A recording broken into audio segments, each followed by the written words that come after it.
a A Lancelot, a Yuzhong, Yuzong, dive a him. Hayabusa, just like have one or two divers, and the comp is dead. So I feel like in terms of the heroes, it's gonna be quite open. But in terms of the playstyle, you gotta make. Trick fighter side lane comp. Yep. That's the only thing that works. But even then, when you look at it, when you dig deep into the actual science and the mathematics of damage, those side laners deal a good amount of damage. I'm talking about, again, you mentioned the Lapu Lapu, the Yuzhong, especially early to mid, the CC. TC, the Arlets of the world. Yep. Throwing an Arlot into this gold lane might work these days. An Esmeralda, too. And I gotta say, in terms of the bans, the mids are always good, but the roamers are actually getting the highest of priority because right now, top of the standings is honestly Grok. And then below that Must is ban. Gatot Kacha. So we see teams opting for a first pick Grok, first pick Gatot. So once both gets banned, then we start to see a bit of flavor. Yeah, even in Rome, you have solid damage dealers. I'm looking at the likes of a Khalid, Yeah. a Hilda, Show damage. Cho damage. So you're right. Some things you have to approach with caution. Again, building tentpole, having a singular hero or a comp that works around a singular line of play.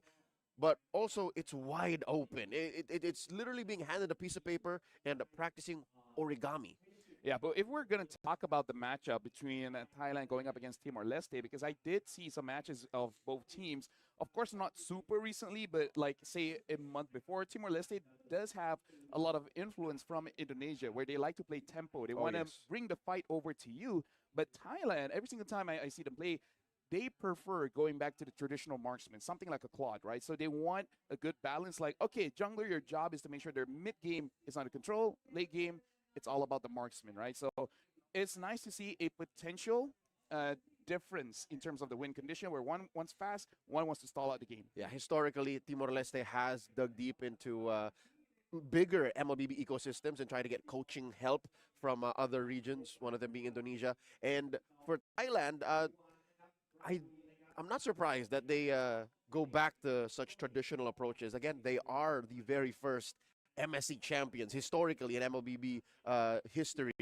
They won in Indonesia 2017. That was a team called I Do Not Sleep. It's nice to be finally on the ground where first names of MLBB came from, and here they might try to make a play once more to greater heights. You know, to be part of that line of names when you say MLBB esports. The only thing is, in this current meta, there's only really three heroes that is pretty good in the gold lane, and one of them is easier to deal with. So the Granger, the Harif, and now creeping back into the meta is actually the Natan, Oh, which can work, but again, it's easy to target, especially when the Yuzong is there, when the Lapu is there, and that's why I'm actually thinking in this tournament we're gonna see a lot of Yuzong bans. I feel like Lapu is very team specific. If you know that team is really going to Lapu, then just okay, we're gonna let go of the Lapu. The Yuzong, we'll see. We might pick it up early. yeah. So these are the three traditional gold laners. Exactly. That's in the gold lane. That's not gonna be crazy for Malaysia because that's Yeah. basically the spam that Loliel did. As long as it's not bad, he's gonna keep on using it. Again, in the past months, I've even seen a Hellkurt Gold. Helker DXP though. There you go. Hey, See, hey. Momo will not say no. Momo is in this same tournament. Can I just say it baffles me a level 2 Hellkurt can burst a Lapu.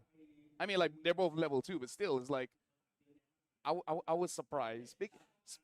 Speaking of surprises, we'll see on the matches they'll be playing for today. According to the schedule, we will be seeing two Philippine games going up against Laos as well as Singapore. Ooh. Singapore, I do want to see how they have been developing because I heard the coach for them is Coach Zace, which has been around for a very long time, which is very interesting in his career. Literally the first world champion. Exactly. In his career in SEA Games, he has coached two different countries, Indonesia and now Singapore. So I do want to see if Singapore is able to, I would say, catch up in their neighboring regions. Because I gotta say, in terms of development, at least here in Southeast Asia, it has been very fast to the point where I feel like it's kind of hard to catch up, even for us casters. Yeah, Singapore has always been in flux. They've been such an interesting region to study ever since the split from MYSG in early 2021. So with that, hey, maybe this could be the start of a new peak, a new spike in Singaporean MLBB. what about a win against the Philippines? How about it? I think even a singular point, even putting into jeopardy the Philippines' placement in Group B, would be a statement for Singaporean MLBB. I mean, Group B, we got Indonesia, Malaysia, Philippines, Singapore, four regions or four countries that has an MPL, and Laos. And the thing is, All that Laos has is the MCC. but they're legit, man. Like Laos is legit. Looking at Group A, you have Myanmar, Thailand, Timor Leste, as well as Vietnam. I would say Myanmar, Vietnam are the more known names that we've seen quite a lot internationally. So probably a little bit more pressure on them to perform during the SEA Games. Yeah. I think the pressure is I mean, for the host country as well, you know. for Thailand- sure. Thailand has Yes. to do well. Yeah. So now that you mentioned it, it's those two I think that are coming through groups. Well, we'll definitely have to see because I feel like Thailand going up against Timor Leste, this will really set things up because we got to consider that at Group A, this have four teams and only three teams will let through. So very small, Oh yeah. right, very small. What would you call it? Like, Margin of error. thank you very much. Very small margin of error. Losing one game feels bigger than one game. Yeah, that one game could be the difference between having to play a best of 5 to make it to the semis, or just dropping out of the tournament entirely. Yeah. So I feel like for Group A, it is going to be quite intense. Yeah, it's different kinds of stakes. People will keep saying, us included, that Group B is Group F. But even in Group A, you have to consider that one step could put you in the playoffs, yes, but might as well just take you out of medal contention. And at that point, the mental of the players really has to be kept in check. This is where the managers as well as the coaches really have to come in. It's like, yeah, we lost. We just don't lose any time anymore, and we'll make it through. You know, because in a group that there's only four teams and three will get through, you can't help but feel defeated, even just losing one best of two. If anything, it's worse It's if you're worse? the one who don't make it from that group of 4. In a group of 5, like, yeah, it was a tight group. It was really difficult, but to be the one out of the 4, that's got to be that weighing, inevitable feeling of defeat. When you lose your first best of 2, I think that's when it really sinks in because I only have 2 matches left. Yep. And over here, I would like to say thank you to everyone. We saw the players did go up on stage, so we're just waiting for everyone to get ready. We appreciate your patience. Kunkrab. Kunkrab and this best of 2 between Thailand and Timor Leste. I just feel like the bands coming in, it really should just focus on those divers, especially coming in from Thailand, considering the fact that they do want to play a more extended game. Yep. Even if their first pick, I would say they might prefer something like a Gatot so that you can counter engage if anyone does jump in. Probably ban out against Timor Leste. That's the thing that I don't know. I don't know whether they prefer the Lapo or Yuzong because both are pretty. They do the same thing just a bit differently, you know. Yeah. I'd even say the Baxia. Oh yes. It's You weird cannot that let go of the box. we didn't mention the Baxia. Yeah. It's solid flex. You can put it in like 3 different positions on the map. I saw a draft. The opening pick was Grok, Baxia, Eve. Somebody made a mistake. There should not be an. Okay, do you want me to say the order? So Grok first pick, and the opponent picks up. Go. Okay, sure. And then Baxia Eve. Baxia, Eve. I wouldn't be even surprised if it was Baxia first. Yeah. And then Either or. whatever. Yeah. Yeah. Like personally for me, Baxia, Grok, and Eve. That's deadly because basically all three can stop you from moving. Yeah. Right. The Grok with the wall, the stun from the Baxia, and then the RWM. If anything, it's the Eve who's the most fragile of the 3. It's the one that I would have put in the second pick of the first phase. The Grok and the Baxia, no Yep. question. If it was up to me, I would have seen Baxia here, Grok something here, at least. But to give both. Let me just let you know just a bit more context in the previous World Championship or International Championship, depending on what you prefer. In the entire tournament, Eve lost only 3 times or 4 times. And she was in demand. She was hot. She was hot. She was basically second pick all the time. And the Eve, more likely than not, across the men division, the open division, and the women division, all across, only have like 4 losses. So collectively. that speaks to how strong Eve is currently in the meta. I think, The buff where when she uses her skills, she gets a shield. That's a big help. yeah, Dealing with all these assassins. yeah, puts her square right into the place of battle mage. Exactly. Like yeah. she's willing to get in there. Plus the fact that she's still ranged. Like she has a longer reach than most heroes. I'd say even more than Farsa, unless Farsa's using her ult. Yeah, the only one that really outrages her is Farsa and Ovaria. When Everyone else is in range, which, by the way, looks like we are jumping into the pick and bans here. Looks like, first ban by Thailand too. yeah, Thailand is first pick, Timor-Leste is second, and they already banned out the Eve, the Lance, as well as the Fanny, which, again, you kind of want to make sure dives is not there. Question, LaFell. Go Something ahead. to consider. Broken walls. Forget about. Firstly, for me, based on the previous tournament, the one that really influences. Firstly, for me, based on the previous tournament, the one that really influences the draft is Rivers. actually no, it was actually Broken Walls, What? as well as the Flying Clouds. No, Dangerous Grass. Oh yeah, for sure. Yeah. Especially for after the changes made to Hilda, Yep. Dangerous Oh, Grass no. and Hilda, and those damaged And toes. what's weird is Hilda got buffed in the most recent patch. Exactly, yeah. What is going on? All right, we are wrapping up the first phase. Going into the second phase goes the bans. Real quick, let's run through them. Yusin Shin and X-Borg taken out. No jungler nor fixed gold laner for Timor-Leste just yet. While Timor-Leste takes out the Yu Zhong. Is that another XP laner they're going to ban out? At this point, Yes. CC still out in the wild. maybe even consider Ert and Arlet. Arlet's still out in the wild. Oh, Glue- Esme. Glue Esme still Yeah. out. Because right now, I kind of feel like for Timor-Leste, they're in a way showing their hand, which is they want a lot of control, right? Having the Gatot as well as the Jushin. Make sure that you have sort of a prio going into the mid, and the Lapu is able to dive towards the back. There's So the the CC. Kimi has to be careful.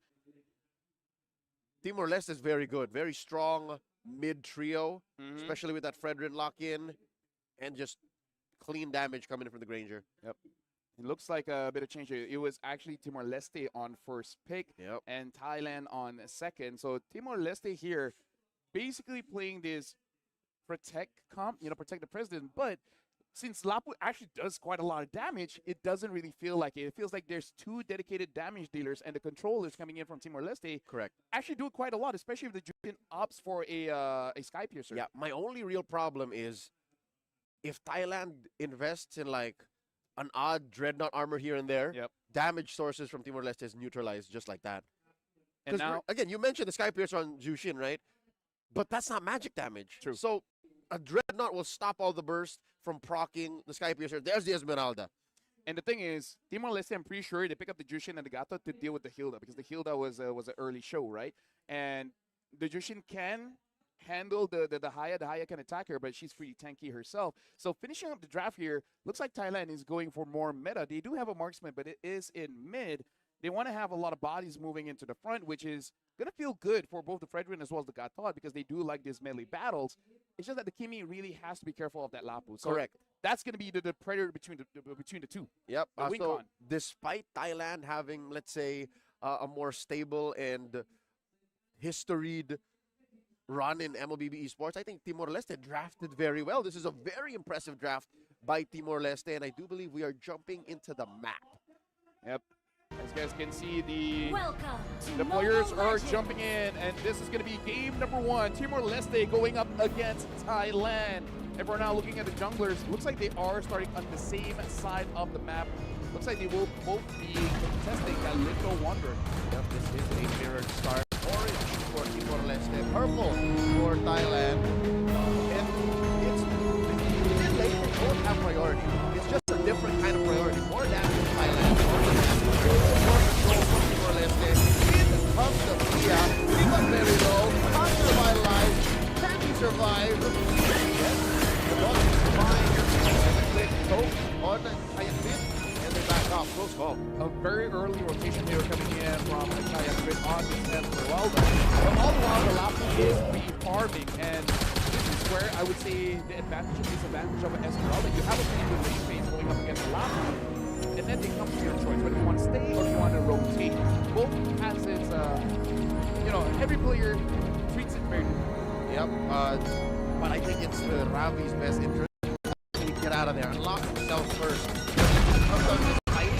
Yeah, Chayaka can just eat up all the shields, and then if the wave gets out of hand, then the Lapu-Lapu lost its main advantage. Now bottom though, let's talk about the gold lane matchup. I would say the gold lane matchup here, Sabino just has to be very careful.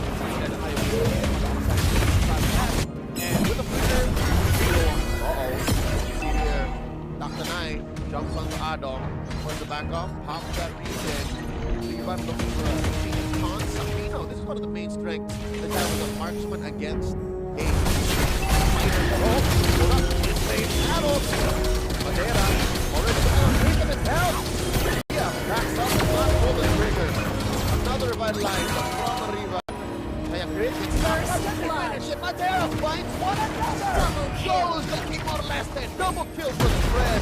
Beeline to the turtle. and all the while Ravi is preventing Thailand getting the turnover. Look at that highlight! Nice on Ravi. Shadow on Shadow. Red team has slain the turtle. Team hero has been slain. Timor-Leste. Timor-Leste is controlling the map right now, getting an early double in mid, and then actually contesting for that turtle and getting it for themselves. Now Sabino looks like not they just flash, but look at that. Oh no! Hero Ranger has to been survive slain. the damage coming in from two fighters from the brush. Lethal from Thailand. And this is again one of the reasons why playing a marksman in this current meta is going to be very difficult, because the gold, the nerf is actually quite big. You don't get your items as fast as you used to, and it's very gankable, man. Like the gold lane is very gankable at this point. Yeah, level 5 though. Oh no! Not looking good for the Diamonds. A shadow out.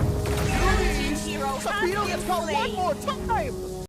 So at this point, Thailand, they're equalizing, man. Like, yeah, they lost a bit, but getting 2 kills on Sabino, no, that's huge. That's going to delay the fight. They're going to delay the 100 strike. And at that point, one of Timor-Leste's win condition has been slowed down significantly. All right, so Timor-Leste winning 2/3 of the map, but the 1/3, the 1 weak spot they forgot to protect, has been beaten down twice. Sabino is having a really bad time in the gold lane. 2 deaths in the first 3.5 minutes of the game. Not a good look. Although I do have to say, the Romer, Haganai has to be careful if he gets one more kill, then after he's got to give a shutdown goal. Uh-oh. That'll get. Finds it. I'm affected. Riva pops revitalized. Sabino looking for vengeance. Looking to get 1 kill. Danai able to get a shield up, heal. No kills. Down bottom on top though. Ravi 2v1. He's fine. Yeah, unfortunately, Pia did not hit the shadow inside of Ravi. In terms of goal difference, looks like Timor-Leste is up by about 1,000 here. Not that big of a difference in 4 minutes of the game. At this point, Team Thailand, they got to be careful because Timor-Leste doesn't have that much damage. That'll bet. Caught here. Looking for the choke. There's the post. Oh, he falls. Talk about a bloodbath here, Leo. Looks like a 5-minute game. Slain the And I turtle. believe like 1 out of that 5 minutes, it was just a brawl there at mid, trading blows for blows. The fact that Ravi was able to get 2 ults in that one fight, that's huge. But now Ravi gets found out by Pia. Pia feeling quite a bit Influence. I see it. They keep fighting and they're so much better on conversions. Instead of little skirmishes, they like the big time payoffs. They have this mindset, it's like, yes, I have no HP, but I can outplay this.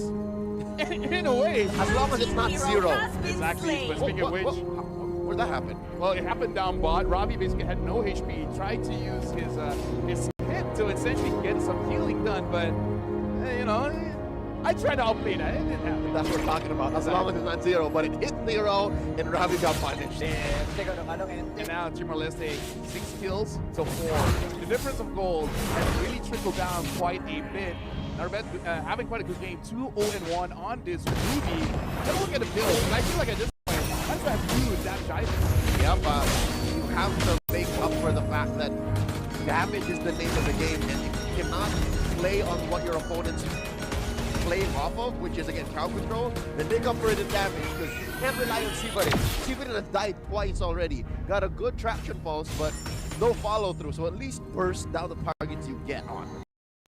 Nai has been found out. Looks like he's going to get out of there. In terms of the rotation here, nothing to contest for right now for both teams, because even looking at the turtle, looks like it's about Yep, final turtle. and Team Thailand, they're closer at the spot here, but no,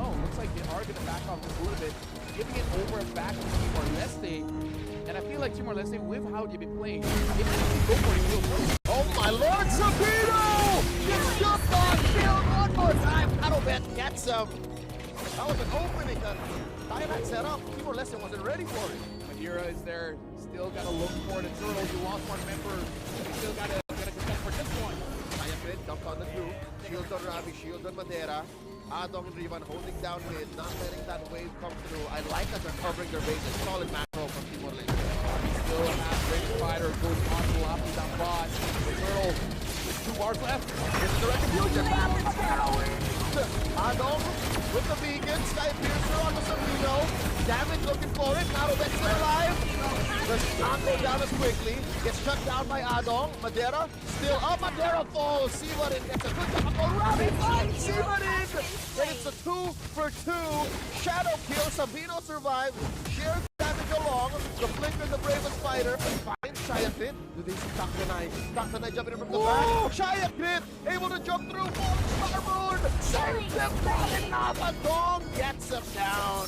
And all the while, somehow Sabino still survives, even though he got chased by Taktanai. And at this point, for both teams, they're basically, again, like trading blows for blows. Let's see who's all finishes first. Taktanai gets caught one more time. Not enough to get another stack for Adong to choke him out. But the first thing you mentioned was surprised you the most. How did Sabino survive? Hey, he might not now, because Sabino has to get away. Not a bet, not enough damage just yet. And Sabino, he does have that Sky Piercer, but it's really not going to mean anything if you don't get kills, you don't get the stack. Dia, though, now, having that War Axe, and consider the fact that all the fights have been extended, that War Axe is going to be huge for the time. Yep.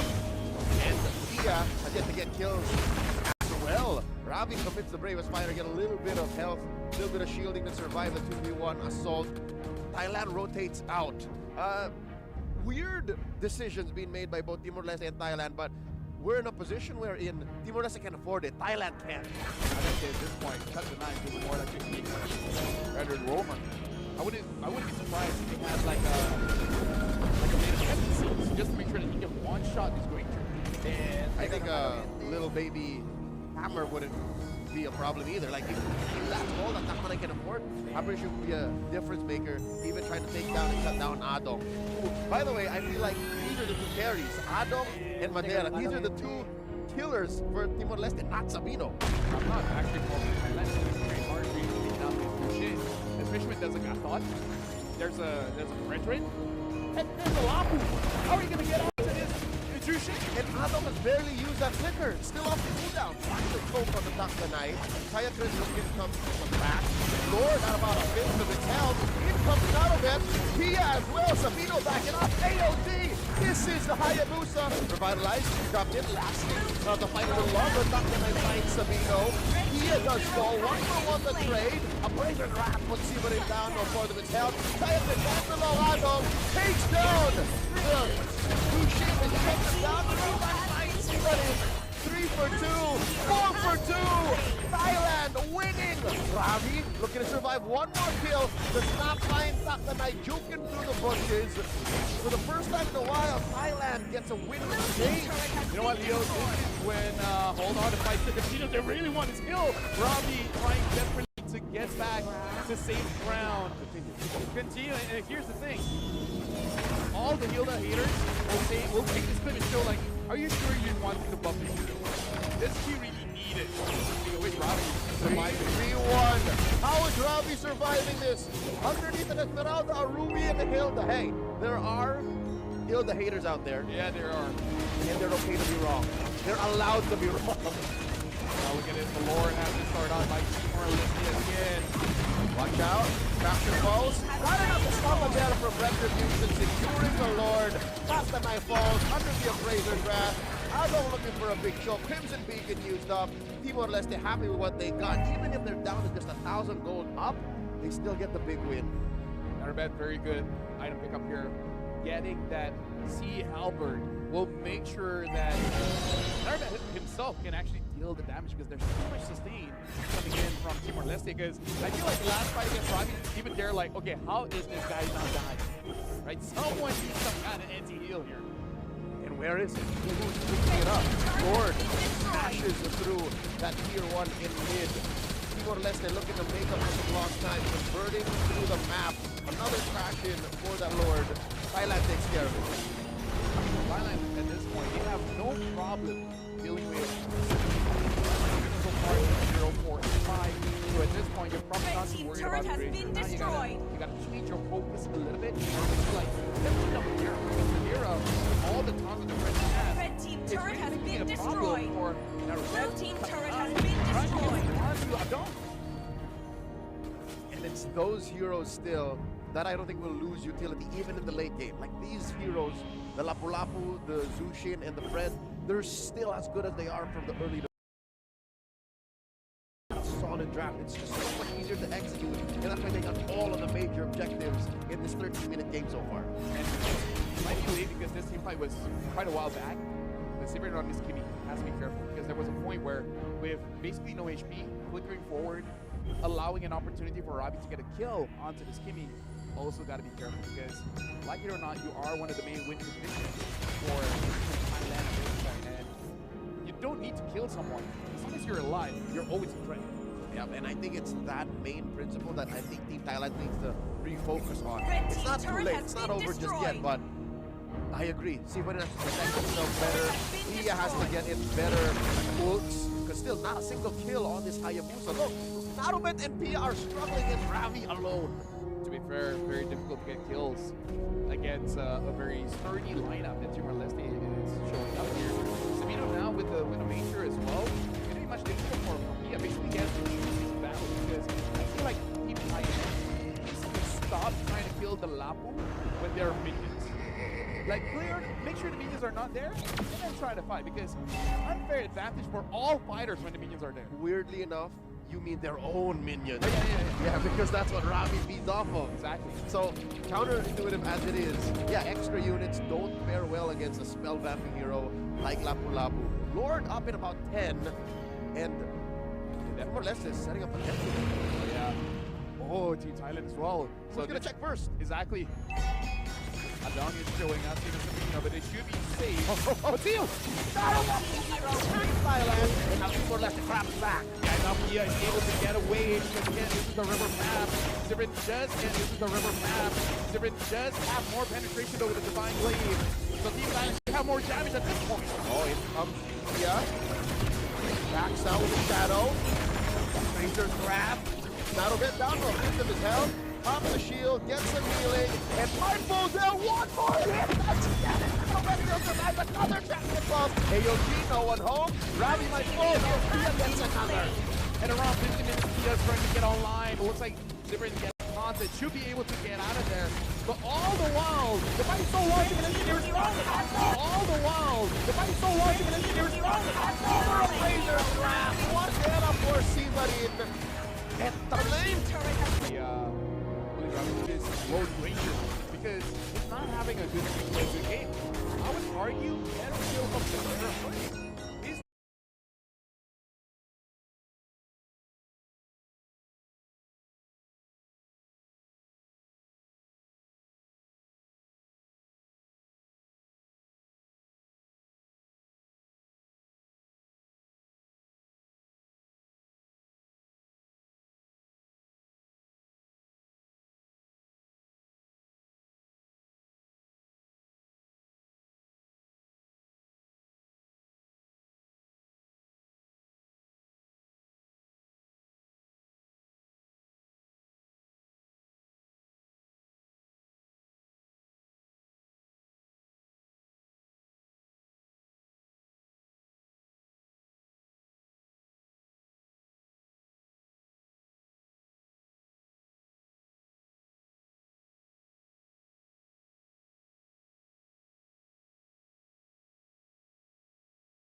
every fall I dared to climb. I'm flying through the sky with hope that never dies. Been low, but now I rise. I'm going high place. I will win this race. Walking through all the flames. Gonna get there someday. Getting closer to my dreams, even if it's just 1%. And after all the rain, I could still feel the fire in me. Watch me, I will reach 100. Walking through all the flames. Gonna get there someday. Getting closer to my dreams, even if it's just 1%. And after all the rain, I could still feel the fire in me. Watch me, I will reach 100. If I wanna prove, gotta move ever forward. Ever forward. If I wanna prove, gotta move ever forward. Ever forward. 2P. Go, keep it moving, don't stop. Tell you we won't stop climbing up to the top, yeah. Even if the weather's cold or it's hot, if you're ready or you're not, don't show 'em what you got now. Been grinding for my whole life, so do what you gotta do. Keep it moving, this is your life. I spent days chasing dreams, so many nights. Still here, never last, cause I do it right. Get the fire inside and keep burning. Every time I breathe, yeah, we live and we learn it. And you know I never leave it even done yet. I got the heat, gotta keep it 100. If I have to fight a battle more than once to truly win it, and I'll do it, do it, do it, do it again. One day I'll turn my zero into first place. I will win this race. Walking through all the flames. Gonna get there someday. Getting closer to my dreams, even if it's just 1%. And after all the rain, I can still feel the fire in me. Watch me, I will reach 100. Walking through all the flames. Gonna get there someday. Getting closer to my dreams, even if it's just 1%. And after all the rain, I can still feel the fire in me. Watch me, I will reach 100.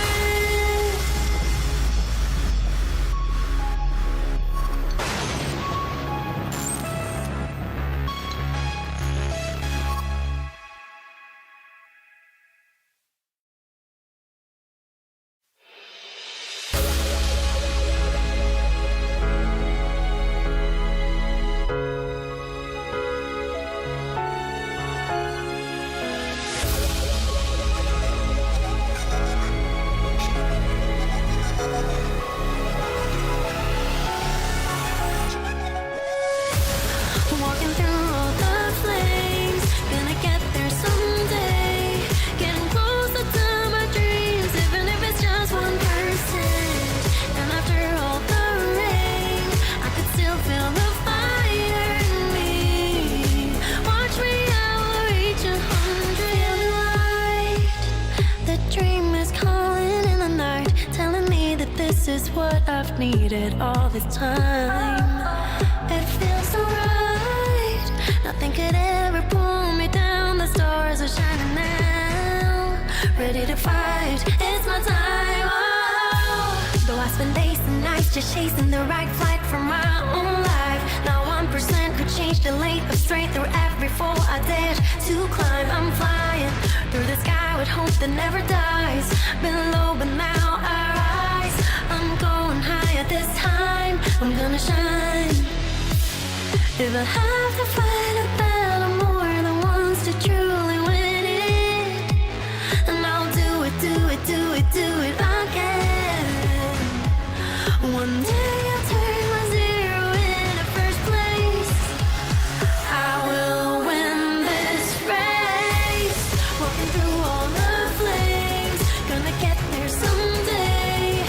Getting closer to my dreams, even if it's just 1%. And after all the rain,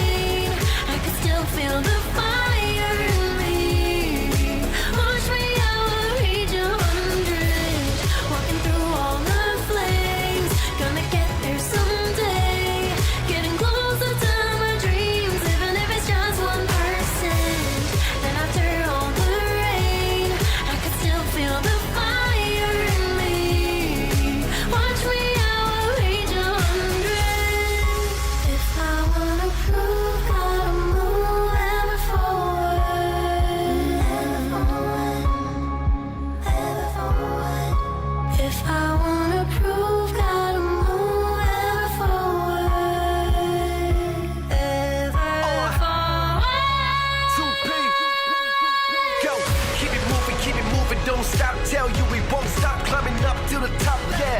Even if the weather's cold or it's hot, if you're ready or you're not, gonna show 'em what you got now.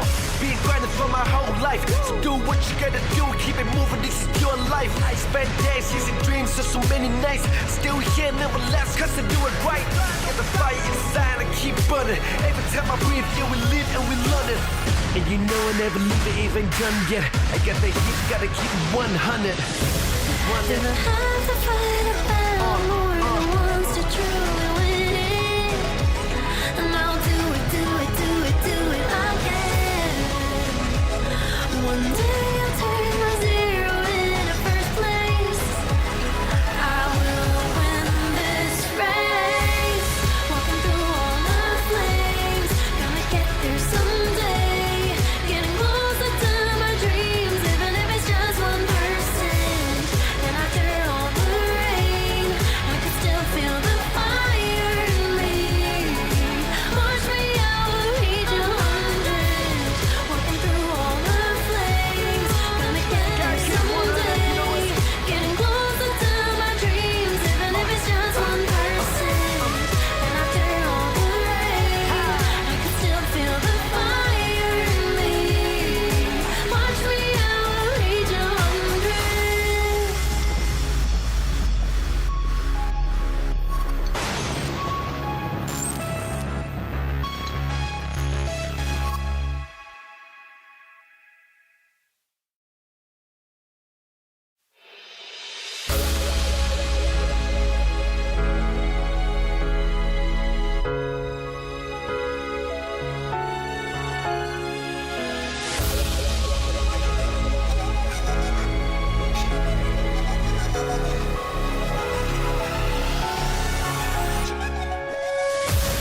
Walking through all the flames, gonna get there someday.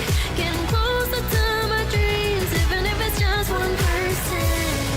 And after all the rain, I could still feel the fire in me. Watch me, I will reach 100. Light, the dream is calling in the night, telling me that this is what I've needed all this time. It feels so right. Nothing could ever pull me down. The stars are shining now. Ready to fight. It's my time. Oh. Though I spend days and nights just chasing the right flight for my own life. Now 1% could change the lane of straight through every fall I dared to climb. I'm flying through the sky with hope that never dies. Been low, but now I rise. I'm going higher this time. I'm gonna shine. If I have to fight a battle more than once to truly win it, and I'll do it, do it, do it, do it again. One day I'll turn my zero into first place. I will win this race. Walking through all the flames, gonna get there someday. Getting closer to my dreams, even if it's just 1%. And after all the rain, I can still feel the fire in me. Watch me, I will reach 100. Walking through all the flames, gonna get there someday. Getting closer to my dreams, even if it's just 1%. And after all the rain, I can still feel the fire in me. Watch me, I will reach 100. If I wanna prove, gotta move ever forward. Ever forward. If I wanna prove, gotta move ever forward. Ever forward. 2P, go, keep it moving, don't stop. Tell you we won't stop climbing up to the top, yeah. Even if the weather's cold or it's hot, if you're ready or you're not, gonna show 'em what you got now. Been grinding for my whole life, so do what you gotta do, keep it moving, this is your life. I spent days chasing dreams of so many nights, still here, never last, cause I do it right. Get the fire inside and keep burning, every time I breathe, yeah, we live and we learn it. And you know I never leave it even done yet, I got the heat, gotta keep it 100. Never have to fight a battle more than once to truly win it.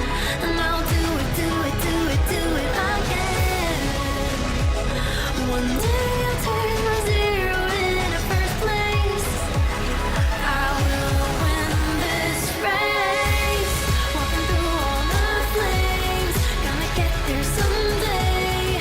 Getting closer to my dreams, even if it's just 1%.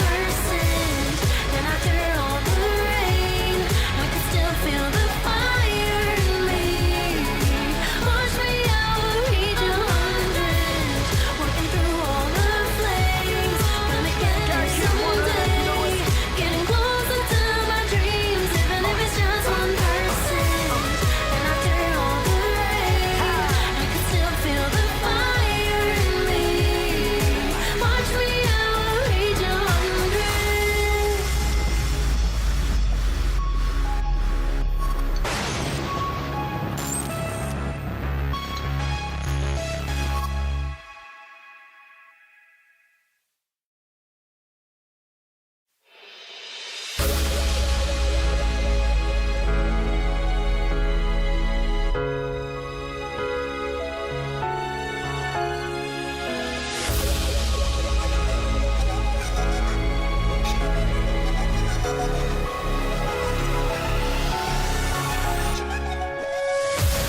Walking through all the flames, gonna get there someday.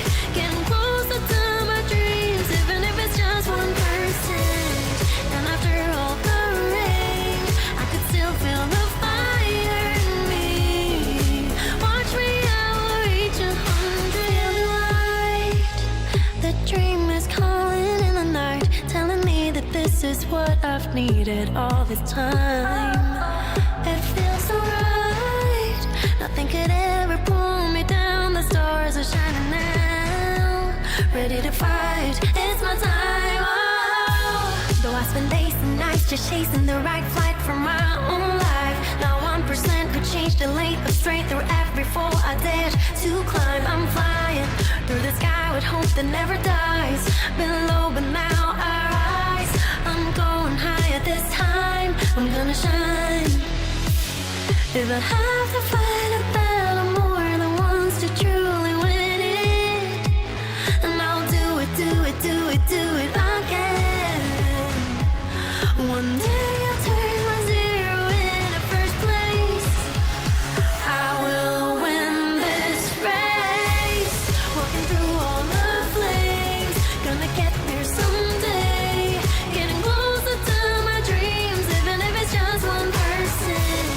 And after all the rain, I can still feel the fire in me. Watch me, I will reach 100.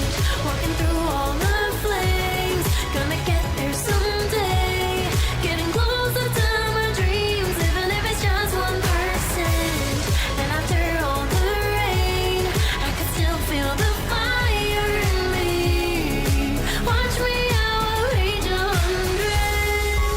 If I wanna prove, gotta move ever forward. Ever forward. If I wanna prove, gotta move ever forward. Ever forward. 2P. Go, keep it moving, don't stop. Tell you we won't stop climbing up to the top, yeah. Even if the weather's cold or it's hot, if you're ready or you're not, don't show 'em what you got now. Been grinding for my whole life, so do what you gotta do. Keep it moving, this is your life. I spent days chasing dreams, so many nights.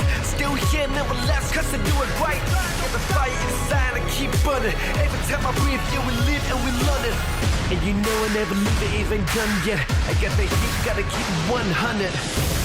If I have to fight a battle more than once to truly win it, and I'll do it, do it, do it, do it again. One day I'll turn my zero into first place. I will win this race. Walking through all the flames, gonna get there someday. Getting closer to my dreams, even if it's just 1%. And after all the rain,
is what I've needed all this time. It feels so right. Nothing could ever pull me down. The stars are shining now.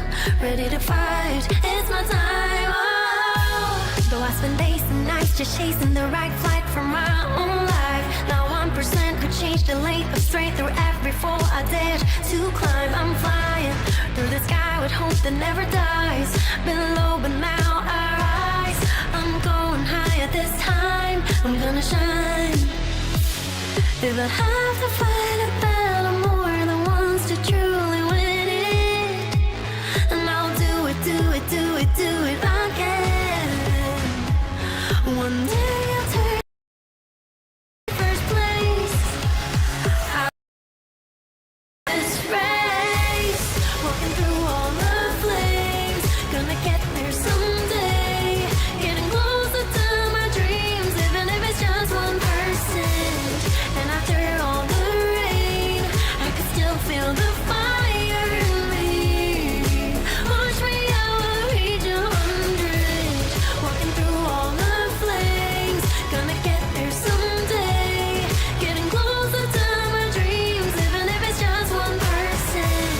And after all the rain, I could still feel the fire. Watch me, I will reach 100. I wanna prove gotta move ever forward. Ever forward. If I wanna prove gotta move ever forward. Ever forward. 2P. Go, keep it. Stop climbing up to the top, yeah. Even if the weather's cold or it's hot, if you're ready or you're not, gonna show 'em what you got now. Been grinding for my whole life, so do what you gotta do. Keep it moving, this is your life. I spent days chasing dreams, so many nights. Still here, never last, cause I do it right.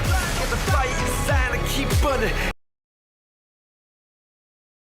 You know I never leave it even done yet. I got the heat, gotta keep it 100. If I have to fight a battle more than once to truly win it, and I'll do it, do it, do it, do it again. One day I'll turn my zero into first place. I will win this race. Walking through all the flames, gonna get there someday. Getting closer to my dreams, even if it's just 1%. And after all the rain, I can still feel the fire in me. Watch me, I will reach 100. Walking through all the flames, gonna get there someday. Getting closer to my dreams, even if it's just 1%. And after all the rain, I can still feel the fire in me. Watch me, I will reach 100. Asian players don't mind. Yeah. Like in their head, I was doing that anyways. Yeah. I wasn't using the extra time. I was using the dash time. Yep. The main problem, I think, for Yushin Shin still is how strong Mount Shocker is. I think the fact that fully punished. I would say that's good for Triple S, the fact that they were not punished, because going up against a level 2 Farsa, quite a lot of damage and utility. And the drop and the Yushin Shin. So the fact that they were able to get out of there, that's good. But Thailand knows that that Revitalize will not be around for a while. So once he hits level 4, it is the Mount Shocker and get him. Yep. At least Timor-Leste can hold out for it in the turtle. It'll be back up turtle time. Reba here, helping pin down Dakdanai and take a lot of damage. Not gonna budge. Dakdanai and Sivarin are still holding their ground. And levels, especially for the junglers, both are at level 4. And hold on, Ivan, getting a bit of damage. No Revitalize, Mount Shocker Holding onto the boat. Enough to take down Reba. He's not gonna be here for the turtle fight. and that's going to be dangerous because that's huge. And now a dog gets caught. Now forcing a flicker out of this Kimmy. Thailand fully proactive in the early bout. And this is the dangerous part about a rock. The earthen rampart, just by building an extra object on the map, forces out a lot of resources. And Tuck the 9 is pretty tanky. Oh no, there's a feather airstrike forcing Pia out. And Pia does break the through. Black Dragon from the answer. Down goes Rivan. Cyclist able to drop it up the gets punished. Brownie takes him 1-for-1. Yeah, but at this point, Timor-Leste, my personal opinion, a little bit dangerous because it looks like they're moving a bit desperately here. They're thinking they have to make a play, especially from Regime's line. In the earlier parts of the game, at that mid, forcing out that fight, even though they dropped. That's what and then around the turtle, it was good. But only good if their team was ready. And now the answer. Oh my lord! Hook shoulders coming through. Matera gets back here. Pia gets a kill. Great read by Sivarin on that feather there. Thailand way ahead early on, almost 1,000 gold. And that's not behind that, right? Before he actually gets a kill, yeah, I'll take that. Thailand right now with 4 kills over 2 of Timor-Leste. And the thing is, Thailand's skill's better. You can argue that the Joy might do a little bit more damage, but I feel like it's going to be difficult for the Joy to jump in when they're seeing their team down. Speaking of which, Robbie gets caught again. Shocker. The fact that Pia is so lethal holding on to that boat, this is performance unseen just yet. His Hayabusa, I don't know, that needed a little bit of work, especially early to mid, but this Yisun Chin as early as 3 minutes has already 2 kills. Maybe game 1 was nerfed. Again, first match, opening match of the games. Team broadcast in your hometown. In your hometown. Hey, now they're like, hey, we feel good. Sabino jumping in, Rivan with a follow through. That was a close call. We see Thailand allowing Timor-Leste a little bit of space on this turtle. And yeah, Madeira can't hold this. You can do it with a Frederick, not with a Joy. Turtle down to 7 to 7. Madeira looking for the struggle. Mountain Shocker, wicked retribution. Pia falls, Robbie finds him. Now Naruto going to be up next. Vengeance, able to help him survive with just a little. Sabino takes down Sivarin. Naruto falls from Madeira. Oh, Timor-Leste, what went wrong? Right now, it looks like Timor-Leste, they're trying to cause chaos. This is basically 1v1 everywhere else, right? Find the pickoff, they found it, and now they're using this to their advantage. And now Madeira gets the purple buff. Talk about Pia losing a lot there. All the while, Robbie taking it down. So, it looks like a 1v1 too up top. Yeah, Sivarin, I think, took him from under the turret. So, it's as good as it gets now. Again, 5 to 6, a turtle apiece. That is the traction post. Helping lay down a lot of damage, putting Naruto in an awkward position, not able to fully commit. Madeira can get some stacks from this small camp nearby. Thailand focus on keeping this turret up.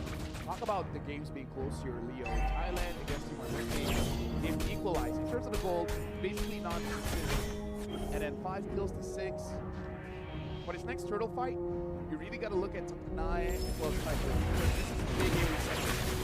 They're looking for another jump. Knock the 9, conceal, comes through, puts up. The Rampart gets the tech charge. Followed by a feather airstrike, not enough.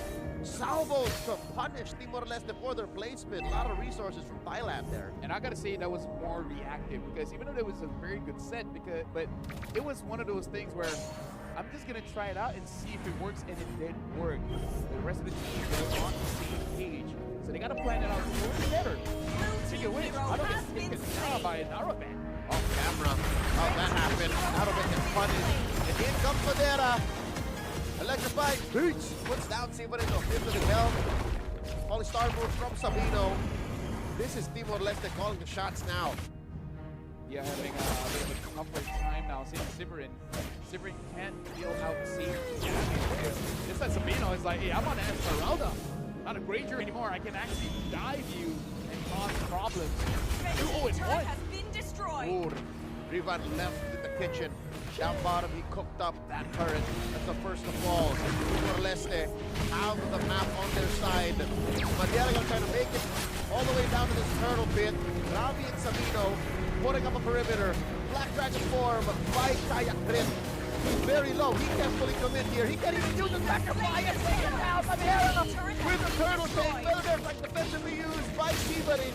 It's all falling apart. Team Thailand losing in the mid-game. What Team Thailand needs is a good set because at this point, Zipperin, hold on, tech torches one. Fun coming in, not enough. Down goes Pia. The damage output from Timor-Leste is just too much.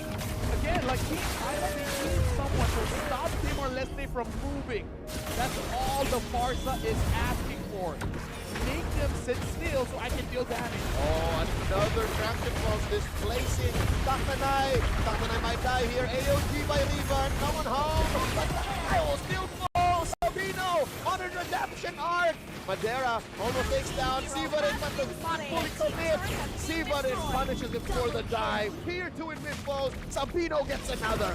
When we were talking about, hey, maybe game number one, it was nerves. Same for Timor-Leste, man.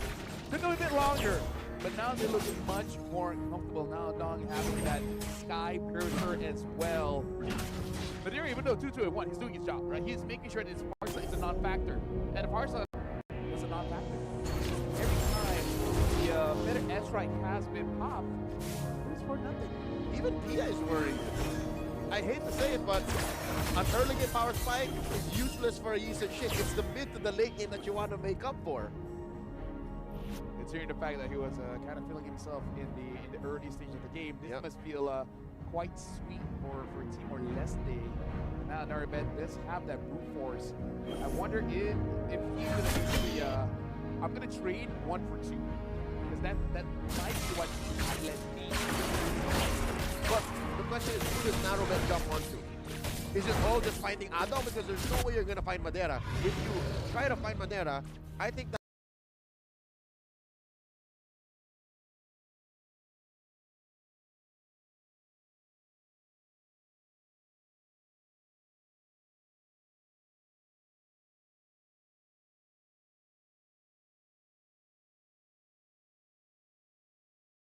Oh yeah. It's like, hey, can you help me out? Could you come to me so that I can actually save my resources from coming to you? yeah, look at this. Soft Farsa, soft Yisun shit. Come on. Yeah. Like that is the game plan for Naribet. Lord Dance begun here. Timor-Leste takes the initiative. They are the leader in this little tango between them and Thailand. Slow dance. That is the Lockling taking care of Timor-Leste favor. Now the turtle boat is revealing the position of Timor-Leste. Black Dragon form comes in, finds a Dong. It looks like he's gonna stick on it. Looking for that penetration through the back line. Holds on to the Petrify. I wonder if that was worth it for Chaya Crit. Sabino dancing between three. Does he know? Pushes him in out of that Y brush. Madeira jumps on. Stop the knife, flickers down. And, oh my lord, the Revitalize. The Vincent Naribet ball. Not able to save Stop the knife too.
I've needed all this time.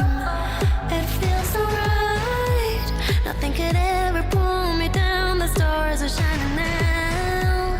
Ready to fight. It's my time. Oh. Though I spend days and nights just chasing the right flight for my own life. Now 1% could change the lane of straight through every fall I dared to climb. I'm flying through the sky with hope that never dies. Been low but now I rise. I'm going higher this time. I'm gonna shine. If I have to fight a battle more than once to truly win it, and I'll do it, do it, do it, do it again. One day I'll turn my zero into first place. I will win this race. Walking through all the flames, gonna get there someday. Getting closer to my dreams, even if it's just 1%. And after all the rain, I could still feel the fire in me. Watch me, I will reach 100. Walking through all the flames, gonna get there someday. Getting closer to my dreams, even if it's just 1%. And after all the rain, I could still feel the fire in me. Watch me, I will reach 100. If I wanna prove, gotta move ever forward. Ever forward. If I wanna prove, gotta move ever forward. Ever forward. 2P. Go, keep it moving, don't stop. Tell you we won't stop climbing up to the top, yeah. Even if the weather's cold or it's hot, if you're ready or you're not, gonna show 'em what you got now. Been grinding for my whole life, so do what you gotta do, keep it moving, this is your life. I spent days chasing dreams for so many nights, still here, never last, cause I do it right. Get the fire inside and keep burning, every time I breathe, yeah, we live and we learn it. And you know I never leave it even done yet, I got the heat, gotta keep 100. If I have to fight a battle more than once to truly win it, and I'll do it, do it, do it, do it again. One day I'll turn my zero into first place. I will win this race. Walking through all the flames, gonna get there someday. Getting closer to my dreams, even if it's just 1%. And after all the rain, I could still feel the fire in me. Watch me, I will reach 100. Walking through all the flames, gonna get there someday. Getting closer to my dreams, even if it's just 1%. And after all the rain, I could still feel the fire in me. Watch me, I will reach 100.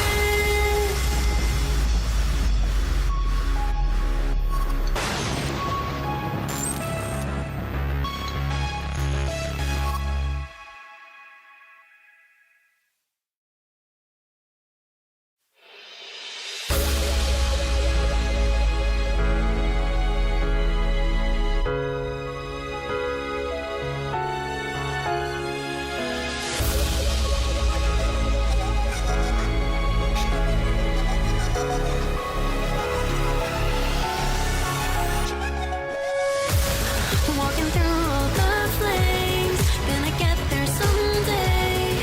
Getting closer to my dreams, even if it's just 1%. And after all the rain, I could still feel the fire in me. Watch me, I will reach 100. Light, the dream is calling in the night, telling me that this is what I've needed all this time. It feels so right. Nothing could ever pull me down. The stars are shining now. Ready to fight. It's my time. Oh. Though I spend days and nights just chasing the right flight for my own life. Now 1% could change the lane of straight through every fall I dared to climb. I'm flying through the sky with hope that never dies. Been low but now I rise. I'm going higher this time. I'm gonna shine. If I have to fight a battle more than once to truly win it, and I'll do it, do it, do it, do it again. One day I'll turn my zero into first place. I will win this race. Walking through all the flames, gonna get there someday. Getting closer to my dreams, even if it's just 1%. And after all the rain, watch me, I will reach 100. If I wanna prove how to move ever forward, ever forward. Prove how to move ever forward, ever forward. 2P. Go, keep it moving, don't stop. Tell you we won't stop climbing up to the top, yeah. Even if the weather's cold or it's hot, if you're ready or you're not, gonna show 'em what you got now. Been grinding for my whole life, so do what you gotta do, keep it moving, this is your life. I spent days chasing dreams for so many nights, still here, never last, cause I do it right. Get the fire inside and keep burning. Every time I breathe, yeah, we live and we learn it. And you know I never leave it even done yet. I got the heat, gotta keep it 100. If I have to fight a battle more than once to truly win it, and I'll do it, do it, do it, do it again. One day I'll turn my zero into first place. I will win this race. Walking through all the flames, gonna get there someday. Getting closer to my dreams, even if it's just 1%. And after all the rain, I can still feel the fire in me. Watch me, I will reach 100. Walking through all the flames, gonna get there someday. Getting closer to my dreams, even if it's just 1%. And after all the rain, I can still feel the fire in me. Watch me, I will reach 100.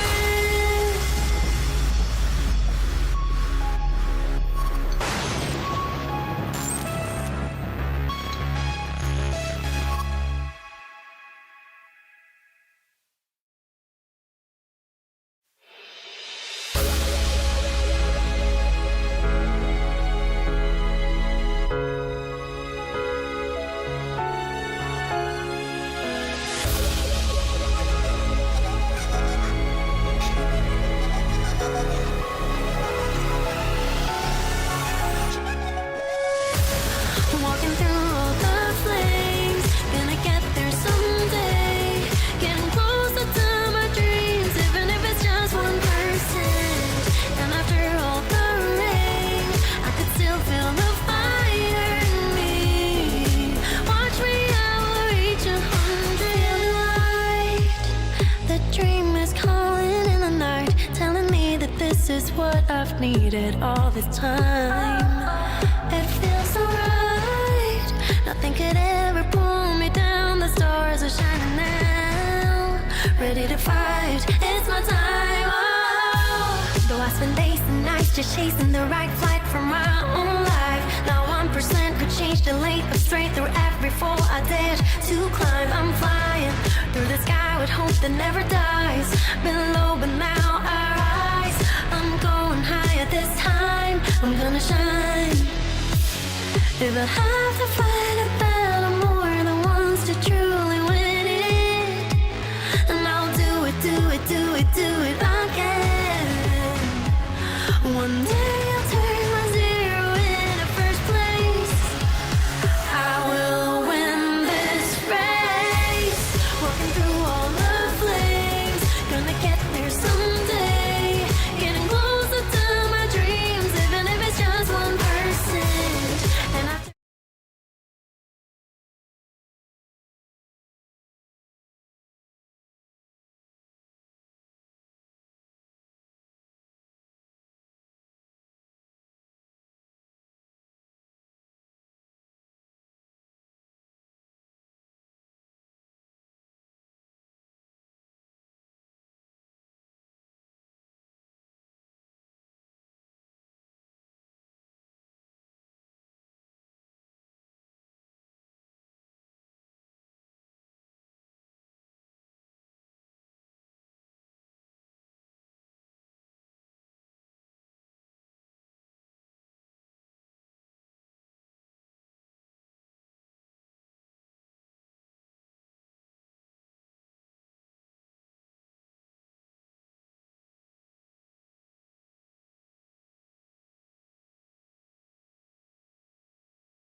everyone, and welcome to another patch preview. We've got tons of awesome new content to share with you, so let's jump right in. New hero, Sora. Meet the shit with his ultimate. We can't wait to see you guys pop off with him. This year, we've been constantly improving the gameplay of roaming and EXP lane, and it's been awesome seeing some OG heroes make their comeback. Later, we'll be rolling out balance changes for the upcoming M7 Championship, recognizing the unsung roamers, rewarding skillful plays, and keeping the meta fresh. Through these goals and more, we're committed to elevating your game experience. This patch also packs improvements for many features. A brand new clip sharing feature is also dropping soon. You'll be able to clip and share your plays instantly with a recording overlay. So, get ready to show off those stylish skills to all your friends. That wraps up our new patch preview. Hope everyone will enjoy all the new content. And until next time, we'll be seeing you in the Land of Dawn.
A brand new mode is coming to MLBB, Chaos Clash.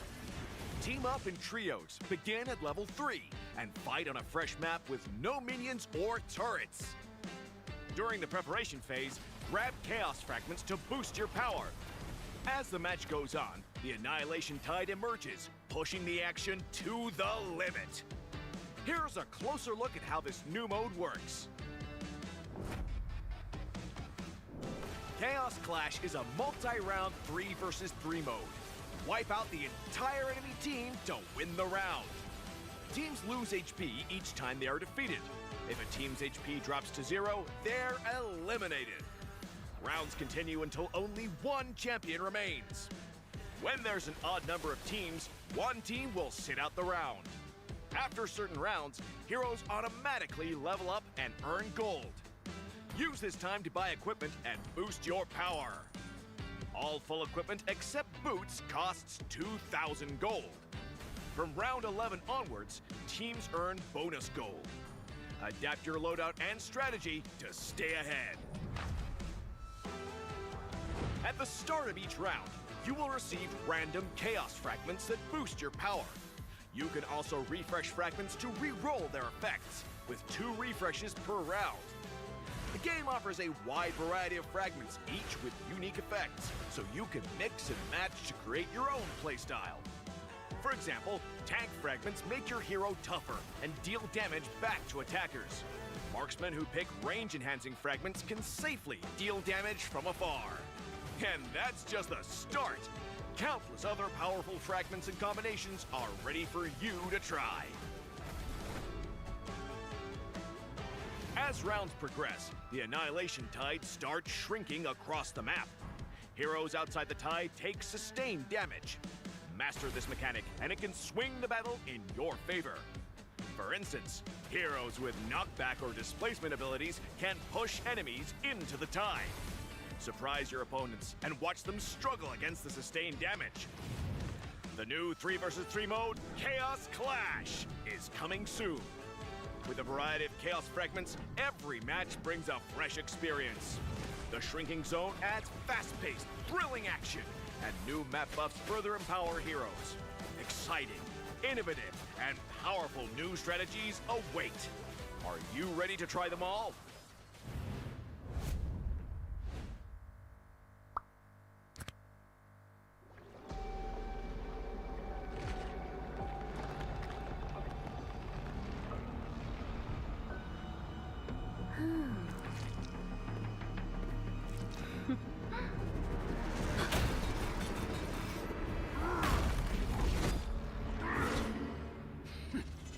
Does the Lord of Lava also crave the Sovereign's blood?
A brand new mode is coming to MLBB, Chaos Clash. Team up in trios, begin at level 3, and fight on a fresh map with no minions or turrets. During the preparation phase, grab Chaos Fragments to boost your power. As the match goes on, the Annihilation Tide emerges, pushing the action to the limit. Here's a closer look at how this new mode works. Chaos Clash is a multi-round 3 versus 3 mode. Wipe out the entire enemy team to win the round. Teams lose HP each time they are defeated. If a team's HP drops to 0, they're eliminated. Rounds continue until only one champion remains. When there's an odd number of teams, one team will sit out the round. After certain rounds, heroes automatically level up and earn gold. Use this time to buy equipment and boot.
33rd SEA Games 2025 here, hosted in Thailand. My name is Phil. Alongside me is Leo at your service.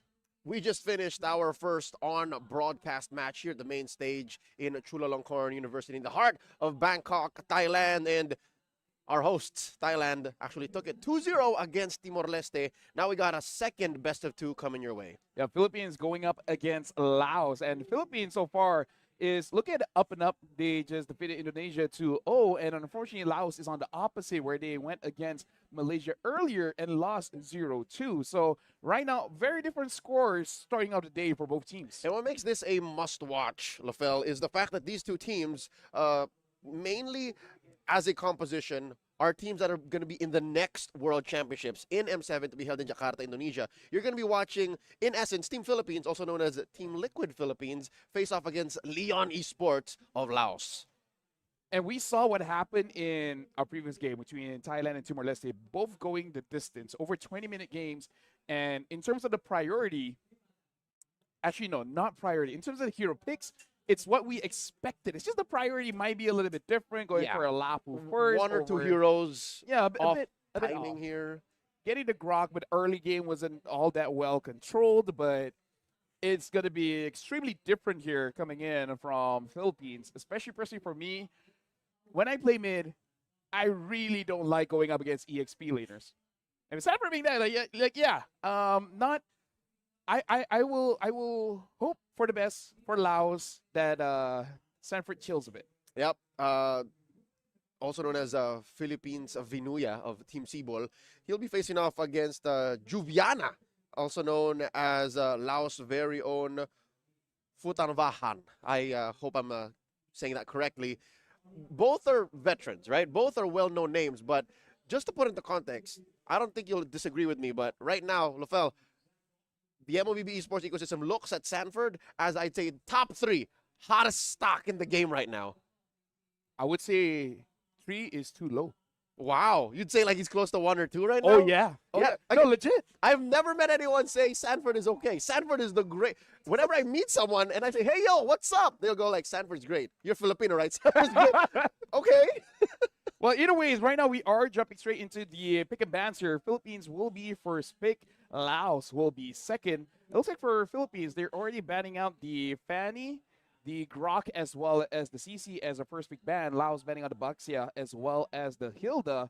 So in terms of the picks that are still open, the Haya still open, the Yisun Shin, the Lan. So quite a lot of options, at least in the jungle. And I respect that Yuzong ban. Yep. I respect it so much. Again, this is a Sanford special. Even after the bans, you'll see him end up with a CC, with a Lapu Lapu, with a Glue, even with an Arlet. And we open up with a specialty pick, the #1 favorite hero of the GOAT, Carl TZ. Even from the room we're casting it from, I can hear the crowd go, oh yeah, it's Lance! You know how big it is when Lancelot's picked up and then you hear the reaction. By the way, kind of a fun fact for Carl. I believe, I hope I'm correct, he only participated in 2 M series and he won both. That's right. So he has a 100% win rate on M series. So that's right.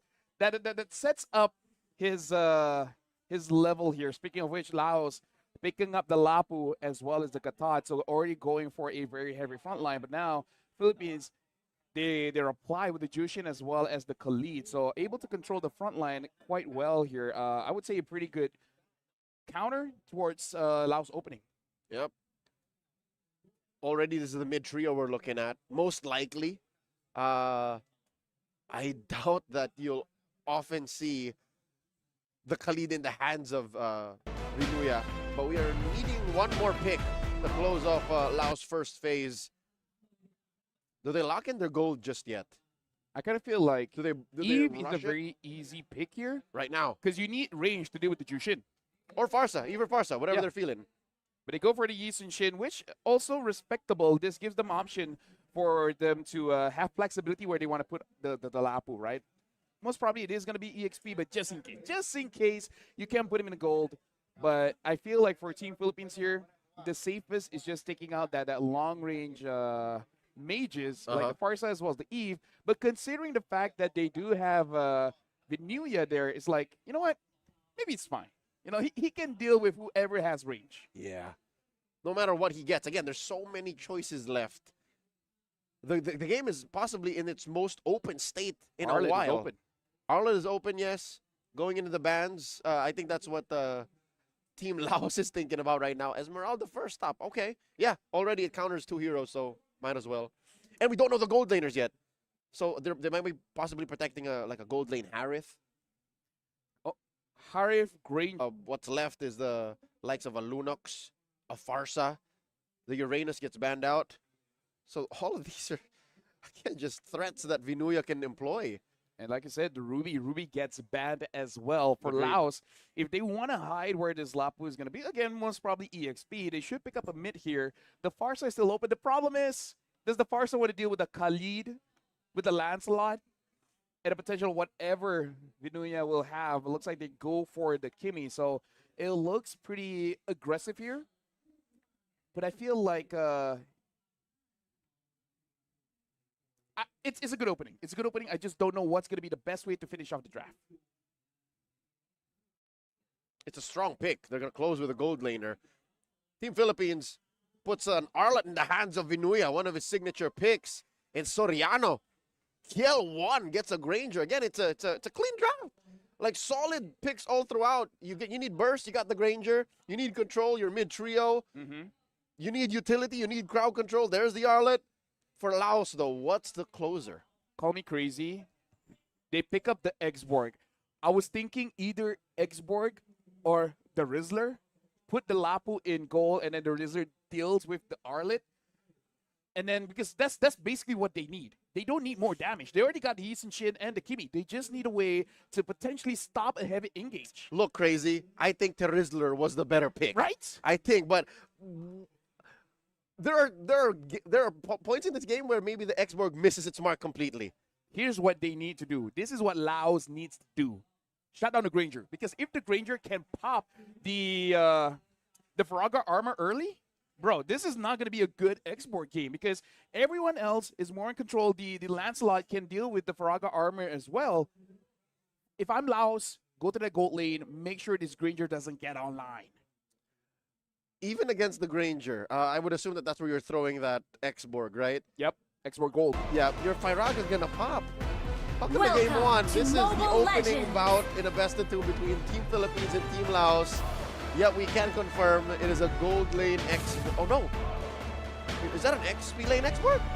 Are they switching it up? Looks like they are. What is the Lapu doing though? Not sure what's going on, but it looks like Team Laos Missed out on the opening like 10-15 seconds of that wave. What's going on? they're staying in the base here. Maybe a redraft?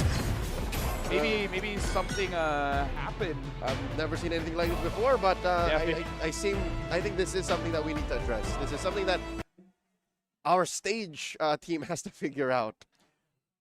At least we can say we experienced it all. Yes, in more than half a decade of casting MLBB, like this is the first time I've seen this. Okay, so usually what would happen in this situation is more often than not some kind of an issue when it comes to the emblems or the spells. You know, it's like it doesn't register. So you just have to do a very quick redraft and then you're good. Yeah, right? there's a lot of systems at play, and there might have been a misstep or the technology did not respond the way that the players wanted to. So I think that's what we're figuring out here. So now we're looking at the crowd here. Thank you very much, folks. I believe this is going to be a very quick fix, so Yeah. nothing too big to worry about, but let's just assume the heroes are going to be the same. It's just they got to adjust a few things. Shout out to the Philippines. No matter where you go, it feels like home ground. I'll tell you now, a group of young gentlemen approached me and spoke in Tagalog. And I'm like, you guys from here, do you travel? Like, no, they live in Thailand. So yes, there is a pocket of Filipino communities here, and they're here for it, to support their athletes. And the athletes themselves are very impressive, so pretty easy to support. From Laos, though, I feel like, assuming everything goes the same, my worry is definitely just the burst damage, because in my 1 month of casting, the export can't really pop off. The export can do well, Wait, but hold- has a very get it? Let's put that into context. In the past month, you've been casting for more than a month. I was casting for more than a month. Or you're talking about just in context of the last month? In context of the last Okay. month, yeah. Because in the last month, that's where export pop off. I thought you were gonna mention the pop off thing, get it? Because last Sunday. Yeah. Yeah, but either ways. My point is, he either he's like an Alucard. Either he's amazing, or you rather him not being in the game. You give Alucard too much credit. Hey, trust me. I would- in rank in Malaysia, he's doing quite well. I'd rather you say he's like a Freya. Because Oh, no, that is... Dude, th- that- Freya is that is- scary now. Exactly, that's what I'm saying. It's like, that is more apt because up until you see Freya be picked so often in high-level competitions like, the SEA Games, Yeah. that's when I'll say, oh, yo, that's legit. Freya's legit. But for now, Freya's still more on the fringes. Freya's more of still, the rank game menace. Because I did talk to the teams and they said they admit that it's pretty strong, but it's like they haven't fully understood the lengths that Freya can go. So Yeah. it's a bit of a risk. Yeah, and what she's capable of in high-level competition. Because in rank games, you can get away with just, spamming and just diving into the back line, winning your lane. Here, there's so much more at play. I would say the Freya right now is reminiscent to a bit of a problem for early Suyo. Suyo is strong, but you don't know what build you want to go for, right? You want to go for more fighterish. You want to go for burst. Assassin. We've seen many different builds, and I believe that's one of the problems where some teams are like War Axe full defense, some teams like no, just full defense, some teams Or like Hunter Strike. Hunter Strike, exactly. So, but either War way, Axe. my point on the X-Borg is when you have an X-Borg in your team, you have a pretty niche win condition, which is let him protect his own Firaga armor. Because once the Firaga armor is out, even though you do have more range, the best part of your kit is not there, which is you're able to threaten the front line. And looking at the front line here coming in from Team Philippines, having the Arlet Khalid, it's good that you want to chunk them out. But Arlet, even though the late game damage has been nerfed, it's still quite a lot of damage. Even the Arlet by himself might potentially take out the Firaga armor and then be like, okay, great, now it's a 4v5. Yeah, it's to me less an issue of the X-Borg. It's the issue of what you need. There's nothing to stop the Khalid. There's nothing to hunt down Soriano reliably. Because again, I mentioned, there are moments where the last insanity comes in and it hits nobody. Or worse, it hits people who don't mind. Yep. Speaking of which, looks like we are going for a short pause here. Well, I'm hoping it's a short pause. Yeah, it but seemed like it was Team Philippines this time who had to have something addressed. yeah, but either ways, right now this is the SEA Games. We want to make sure that everyone on stage is having a pretty good time because we want to make it as fair A as great as time. possible. This A only great happens time, yeah. twice. Well, once every 2 years. Let's say twice a year. This only happens like once every 2 years. And here we're blessed to be at the center of the action, right in one of the hollowed halls of Chulalongkorn University. They turned basically this little hall into an esports haven. Like, this is where it's happening. Alongside our beloved esport that is MLBB, on the other side, there's, what is this? Digital football, FC Online happening. So that's how impressive this setup is. Shout outs to Flava as well. I didn't know he was part Laotian. I mean, there was a good mix there. I've seen some Laotian. I've seen Malaysians there. I believe Indonesian is there as well. Whoa. Sir, we don't do that. Sir, we leave it to the athletes. shout outs to the Thailand casters outside, having fun. Oh, yeah. with the crowd. They're work.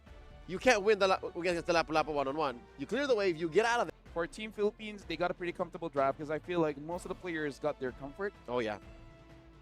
Save for maybe the Hilda, Yeah. this is almost a perfect lineup. You just change the Hilda to the Khalid, but with the Khalid, you just get a little more speed and more CC. And looking at the marshals here, communicating with both sides of the team, so the problem should be resolved very, very soon. What do you think is the main threat coming in from Team Philippines here?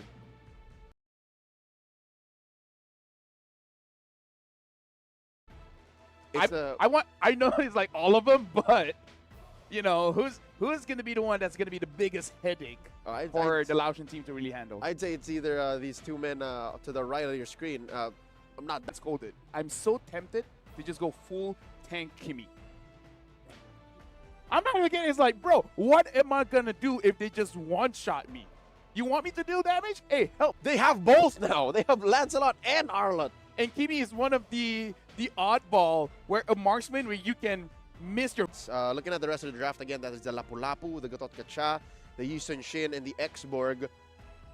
Lapu or Gatot follow up, and hopefully the Yisun Shin is a very solid draft with many different ways for you to play the game. But sometimes that's where you get that that paralysis, right? Yep. Too many options make you doubt yourself. And what is our main priority? Again, I think I agree. It has to be Exactly. make sure that Juviana, aka Putavan, is able to step toe-to-toe against that. Because again, think about it, matchup-wise, Lapu-Lapu, Arlott should be a clean 50-50, right? Yeah. That is a real skill matchup because you can see both winning it out. But for the very confusing for the Yisun Shin, It gets in too deep. That's the challenge right now for City Dead. for Team Philippines, they can just basically make it very simple. The pool somewhere, you're like, oh, you just do this, and they're like, okay, But something else happens. There's always that something else, and I guess that's the big differentiator of the upper echelon of the MLBB ecosystem, right? That's Where right. like the food chain. Back to setting it up. So so it looks like it might be back to setting it up. So it looks like it might be a longer pause here. Again, thank you very much to everyone watching. Thank you for your patience. We're still trying to figure out what is going on, but Carl did give the thumbs up. A thumbs up is always a good sign. It's always a good sign, especially for us. I've never seen a thumbs up be a bad thing, except for the end of Terminator 2. Looking at the players, even though Carl has given the thumbs up, looks like I'm actually looking at the LED. Looks like they're in game, or at least I can see oh wait, no, never mind. It was the players. I legit thought that was a turret. I was like, okay, maybe they're all. Folks, we all agree that this match, as possibly one-sided as it may be, I think that's what makes it so tense. You know, the fact that we're looking at the factors, we're looking at possible ways that Team Laos can make this work, but we want to see how it pans out. We're all with you, ladies and gentlemen, watching from all over the world. We are on the same page. Yeah. You know, while this is going on, I actually feel like I got a glimpse of a draft used before by Team Laos.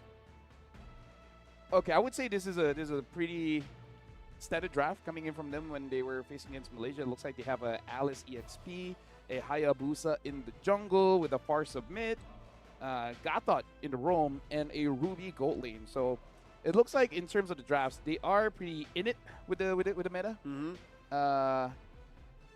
Okay, I want to say as the youngin said, I don't even know the language nowadays, Leo. Oh, I like how you tried to go for the slang and then backed out right in the middle of the attempt. Okay, looks like.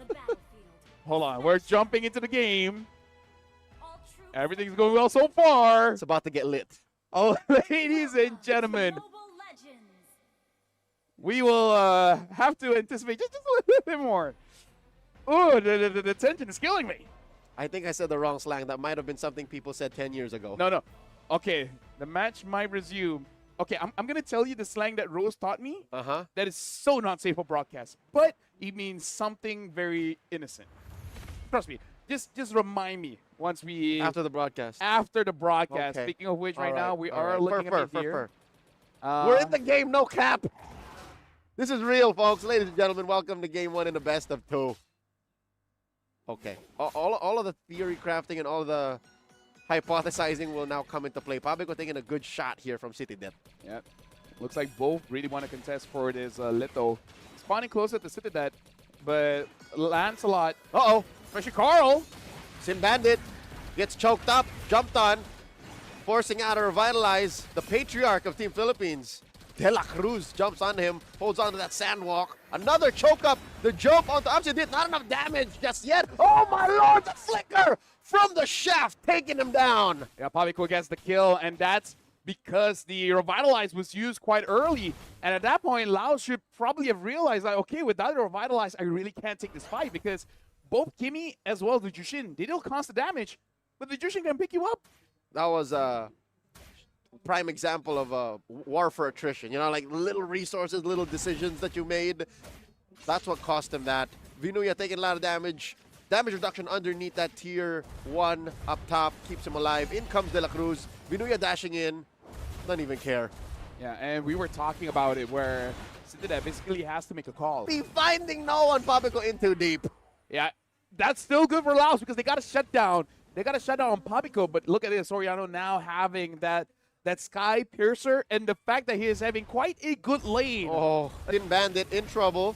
Not enough damage between De La Cruz and Soriano down bottom. It's just a matter of time. I'd say that tier 1 down bottom is going to pop before the second turtle even goes down. Team Laos, they're actually trading quite well, making sure that any aggression that Team Philippines is showing, they try to fight back. You know? Another choke up. And they get him. AOG, not even going to work. Soriano gets a kill. Another one, opposite. Gets skewered by Nepomuceno. At this point, Team Philippines, everyone is roaming around the map, 4 minutes in, and there's no more. Lexborg, you're just going to buy more defensive items, more health, more HP. Lapu's not dealing enough. Team Philippines is a walking death ball. Whoever they see, they don't care who they will. Morrison Bandit can be thankful for. Yep. At least turrets haven't Doing too much damage. a practice of futility. Sure, Laos is getting kills, but Team Philippines utility. Sure, Laos is getting kills, but Team Philippines is in control. I have a dangerous question, which is, how much gold does Lancelot have right now? I have a dangerous question, which is, how much gold does Lancelot have right now? Because look, advantage. Full item. Because look, advantage. Full item. Yeah, full item against these, I don't know. Time in game 1 of this best of 2. You need range? You can't, because as soon as you commit, Nepomuceno's on you. Rhapsody from Soriano. No ults used. Again, the one defensive ult from Pabigo, but they're not just willy-nilly throwing out ults. Yeah. So they're literally just playing with basic attacks and, you know, their smaller kits. Final Slash forces Tatason to respond. Okay. Okay. Item build on Tatason is something I'd like to check. Is he going full defense? If I was a front line, I'll be complaining. Like, if I was a front line, I'll be complaining. Like, what do you want me to do? I'll get picked up. I'll get shot by this Granger. This feels like we can call it already. And there is a choke out. Sin Bandit goes down. Didn't even try to use the AOG. He knew this was inevitable. Laos no 4x as well. So you got to deal with the damage and the sustain coming in from the Granger. Pavico already using the Crimson Beast. Oh, hold on! This might be the end angle at 10 minutes and 7 seconds. They find City Death. Last Insanity. That is Tatason trying to hold on. Not going to happen. Savage was denied by Carl, but either ways, congrats. Still, they haven't if you're top of your group. And I would say that that game was very difficult because it's one thing to come back in a, say, 20-ish minute game because by that time, everyone will at least have 3 items. And most heroes, that's all they need. Unless you're a marksman at this point, you need 4, right? But you don't even give them farm. That's the biggest problem, right? The jungle is empty. So even if the Yisun gets to move forward, there's nothing for you to get. Just to put it into context, Team Philippines played MLBB. Yeah, Team Laos was playing an escape room. They were figuring out a way to get out of this position wherein Team Philippines was constantly on them. You know, the pressure of farm, the pressure of EXP, the pressure of, like, where do we go? Like, as soon as the game started, the mid duo from Team Laos was like, so how do we stop this? The problem is, I feel like for Team Laos, like, being objective about it, is that everyone lost their lane, right? The mid lost after the Revitalize has been used, and then the Jushin basically... And here we are, our MVP, the Apex Predator, Philippines Vinuya, also known as Sanford. Having an absolute amazing game. In lane, in the team fights, fast rotations coming in from Team Philippines. And this is the advantage that you have when you really understand your power spike where you don't have to farm. because they know like, oh, I have a Fury Hammer. This is enough, right? I can go in. I can go in. And look at this, the gold coming in from the Lancelot, 10,256, and for City So 5,000. So I was off by a few thousand. You were off by 2.5 times. Yeah. Huge. 10 minutes and 26 seconds. When we say this is the group of death, we weren't sugarcoating it. We're saying it as it is. Yep. As funny as it might be, right? This World Championship squad, this mid-season cup winning squad, this Hall of Fame of who's who in the world of MLBB esports still has a chip on their shoulder. They want to get that gold, and they're going to start here in the group stage. Looking at the damage dealt here as well. Look at the damage coming in from Soriano, 34%. Shooting up everyone here. So, Team Laos, I feel like you got to make a decision whether you want to draft that you're going to win mid, or you're going to make a draft that you win the side lanes. Because I feel like at that point, I actually feel like there's a chance in mid, right? Their mid trio was actually pretty solid. It's just that Team Philippines, they've done this tango. Yep. They fought against... It's not enough to win mid. They fought against so many Kimis, so many Gata. Because every netizen I've ever talked to, they're like, why do you let them get their comfort? And then even if I do... And every pick I do, they can pick as well. Yeah. So, yeah. Because at that point, I'll be like, okay, Lapu, go to gold, and then put the... So that is, I don't want to say problem, but priority number one, to get a lane that is at least beneficial, or, at best beneficial, or at least to describe it. The answer is always official, or at least to describe it. The answer is always incomplete. There's always incomplete. There's always a part of the equation that you cannot opt for, which is how do they respond, right? Because every single strategy that you have is they might see through your mirage and be like, okay. They might see through your mirage and be like, okay, I know this is what you're trying to get for, so I'm just going to do something else. So that is going to be the real worry. If I was them, something very simple, which is the EXP, I'm going to give you something that even if 3 people gank you. Feint the gold lane, or feint the EXP, get a fighter that you usually see there, and then find a way to get a Uranus. That's my best option. Now that's an issue, because if you focus on your side lane, the side lanes are so counterable now, right? Which is why the meta is pretty open. You pick up something like an Xborg, where's no Faraga? In the early days when he was new, was one of the heroes that was so broken because weirdly enough, folks, she is a scaling hero. She's able to do the one pop stop and kill. One of us is going down. Let's see who. Let's see who. Speaking of, again, Laos being the first pick here, banning out the Jushin, the Hilda, as well as the Lan. So these are literally, save for the Hilda, the 3 heroes that we saw in game 1. Yisun Shin and Yu Zong for the Philippines, and Laos close off their 3 picks with the Grok, the Haya, and then the Lapu. Honestly, pretty solid opening here coming in from Laos. Oh yeah, for sure. I was gonna say, I don't know why they went the Yisun Shin's direction. You know who's in the roam, you know who's in the jungle. So Laos is closing up, because then at least you don't die.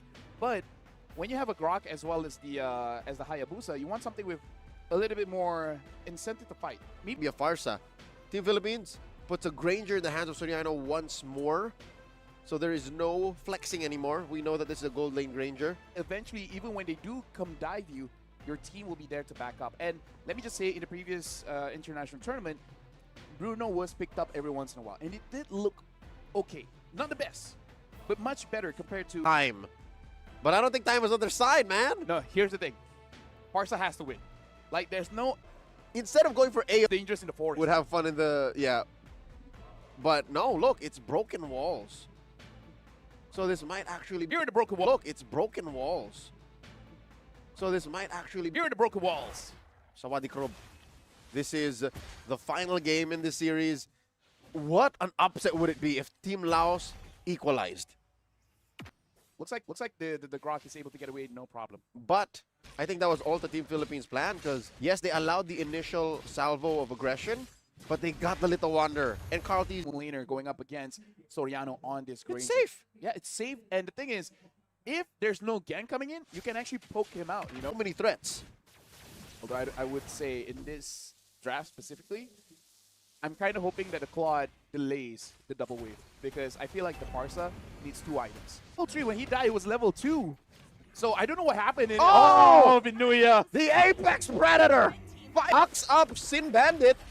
This is City that trying to take him down. Pabico lives. Hey, you know what? Introduced. It honestly wasn't that big of a change, but now when teams are... Because look, having dashes, having move opposite finds no one.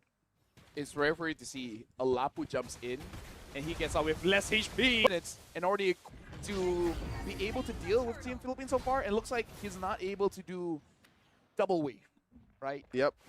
He's delaying it on not on purpose. Not on purpose, yeah. Yep. Oh my God!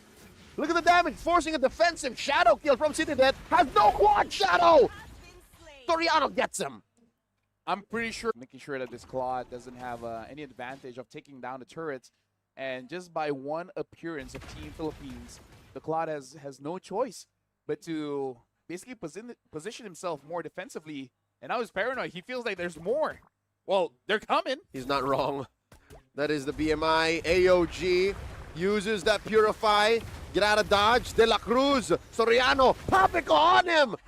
3 members of Team Philippines find him. Waiting for that blazing the web. Pabico though. Oh! Side steps 2 salvos, but eventually goes down. Sin Bandit with a tech charge. Gets punished hard. Another kill for Soriano. About 5,000 gold difference here for Team Philippines, having 6 kills to 1. Vinuya is having an amazing time going up against this Lapu because there's so much shot residue, shot essence being going over to him. Oh no! He's holding on for it. Can he make it work? Putavan, I was actually using those minions. Again, you talked about this in the first series we called Do Not Fight a Lapu-Lapu while you have minions on your side. Close call. Not gonna lie, I thought I was about to cast a curse it. Like the moment I hype him up and then he dies 1v1. Yeah. He's better than that. He knows that he shouldn't force the issue. Yeah. But you can definitely tell he was thinking about it. He was like, if I dive this turret, will I be able to heal up enough? Yeah, a lesser player would have maybe... Oh my... What? Off screen! I mean, there was a little bit of help from De La Cruz, but so is the situation in mid. Pabico finds City Death. All this while, Nepomuceno was working on the turtle. The map belongs to Team Philippines right now. They are up about 7,000 gold. Blazing the Wedge trying to clear the wave, but look at that, the damage coming in from Soriano. Basically one shot, if not like 2 tap him, and then it's done. Tata Son, I don't know what he was thinking, man. That might have just been a desperation move. He was trying to get some EXP, and if he was going to die in the process, he was just going to die. I'm pretty sure he's experienced so much of his minion dying to anything, you know, the turrets and such. So he's like, you know what? He's had it. I'm going to die, but at least I'm going to get my minions. Yeah. It's my responsibility. Yeah, me dying is the same as me not getting minions anyways, because I'm not getting any. This is just a different way for me to go back to base. Might as well get some minions. It's an alternative to recall, but here you have minions. Yeah, you're right. I don't know if the math checks out on that, but here we are anyways. Black Dragon farm by Vinuya, forcing a slight response, a backstep for Team Laos. They're slowly but surely working on the map, getting to these tier 2s. Yep. Look at Pabico. Gets caught. He's fine. No issues. Dashes out. You know, be like water, my friend. And Sun Tzu, right? You know what? Sure. I'm sure in the Art of War, somewhere there, he said, be like water. Maybe Some even, translated version of it. maybe he even said, you know what? The cloud is amazing. We haven't seen flying clouds. Yeah, true. Hey, it's only a matter of time, right? All the while, Team Philippines, they're continue to farm. And more importantly, they're denying the farm. Vinuya comes in, compromising with a VAD, and he gets popped by Soriano. Feathered Airstrike the response, plus a shadow kill. Down goes Pabico. They're looking for one more. Couldn't find De La Cruz. 2 for 1 for Soriano. And just like that, Team Philippines.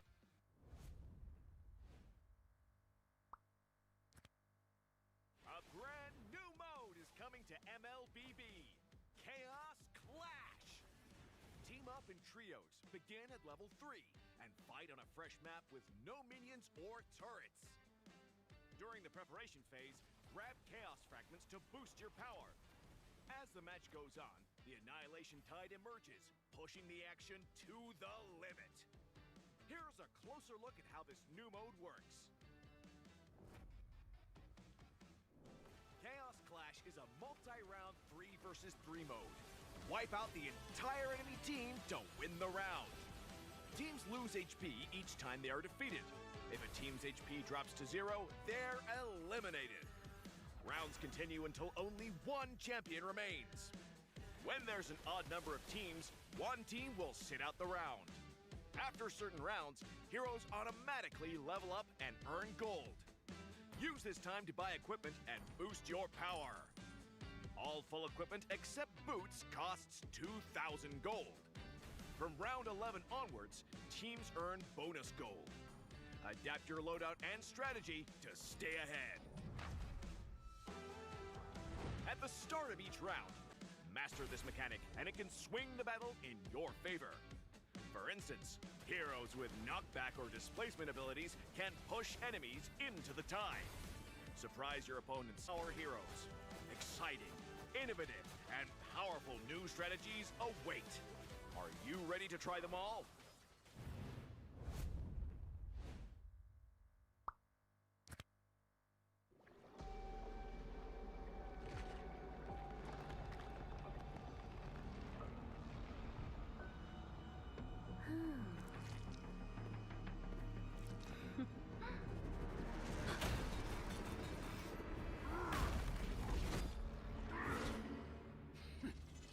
Does the Lord of Lava also crave the Sovereign's blood?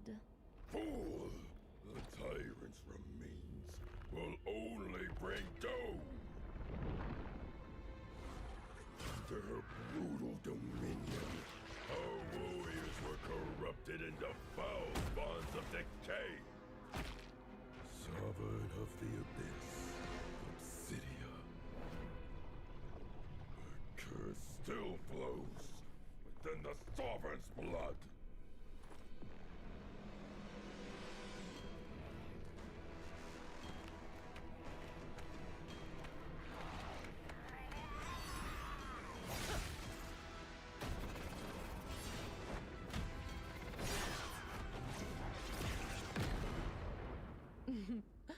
Such loyal little puppets, aren't you?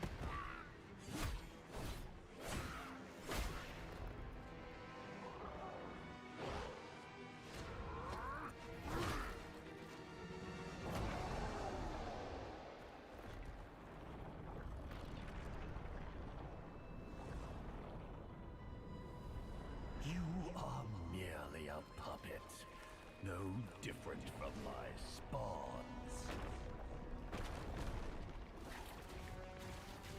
Bow to me. Keep your throne, or be destroyed. The Abyss bows to no one.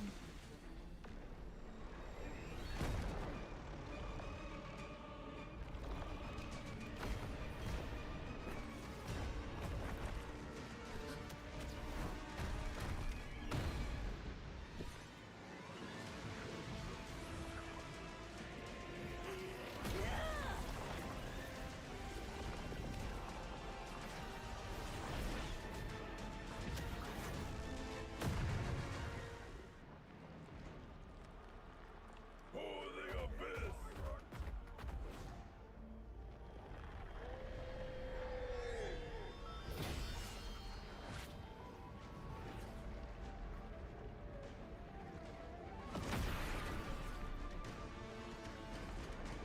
These ratchet spawns reek of its corruption.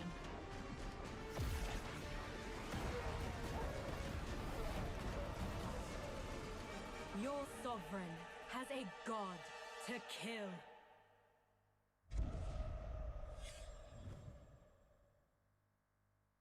Hello, everyone, and welcome to another patch preview. We've got tons of awesome new content to share with you, so let's jump right in. New hero, Sora. Meet the shifting cloud who roams Agelta's golden dunes. As a fighter hero, Sora's Kit is all about transforming into powered-up forms through combat and unleashing an unrelenting barrage with his ultimate. We can't wait to see you guys pop off with him. This year, we've been constantly improving the gameplay of roaming and EXP lane, and it's been awesome seeing some OG heroes make their comeback. Later, we'll be rolling out balance changes for the upcoming...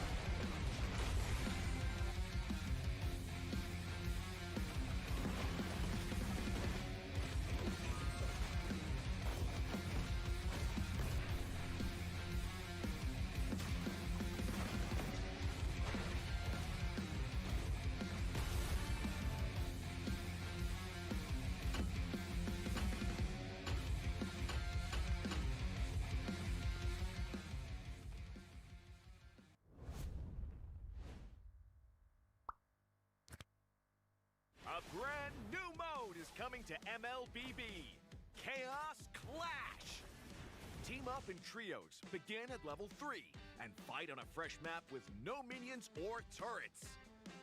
During the preparation phase, grab Chaos Fragments to boost your power. As the match goes on, the Annihilation Tide emerges, pushing the action to the limit. Here's a closer look at how this new mode works. Chaos Clash is a multi-round 3 versus 3 mode. Wipe out the entire enemy team to win the round. Teams lose HP each time they are defeated. If a team's HP drops to 0, they're eliminated. Rounds continue until only one champion remains. When there's an odd number of teams, one team will sit out the round. After certain rounds, heroes automatically level up and earn gold. Use this time to buy equipment and boost your power. All full equipment except boots costs 2,000 gold. From round 11 onwards, teams earn bonus gold. Adapt your loadout and strategy to stay ahead.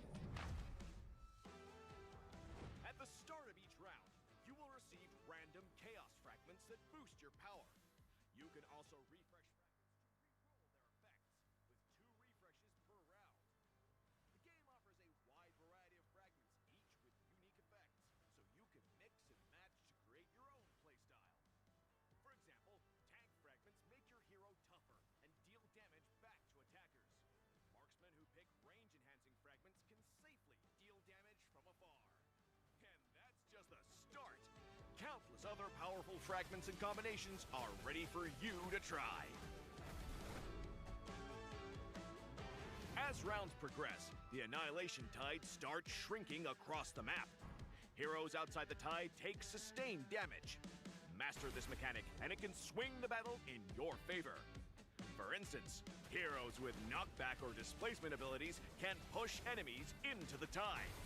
Surprise your opponents and watch them struggle against the sustained damage. The new 3 versus 3 mode, Chaos Clash, is coming soon. With a variety of chaos fragments, every match brings a fresh experience. The shrinking zone adds fast-paced, thrilling action, and new map buffs further empower heroes. Exciting, innovative, and powerful new strategies await. Are you ready to try them all?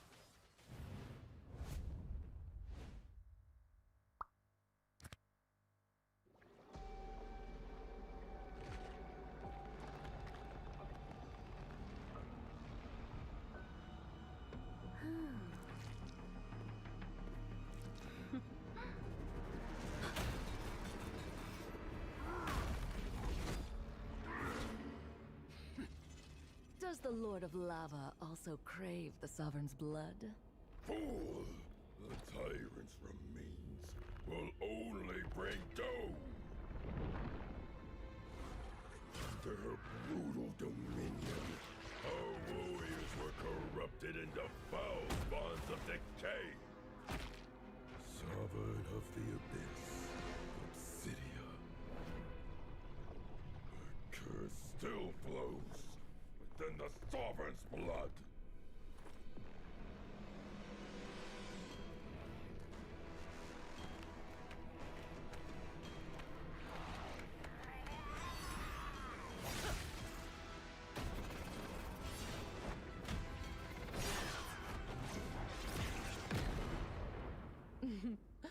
such loyal little puppets.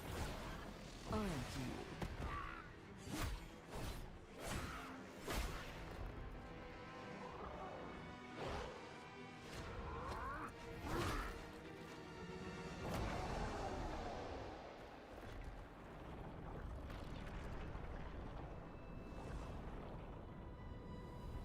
You are merely a puppet, no different from my spawns. Bow to me. Keep your throne, or be destroyed. The Abyss bows to no one.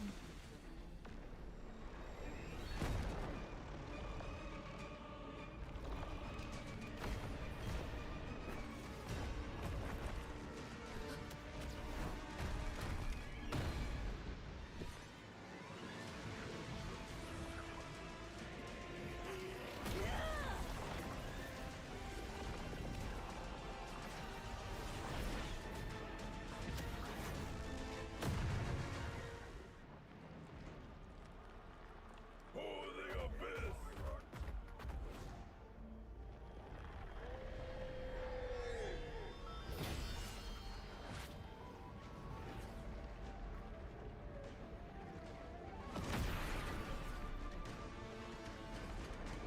These wretched spawns reek of its corruption.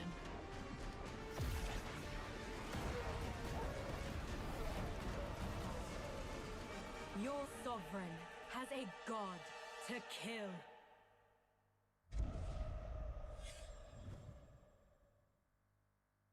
Hello, everyone, and welcome to another patch preview. We've got tons of awesome new content to share with you, so let's jump right in. New hero, Sora. Meet the shifting cloud who roams Agelta's golden dunes. As a fighter hero, Sora's kit is all about transforming into powered-up forms through combat and unleashing an unrelenting barrage with his ultimate. We can't wait to see you guys pop off with him. This year, we've been constantly improving the gameplay of roaming and EXP lane, and it's been awesome seeing some OG heroes make their comeback. Later, we'll be rolling out balance changes for the upcoming M7 Championship, recognizing the unsung roamers, rewarding skillful plays, and keeping the meta fresh. Through these goals and more, we're committed to elevating your game experience. This patch also packs improvements for many features. A brand new clip sharing feature is also dropping soon. You'll be able to clip and share your plays instantly with a recording overlay. So, get ready to show off those stylish skills to all your friends. That wraps up our new patch preview. Hope everyone will enjoy all the new content. And until next time, we'll be seeing you in the Land of Dawn.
A brand new mode is coming to MLBB, Chaos Clash. Team up in trios, begin at level 3, and fight on a fresh map with no minions or turrets. During the preparation phase, grab Chaos Fragments to boost your power. As the match goes on, the Annihilation Tide emerges, pushing the action to the limit. Here's a closer look at how this new mode works. Clash is a multi-round 3 versus 3 mode. Wipe out the entire enemy team to win the round. Teams lose HP each time they are defeated. If a team's HP drops to 0, they're eliminated. Rounds continue until only one champion remains. When there's an odd number of teams, one team will sit out the round. After certain rounds, heroes automatically level up and earn gold. Use this time to buy equipment and boost your power. All full equipment except boots costs 2,000 gold. From round 11 onwards, teams earn bonus gold. Adapt your loadout and strategy to stay ahead. At the start of each round, you will receive random chaos fragments that boost your power. You can also refresh fragments to re-roll their effects, with 2 refreshes per round. The game offers a wide variety of fragments, each with unique effects, so you can mix and match to create your own playstyle. For example, tank fragments make your hero tougher and deal damage back to attackers. Marksmen who pick range-enhancing fragments can safely deal damage from afar. And that's just the start! Countless other powerful fragments and combinations are ready for you to try. As rounds progress, the Annihilation Tide starts shrinking across the map. Heroes outside the tide take sustained damage. Master this mechanic, and it can swing the battle in your favor. For instance, heroes with knockback or displacement abilities can push enemies into the tide. Surprise your opponents and watch them struggle against the sustained damage. The new 3 versus 3 mode, Chaos Clash, is coming soon. With a variety of chaos fragments, every match brings a fresh experience. The shrinking zone adds fast-paced, thrilling action, and new map buffs further empower heroes. Exciting, innovative, and powerful new strategies await. Are you ready to try them all?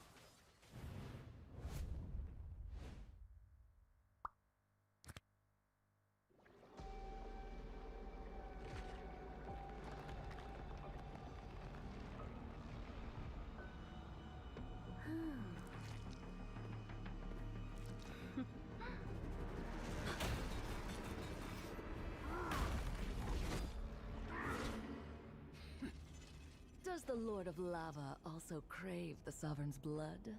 Fool! The tyrant's remains will only bring doom! Under her brutal dominion, our warriors were corrupted into foul bonds of decay. Sovereign of the Abyss, Obsidia. Her curse still flows within the Sovereign's blood.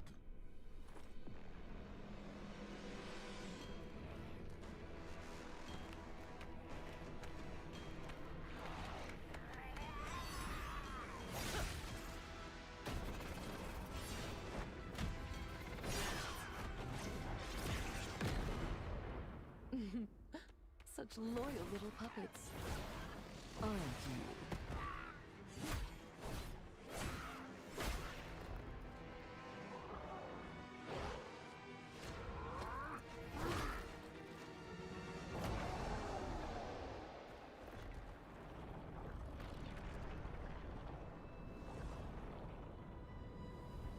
You are merely a puppet. Dropping soon. You'll be able to clip and share your plays instantly with a recording overlay. So, get ready to show off those stylish skills to all your friends. That wraps up our new patch preview. Hope everyone will enjoy all the new content. And until next time, we'll be seeing you in the Land of Dawn.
is coming to MLBB. Chaos Clash! Team up in trios, begin at level 3, and fight on a fresh map with no minions or turrets. During the preparation phase, grab Chaos Fragments to boost your power. As the match goes on, the Annihilation Tide emerges, pushing the action to the limit. Here's a closer look at how this new mode works. Chaos Clash is a multi-round 3 versus 3 mode. Wipe out the entire enemy team to win the round. Teams lose HP each time they are defeated.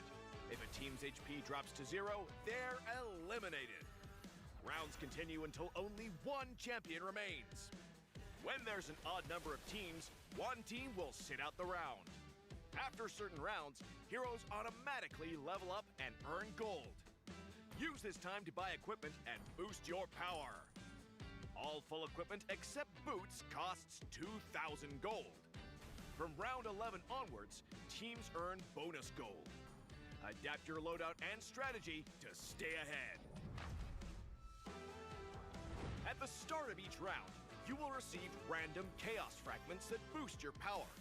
You can also refresh fragments to re-roll their effects, with 2 refreshes per round. The game offers a wide variety of fragments, each with unique effects, so you can mix and match to create your own playstyle. For example, tank fragments make your hero tougher and deal damage back to attackers. Marksmen who pick range-enhancing fragments can safely deal damage from afar. And that's just the start! Countless other powerful fragments and combinations are ready for you to try. As rounds progress, the Annihilation Tide starts shrinking across the map. Heroes outside the tide take sustained damage. Master this mechanic, and it can swing the battle in your favor. For instance, heroes with knockback or displacement abilities can push enemies into the tide. Surprise your opponents and watch them struggle against the sustained damage. The new 3 versus 3 mode, Chaos Clash, is coming soon. With a variety of chaos fragments, every match brings a fresh experience. The shrinking zone adds fast-paced, thrilling action, and new map buffs further empower heroes. Exciting, innovative, and powerful new strategies await. Are you ready to try them all?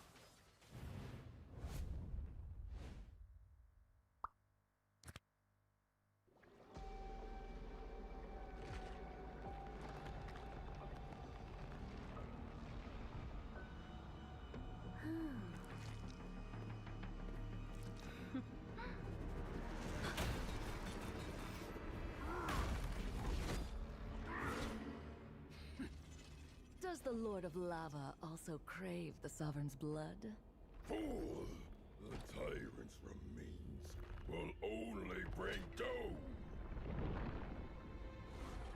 Under her brutal dominion, our warriors were corrupted into foul bonds of decay. Sovereign of the Abyss, Obsidia. Her curse still flows. Than the Sovereign's blood.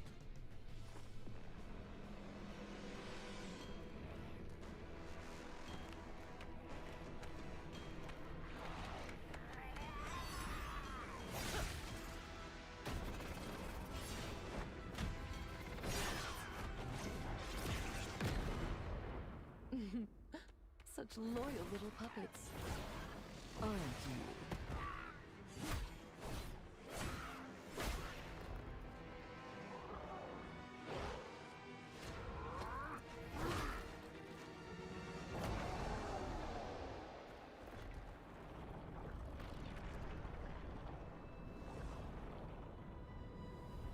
You are merely a puppet, no different from my spawns.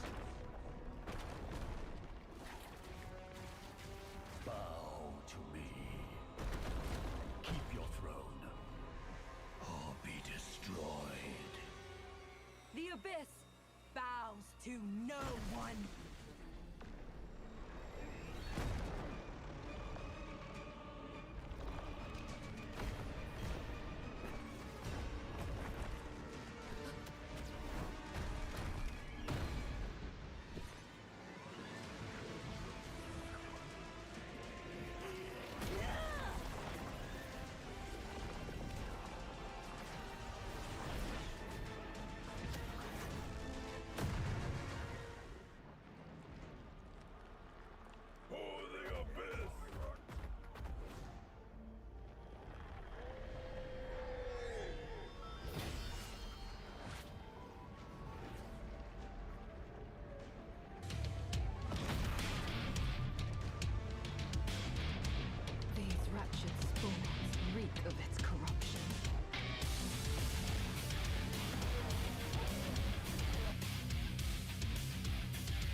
Hello, ladies and gentlemen. Welcome back to the third SEA Games hosted here in Thailand. My name's Bill. Alongside with me is Leo. I was about to say I'm Leo, but I'm okay with being you too. Hey, likewise. Sawadee krap.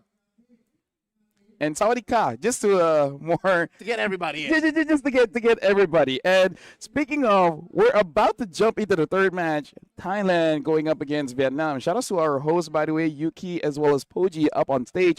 Probably going to be introducing the players coming up. We saw Thailand. Yep. Now we're going to see Vietnam. And the thing is, I have casted their qualifiers for the next upcoming World Series. And I got to say, Vietnam is a very interesting one because they're very dynamic in the sense that you win some, you lose some. This is the VMC Winter 2025. Vietnam has sent as their national team a majority of the squad that represents the team that we all know as Saigon Phantom. Yes. Who was in the grand finals and prior to VMC 2025 was the superpower out of Vietnam. But to represent them, they got a majority of that lineup, so 4 out of 5 are Saigon Phantom, and they got, if I'm not mistaken, Daylight as their gold laner, the gold laner of the team who would have eventually won. Yeah. Which is RLGSE. Yeah. Something to talk about Vietnam as well is definitely their jungler because very dangerous during that time. They use mostly assassins, and of course looking incredibly strong. Is this my man Joga? I believe so. Let me just double check. It is Joga. He's a hugger. He is. I believe it was the yeast. Sorry. It was the Hayabusa. The Hayabusa, the Fanny. This man plays everything. Yeah, I mean, like, sure, the East Shin as well as the Lancelot, but this guy on the Hayabusa seems a little bit unfair considering the fact that Team Thailand won both games at a pretty late stage of the game. Against Timor-Leste. Vietnam is one of those teams that's just a little bit impatient. This is going to be a cool matchup to watch because we know what Team Thailand is capable of. We know their tendencies. But now that Team Vietnam is coming in, a team that has that control of the past 3 years. We watch Vinny. We're going to be... His IGN is Meow, but his name here is going to be Nam. Dude, Meow is one of those guys that's for better or for worse. Yep. Again, some of them split up. Again, that gold laner of theirs. And yes, he was Daylight. It was Daylight, yep, also known as Viet An. Yep. He's joining his old brothers again. So this is a nice reunion for Vietnamese MLBB esports fans. Yeah, so I really feel like for Thailand, if they really want to win this one, they gotta lock in the sense where their fundamentals, especially when it comes to item priorities, is definitely something that you gotta be a bit more careful of because especially going up against Joga. Joga will pressure you just a little bit too much. So I feel like whatever their priority is, especially for the roam, needs someone to be able to hold him down. Yep. Maybe even try to get a Ruby early, just so that if things go wrong, Ruby's there. So basically, drafting priorities change when you're dealing with Joga. I wonder where mentally Tak Danai is, the roamer for Team Thailand, who played pretty well against Timor-Leste, but this dynamic changes. Team Vietnam, they are rocking a different roamer. Am I correct? Who is the roamer for Team Vietnam? So his name is Ngoc Krang. Yeah, but it's Gnart. Oh, it's not. Yeah, so yeah, it's the same guy. It's still the Legion Esports old guard. Yeah, so Team Vietnam definitely is a superstar team here, but I feel like considering how they play, I really feel like Tak Danai will not be getting his Hilda. Right? The Grok was good, but it's not as scary as the Hilda. So I feel like the Hilda's just so easy to make broken. Exactly. So after that game, they saw against Timor-Leste, they're like, okay, even if we do let the Hilda go, we gotta get a crazy prio hero. Like at this point, I'm not sure what is gonna be the prio hero that they're gonna be fighting over, but yeah, that's the only way they'll let go of the Hilda if they get something very juicy in return. I love that as we run through Team Vietnam's lineup, where we're reminded of who exactly we're dealing with. This goes all the way back to the old days of MLBB. Again, they're not from the same era, but the first time I met this squad was in M4. That was in Jakarta. And just a stone's throw away from where the hotel was back then was where Thailand's team, IDNS, what was that? Taman Anggrek Mall is where they've won the first major international event. So this is pretty historical. Watching Vietnam go up against Thailand. Yeah, and at this point, if Thailand wins this one, now that's really gonna set the tone Yeah. for Group A, because all of a sudden they're the leaders in their own group, and if they're able to take down Vietnam, now that's a statement. I feel like once you do that, even Group B will start to pay attention. Yep. Which is something to behold, because Vietnam for about a year now has had their own league, Yeah. the VMC, and they've also been partially competing in the Other international Mekong events, yeah. Challenge. Yeah, in the Mekong Challenge MTC Cup. So And pretty strong there too. with that said, again, if Thailand can win this, now that you put it, this is definitely a statement. Yeah, so I feel like Thailand in the previous game, they receive pressure and then they equalize it back, right? I wonder if they can do the same going up against Vietnam, because they are the team that will give you opportunities for you to actually fight back, but sometimes it is a bait. Especially if Joga is on that Hayabusa, he'll show up and it's like, oh no, why am I overextending? He goes back and all of a sudden Gennard is there, Meow is there. Speaking of which, yeah, Vietnam, Nam, he likes to join in the fight. So whenever he gets a hero, say, even an Arlet, he probably won't stay in lane that long. Yeah. Exciting to see even the coaching staff of Team Vietnam here is one of the old guard. It's their old coach, Coach Sabo. He is of Myanmar. He's Burmese, but still, it's the same squad that's been working with this set of athletes for the longest time. So I'm looking forward to their performance here, because LaFell, this team, right, is used to playing with the best of the best. This team has locked horns with the likes of Team Philippines. They've been in the same bracket as these bigger regions like Malaysia, Indonesia. I'd say Vietnam was on their way to even being like a region of their own, as strong as like Singapore, as Myanmar. I would say when you're talking about the global best, they're in the conversation. Oh, yeah. And Thailand allowed me to really set the tone here. I do want to see one player improve a lot, because I feel like for both games going up against Timor-Leste was unable to do much, and is actually Severin.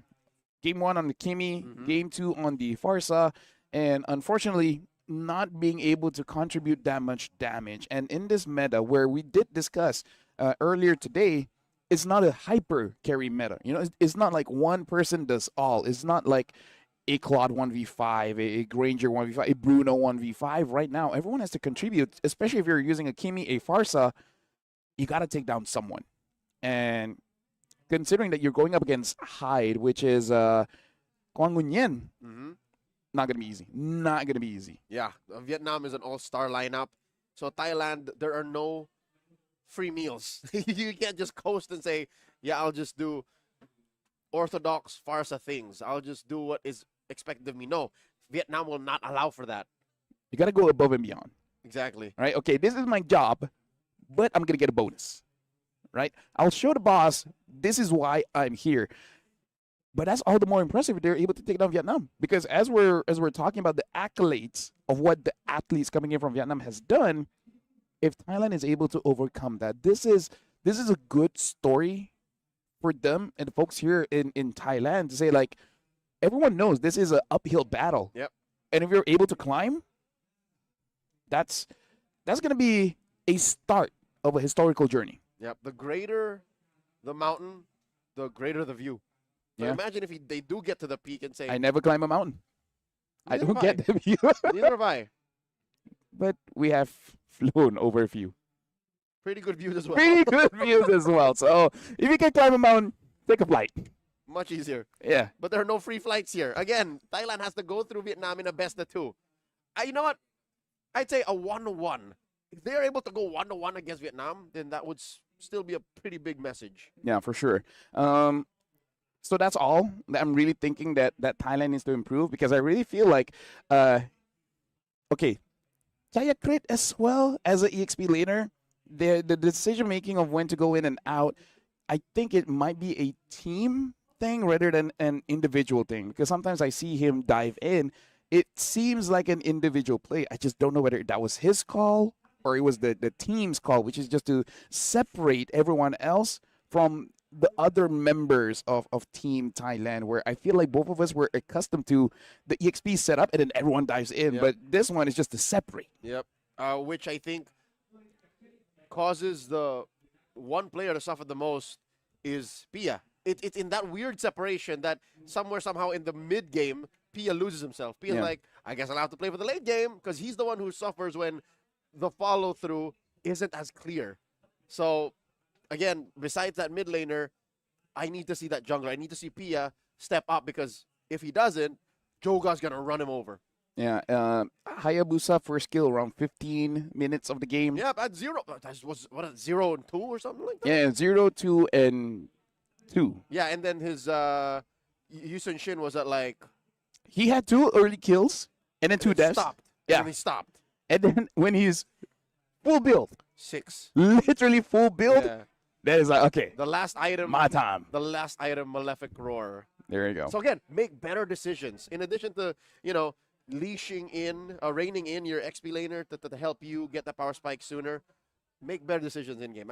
If Priya can do that, then maybe, this whole take down Team Vietnam thing might actually work. It's all about that transition. All right, mid game seems a bit lost.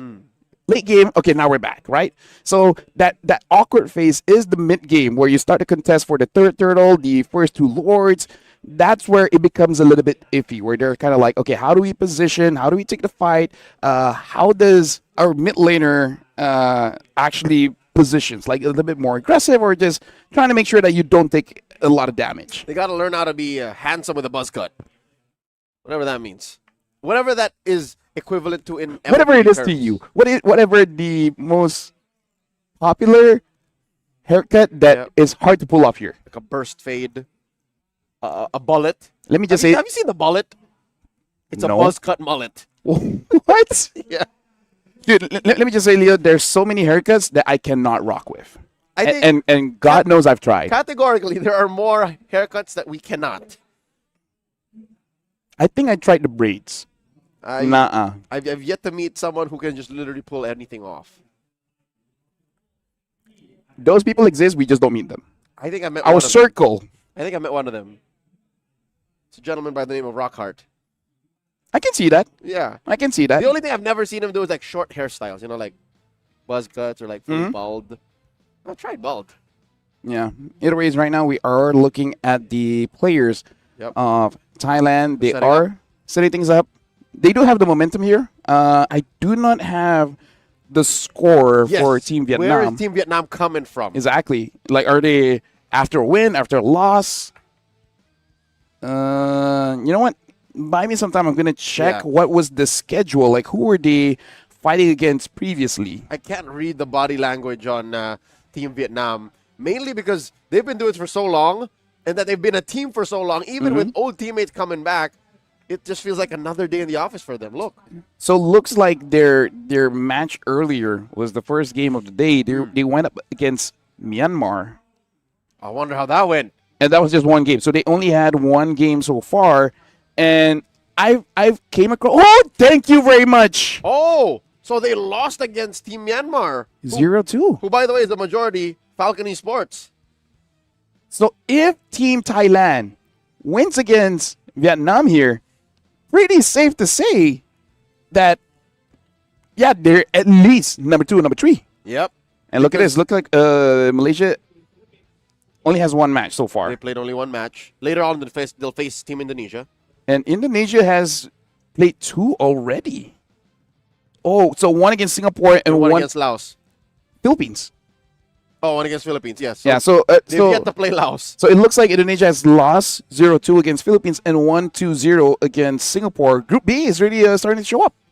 Okay, so a little more dynamic. We didn't expect the diversity of results that could come up from the teams in Group B, but Group A as well. I think the fact that there's less teams in Group A kind of makes us hold on for more. Yep. Because again, every match will count more, and it'll be so much more heartbreaking to be that one team that doesn't make it. Especially here when all the countries are gathered here in Bangkok, Thailand. Like they are, in a sense, rivals.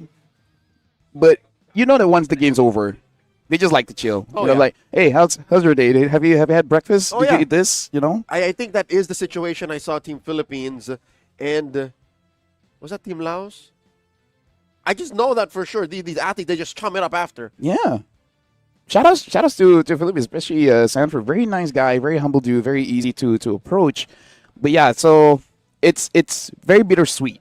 Like, one, you're sad that you don't get to go through, but at the same time, you're kind of happy to see like your friends advancing their journey here in the SEA Games, which is amazing for the MLBB folks here. They're pretty tough competitors, but at the same time, they understand the value of friendship.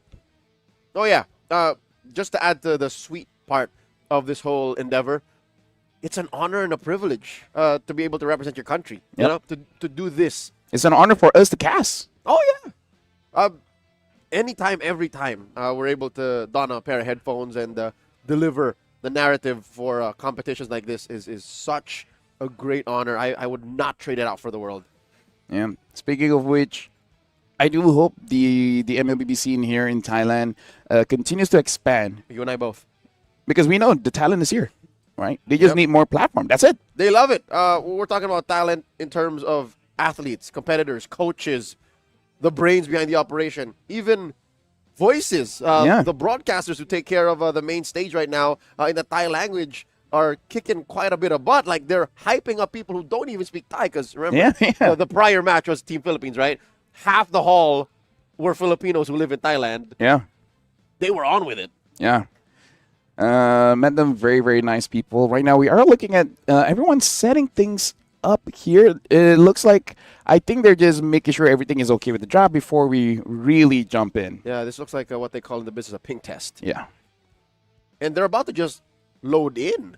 Speaking of which, I got to say, I recognize quite a few players here from Thailand. It's just that everyone keeps changing their IGN. Yep, and teams are in flux. Like, this is these are franchise players. Yes. With a new team now. Yeah, and so it's like, forgive me, I remember your faces. Yep. It's like you have that friend where you rank up, often. Yep. But once they change their name, you have no idea who they are. They try to invite you, you're like, no, sir. Who are you? You're not my buddy. Why am I allowed to send gifts to you? Who are you? So yeah, you know what? For the people that are in my friend list, please don't change your name that often. It's hard to keep up. This is one major tip that coaches and established pro players would give to amateurs and aspirants in the scene. It's just like, when you play in a tournament, don't keep changing your name. Yeah. Because people will not be able to latch onto you. They won't be able to remember, the one Lafeltizi, and then the next tournament you're Lafelion. You know what I mean? It's like, Yeah. Is that the same dude? I mean, like, even for, that's right. So that's why it's so important. Whatever your first name is, or like at least the tournament name that you're gonna stuck with, It's something you're willing to stick with. because God knows it's kind of like having your ex's name as a tattoo. It's pretty rough. I know someone who did that. I know too. I know too. We share the same mutual friend. Yep. And he's okay. He's fine. Took a while though. I mean, he's advancing his life. Oh yeah. Right. He's moving to The greater heights. I want to say heights. Yeah. I mean, it could be greater. It could be better than great. It's different. It could be today or tomorrow. He could let the world see him. Yeah. He could go in for the fight. Wait, no, that's not how it goes. No. What was it again? He's soaring. He's flying. He's amazing. There's not a star in heaven that he can't reach. He dances. A lot. Too much. Tone it down a bit.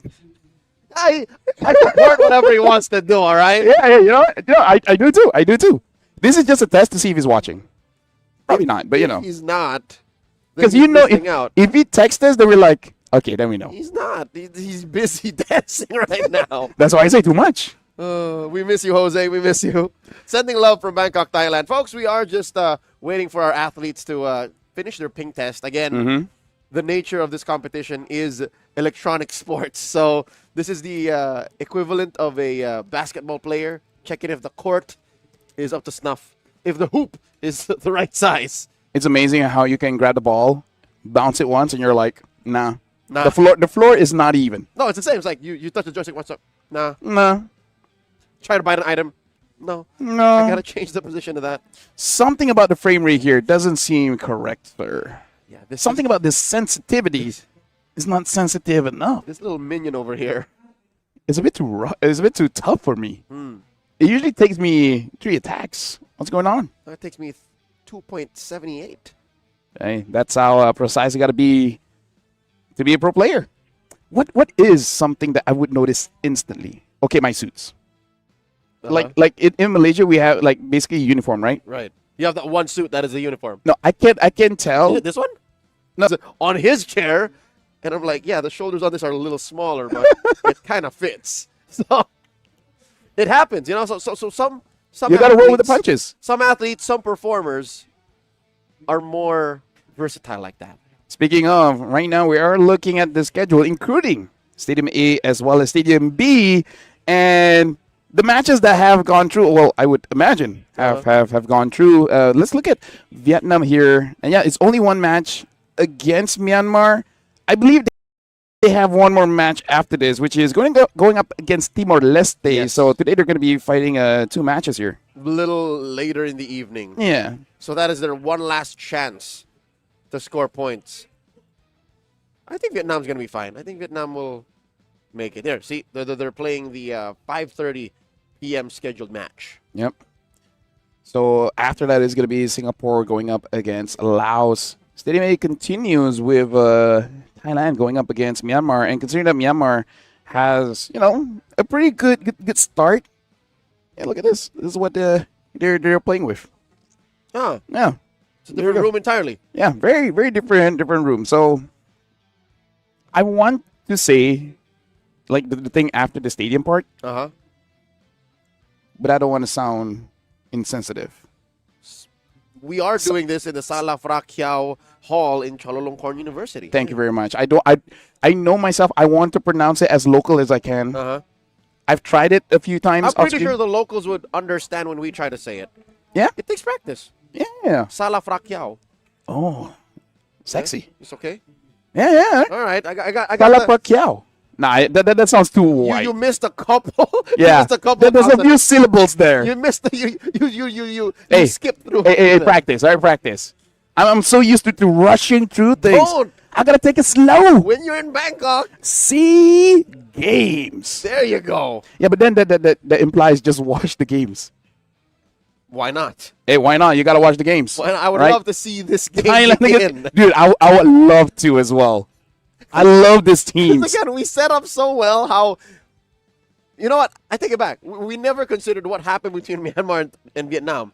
We don't know. It could be a close match. Okay, to be fair. To be fair. So 2 close matches Yes. that Myanmar were able to just close up, yeah? Mm-hmm. But what I'm worried about is, what if they weren't close? Hey, Does that mean Myanmar is that strong now? And mind you, this isn't even Myanmar's representative at the upcoming World Championships. This is Falcon Sports. It's not even their grand finalist. Top 4 maybe, but hey, but they're pretty strong. these are the same athletes, or a majority of them, that wowed us at M6 in Malaysia. Well, they got Royal Milk. He's a pretty scary guy to go up against.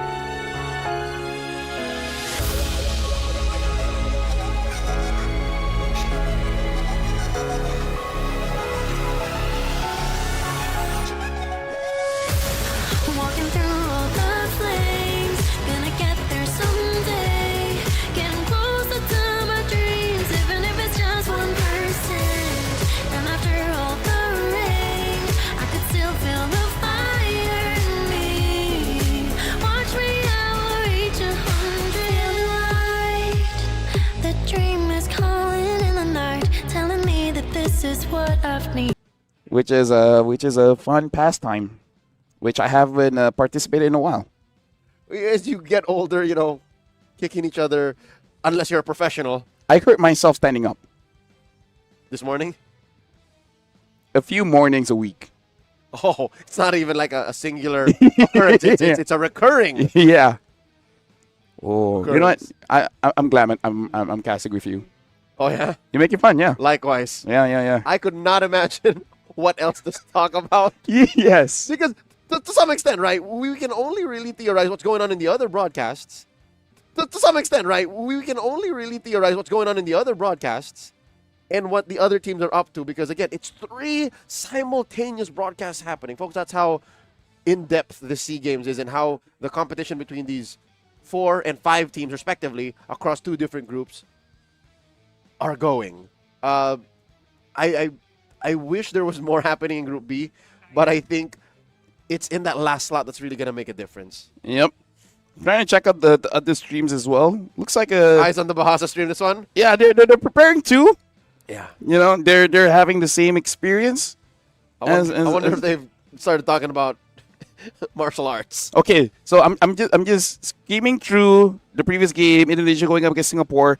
It looks like it was actually much closer because I'm looking at the goal. Not much difference here. But this is a sweep by Indonesia, yes? Yes. And I believe we're watching game number 2 here. Should be. Yep, there you go. A point for Indonesia. Yep. So in terms of the picks here, I think they took a page off of Loliel and now using the export gold. Which I think is a good thing. We've seen out of Malaysia, Loliel, but out of the Philippines, Benny Cutie. Golden Leomord. Gonzalez. Oh, Golden Leomord from Singapore, yeah. Is rocking a Golden Leomord. That, folks, spoiler alert, it did not work. Oh, yeah, it didn't work. But because they lost that one. Leomord is in the tank of the heroes that's going to get buffed after this. Leomord has been in the tank for a while.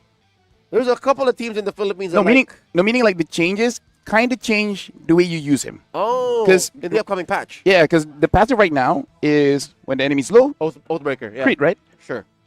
I forgot what was the Oathkeeper. change, but basically they make it so that he continuously heals up. Also, there's a sustain part of this. Yeah, though. so instead of like being an executioner, he just stays in the fight for quite a long time. So they changed the passive, some parts of his kit, but they still make it so that you have to call in Barbiel. So it's still a very Barbiel-centric hit. Still, I feel. But I like the sustain, though. I think that's one of the things that makes or breaks Leomord when it matters. He becomes item dependent. Because, yeah, you deal a lot of crits, right? But that means you have to invest then in a lot of Spell Vamp or Lifesteal. And you kind of want your opponents to go down very fast, too. So there's a negative push and pull of that, you know what I mean? Yeah. Here we go. We Ready, got a match 3, game 1 map draw. All right, where do we end up? Dangerous grass. So if you're not convinced that you should ban the Hilda, you should now. All the more now. All right? Don't let the Hilda go unless you can get it for yourself in first pick. It is a must that you ban the Hilda here. So we'll see in just a bit who is on the play, who is on the draw, who will be banning, or who will be picking 1 and then 2. At this point, I want the camera just to move a little bit so that we can see the screens, but never mind. Looks like Vietnam is going to be the first pick. Thailand second. Vietnam betting out the Fanny as well as the Boxia. So a pretty jungle-centric ban. Thailand betting out the Grok as well as the Hayabusa. Where's the Hilda, sir? If Vietnam does not ban it out, they might consider getting it. They ban out the Kalia as well, kind of showing that they really want to use an assassin. Yep. Or a hero that really just lives in your face. Because if there is a Kalia on the other end, then it's so easy to punish. So Vietnam, do it. Vietnam, do it. Gunnar, get yourself a Hilda. Unless Thailand bans it out now. They should. I mean, like, Yuzenshin is open and et cetera, but just fight back with a lance. Not the best of situations, but... There's a Lance Joy in case you want to trade like that. True. If they don't ban the Hilda here, what do you get in return? You can get an Eve plus Gatot. Eve Gatot. Yeah. Zushin. They themselves ban out the Eve, so they're worried about an Eve early pick here. I say Hilda. Or Zushin. Zushin or Hilda. Yeah. I think I might prefer the Jushin, actually. Oh, yeah? Right? Yeah, because just trust your team not to die. Oh. How about neither? Yisun Shin is Team Vietnam's first pick. So they're arming Do first. Mm-hmm. That's Joga getting his hands on the Yisun Shin. Does Thailand pick the Hilda? They can go... Dude. Hilda Zushin. Either Hilda Jushin Hilda Gatot.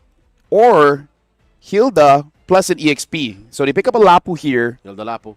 They should pick up Hilda, right? You're already in dangerous grass. But then, this is the problem. This is the problem. You pick up the Hilda here, but then Vietnam, seeing the Lapu, picks up a Yuzong. Picks up a Yuzong and a Jushin. Oh no, they go for the Lance instead. Pretty interesting opener here coming in from Thailand. Still very Hildable. Hilda. A bull for both teams. Yeah.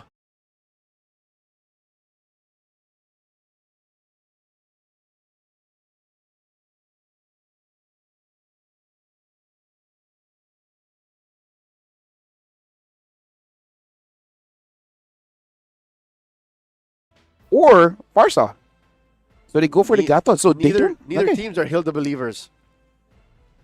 So Zushin and Gatot for Team Vietnam. You know, personally for me, Does Thailand lock their mid laner now? Hilda is one of those heroes where I also don't want to use. Because I know how it feels to go up against. And You don't want to give that experience to your opponents? I don't want to be tainted. Oh, you Because once you taste it, you're like, you feel pure only being on the receiving end. exactly. Ah, Like I'm one of those people. The virtuous one. It's like me and the people like me try not to play meta. But you know, once you feel it, once you know, okay, Grok is wrong, let me try it, and it's like, I know it's toxic. When you become a slave to what's optimal. And now the Granger gets picked up here, which Thailand is going off course with what they've done in the previous game against Timor-Leste, where they're pretty confident with using double fighters. And this time, maybe because of the absence of Yisun Shin, they go for this Granger, which... Yeah, they usually put Narobet's pick last. And here's the thing, Vietnam, they can just ban out long-range mid laners, and then Jushin and Gata can basically bully out any mid-duo. Thailand taking out the Ruby. Possible picks. Again, maybe the best gold laner that you can give to a Yusun Shin. And then essentially it also stops the Lancelot. It's cold that it tracks. The Farsa gets banned out by Team Vietnam. Still no mid laner. Nothing for Sivarin to play. Oh no, what's going to put in Sivarin's hands now? I feel like Thailand should probably ban out the Harif here. Because I feel like it's potential try. If not, CC. CC Harif, I feel like, is a pretty solid ban here for Thailand. Because there's no way you can pick it up anyways. They ban out the Esmeralda. What does this show? It shows that they might commit to one more shield heavy hero.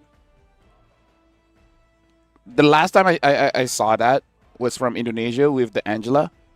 Doesn't work. Yeah, no, Angela here for these three to start isn't the best. Yeah.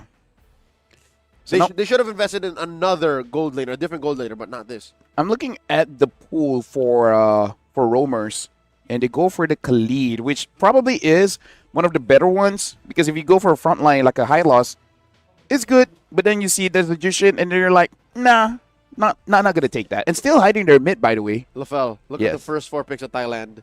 What team does this remind you of? Oh, a team just now that went up against Laos. Yeah. Yep. Maybe subbing out the Lapu for an Arlen, but other than that, It's the same thing. yeah. And they can't get the Jushin. So what else? A Valen? Maybe.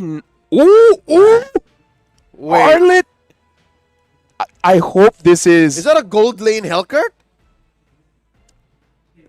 okay. So they got Arlet. It's either a gold lane or an XP lane Hellcurt. I'm a believer in EXP now. Yeah, so this You is know?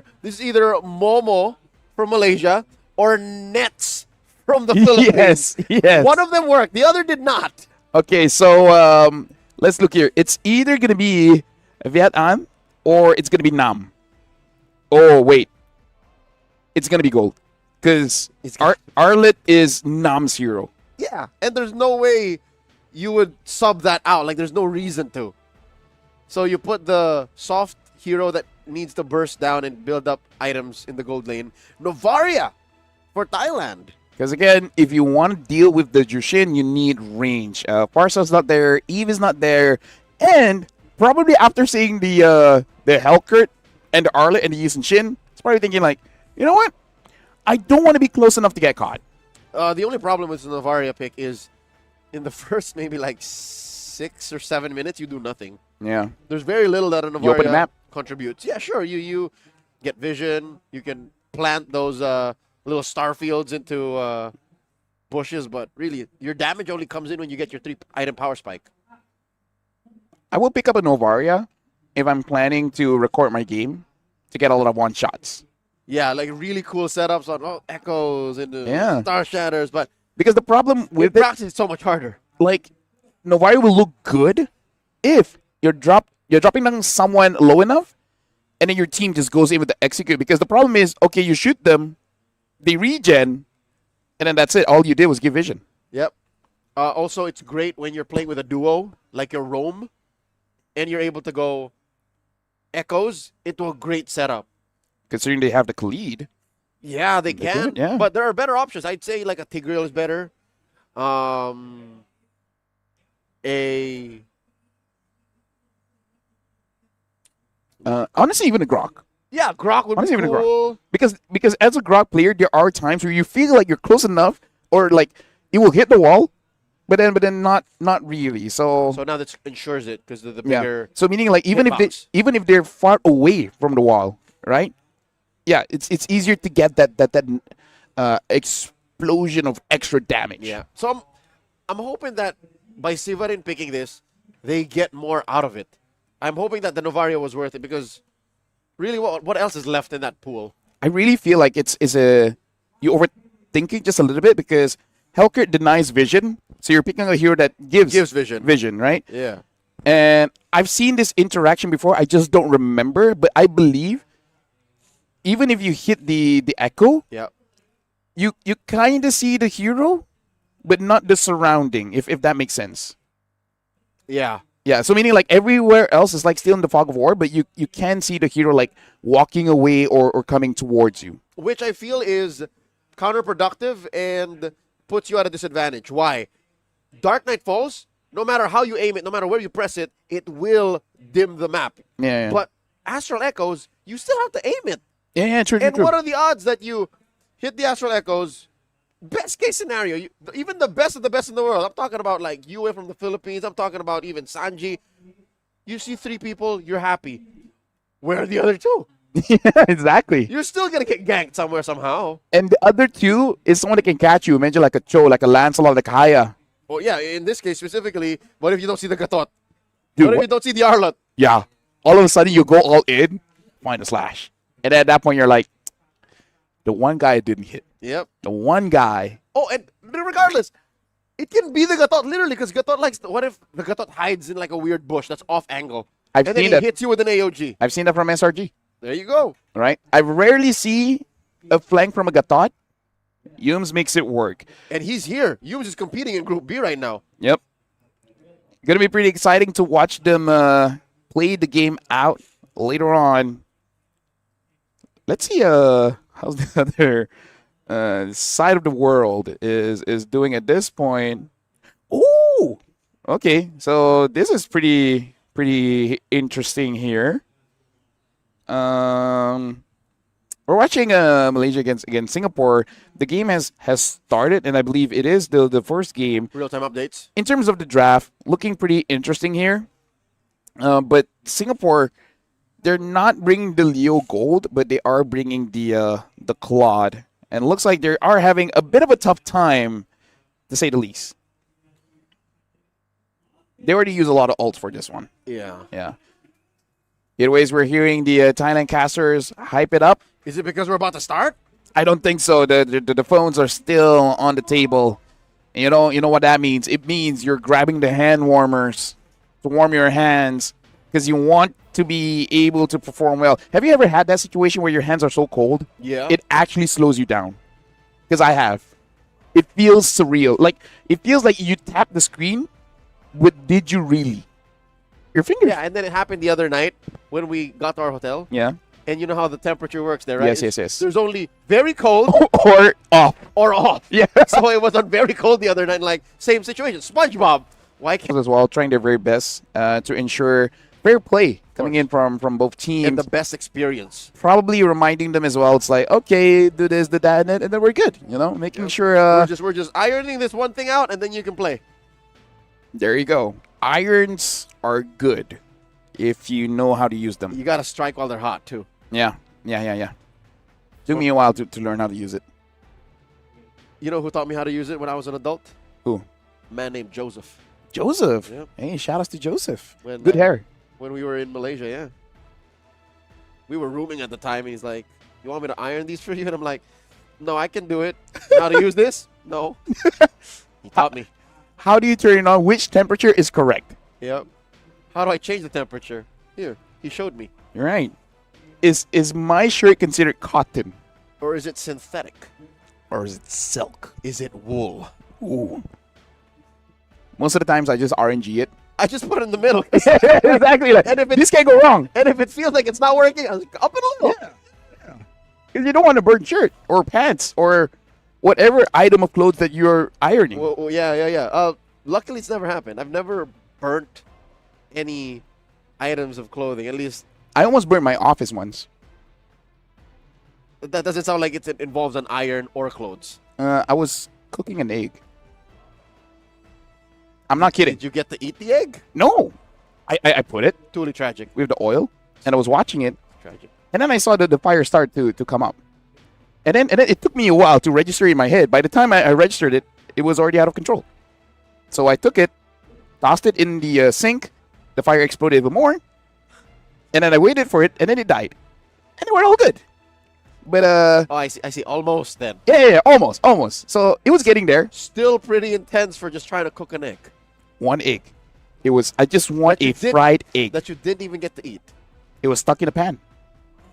All the while, the security was watching the CCTV, and they did not know what to do about it. They're just like, "Are you okay?" And I'm like, "Yeah, all good." because I didn't know they were watching, so I'm like, "Yeah, I'm okay. Nothing's happening." And they're like, "You're sure?" Carry on. Yeah, Yep. yeah. It's happened to me too. I was at home. And you know how smoke detectors can get real sensitive? Yeah. I was just cooking a meal. I was literally just cooking like a late breakfast. Mhm. And I did not know that I forgot to turn on my the exhaust on Ah, top of the stove. yeah. And it got really smoky in the house. Hey, we're jumping it. Okay, not yet. Hold on. We get to see a recap, all right? So confirmed, it is a Gold Lane Hellcurt in the hands of Daylight, also known as An. Yep. Probably going to go for that one.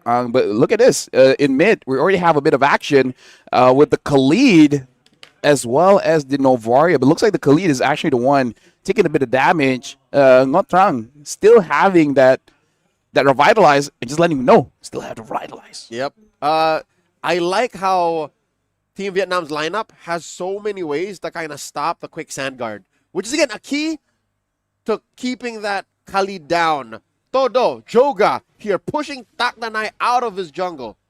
Successfully, I think, because Takdanai isn't really bullying him as much. Yep.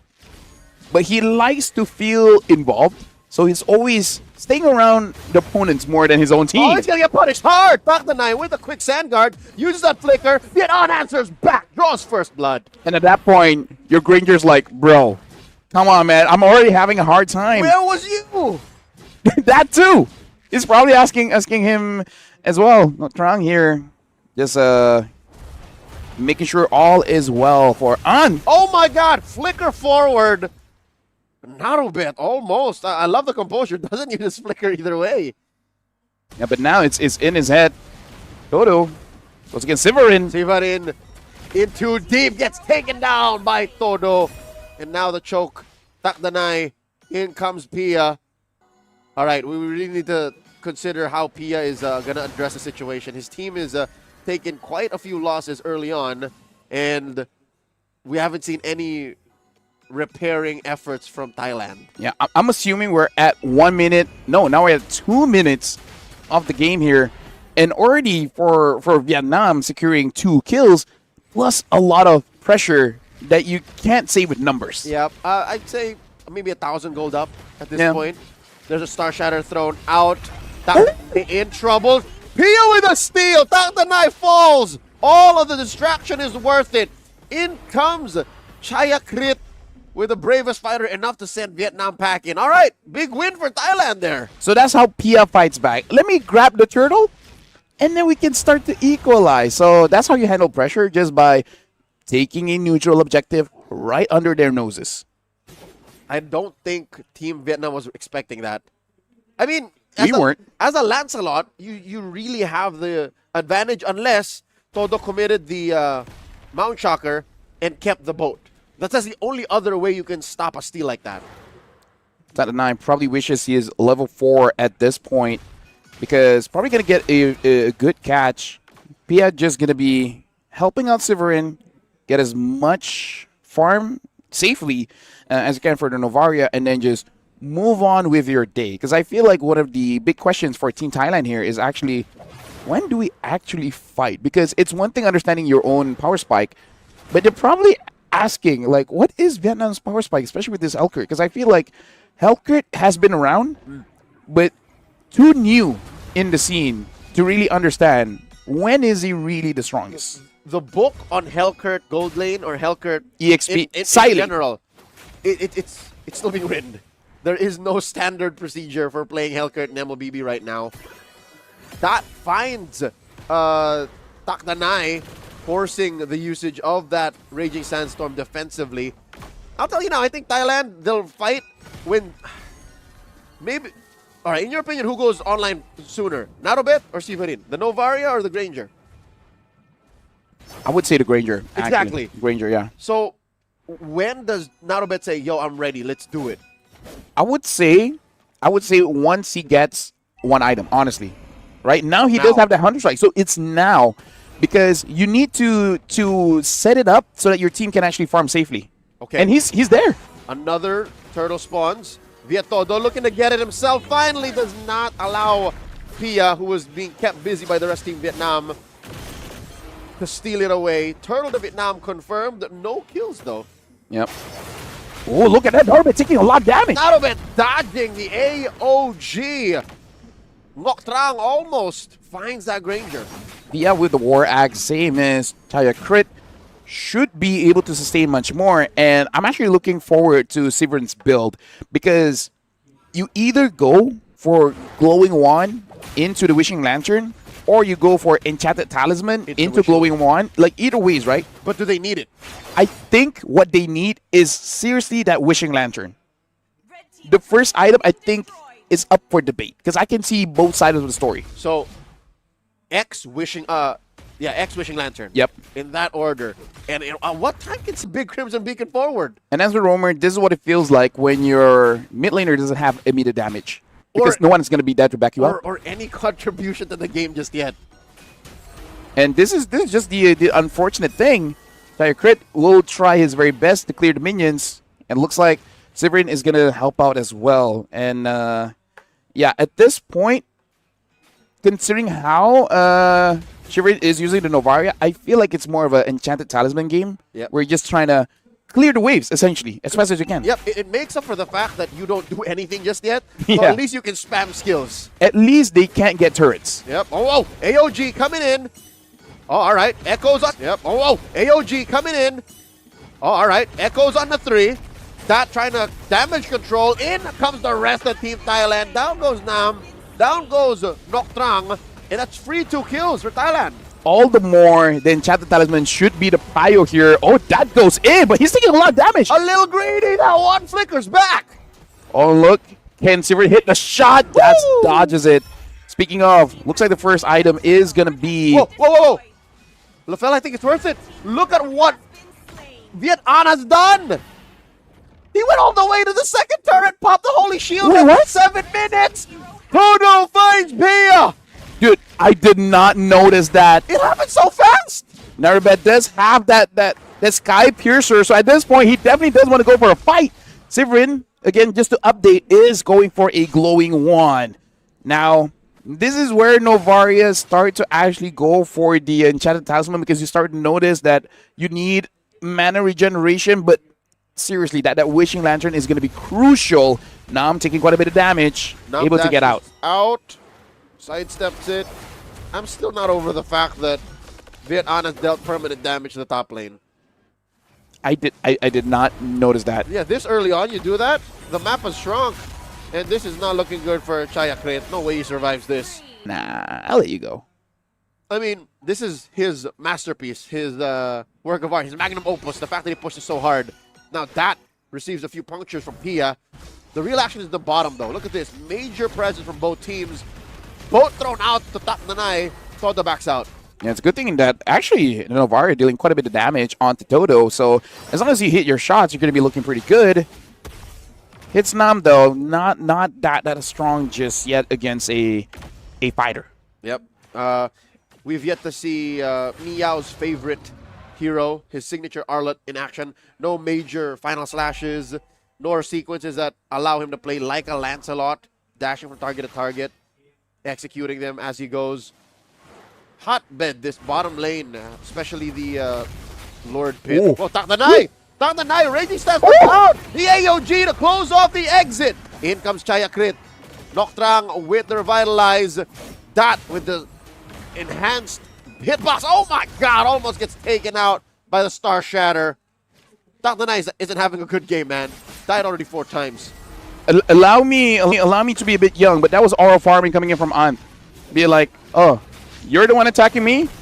You sure about that? He was looks maxing. Dude. He was mugging all of them. The face card on this man with that play. Never fails. Yep.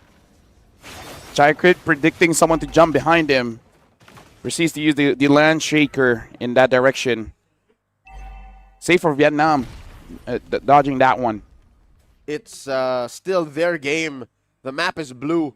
And Team Thailand are figuring out how they'll manage this defense. Taktanai here, forced to use that Raging Sandstorm defensively again. Boat thrown out, stuns 2 underneath tier 1. AOG in comes Noctrang. Down goes Narube, down goes Severin. And just 3 defenders left. They're going to lose his tier 2 down bottom. Slow roll that push that Viet An took care of up top. Lord still standing. What's Thailand's response? Talk about developing a meta here in SEA Games. This Helkert is going to be a pick to watch. And now charging in Vietnam alongside with the Lord, able to get top inhibitor at 10 minutes of the game, getting the second turret in mid. And I'm popping that mid. They killed him once. So it's not like Vietnam is wiping out Thailand consistently, but they're able to convert and get these main objectives as they go. AOG coming through, finds one, Pia falls. Now they're looking for a trade. Viet An falls, a shutdown by Narubet, and the puncture, the dash through. Nam still trying to do damage here. Narubet falls. Noctrang gets a solid taunt, and the boat stuns. Chaya Crit, he falls. I want to say Thailand, they kind of have the right idea. It's just not the right timing, because I really feel like Tadanai has to be willing to throw his body to set something up because the damage is there. The damage is there. The only thing is, it's vulnerable, right? The moment you overextend, Nam, especially with the flicker, can just jump in with a final slash and then wrecks your entire plan, makes your day worse. It's like that guy that won't let you go to the toilet. And for not for a good reason. He's just there. Yeah. He's like, no, I'm using it. No. And he's just scrolling on TikTok. Exactly. So Takdanai overextends, has to use the flicker. Oh, hold on. I'm taking a lot of damage. Almost gets caught one more time. Crimson Beacon by that. Gets a choke out. And the levitation. Pia gets taken down. Severin gonna follow through. Chuga, Tono, plus the taunt. Gets a double. They're not done. 5 members of Team Vietnam marching into Thailand's base. And they might get another one. A little bit of heals coming in. Down goes Todo. Chaya Crit holding down the fort. Chaya Crit falls. It's just Takdanai left. And now at least they're able to clear the minions. Even here, minions going down mid. Takdanai gonna be able to clear this one out, but the minion wave is coming in mid. And there's the base. Team Vietnam has another chubby wave coming through. Massive Astral Echoes. They couldn't finish the job. Down goes Noctrang. All this while, Takdanai survives. Team Thailand still in it. Takdanai's play allowed them to survive. Look at that crystal. I would say it's 2 basic attacks down. 2 basic attacks, and it's down and out. It's recovering right now, but Team Thailand, they're not out of the gutter just yet because now they have no more defenses.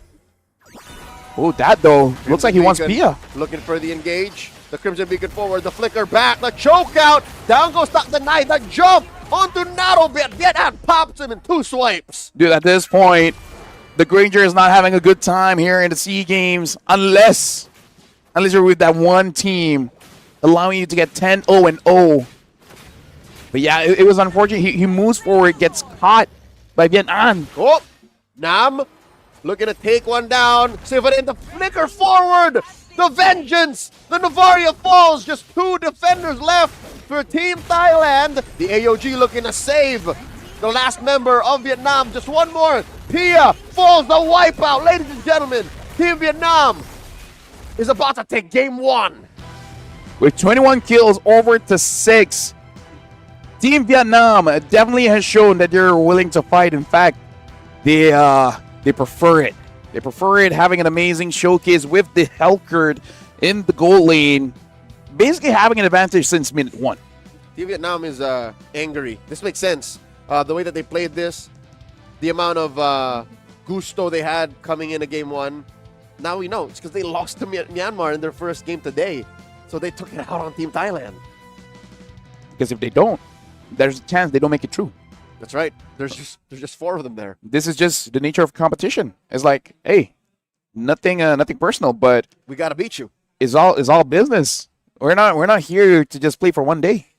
We gotta move on. Speaking of, amazing performance all across the board for Team Vietnam. And again, Team Thailand, we did say a bit about Severin as well as Pia. It looks like they have not able to adjust just yet because using a Novaria, you should be more often than not quite safe. But there were a few, I would say, movements coming in from Severin, which allowed the Novaria to get caught. But just the same, I'm pretty impressed that they almost made it work. It was close. Severin was finding solid Astral Echoes. Severin was hitting hard with the Star Shatters. It's just, it was too little too late. There were too many threats coming in from Team Vietnam. And if we're trying to speculate who the MVP is, who would you say? Would you say Viet An on that Helkert? Would you say Todo on I would that say Shin? Because here's the thing. This is a cheese years ago, which is Helkert Dark Knight Falls. And then Romer engages. During that time, it was the Johnson, right? You can't see the card coming in. And we saw a previous clip when the AOG hit onto the Lancelot. You've seen Lancelots. Yep. They have 1,000,001 ways to get out of that. 1,000,002 recently. But because the Dark Knight Falls was open, I think he did not know that the AOG was onto him. Yep. By the time the hero landing stuck, he was like, oh no. Where do I go? So the utility there, but looks like Todo gets the MVP here. Again, Joga 6-1 and 9, 71% kill participation. Booyaka, booyaka. Amazing jungler all the way from Vietnam, bringing the Yisun Shin here. First pick Yisun Shin, really showing up. Again, Joga has proven himself to be a solid tent pole type of player. Play around me, build the lineup, build the rotations around my Yisun Shin to be able to farm up.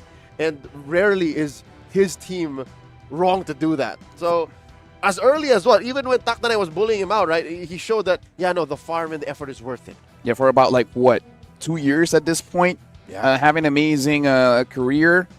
And Team Thailand, looking at the bill here, Severin had to build that Blood Wings just to make sure that you don't get one shot. But look at the build coming in from Viet An.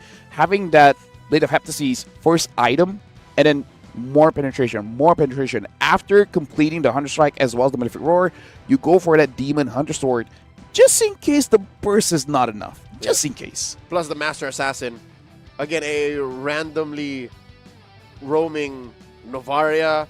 And I think the way he's built it, even Taktanai and Chiakret are scared of him.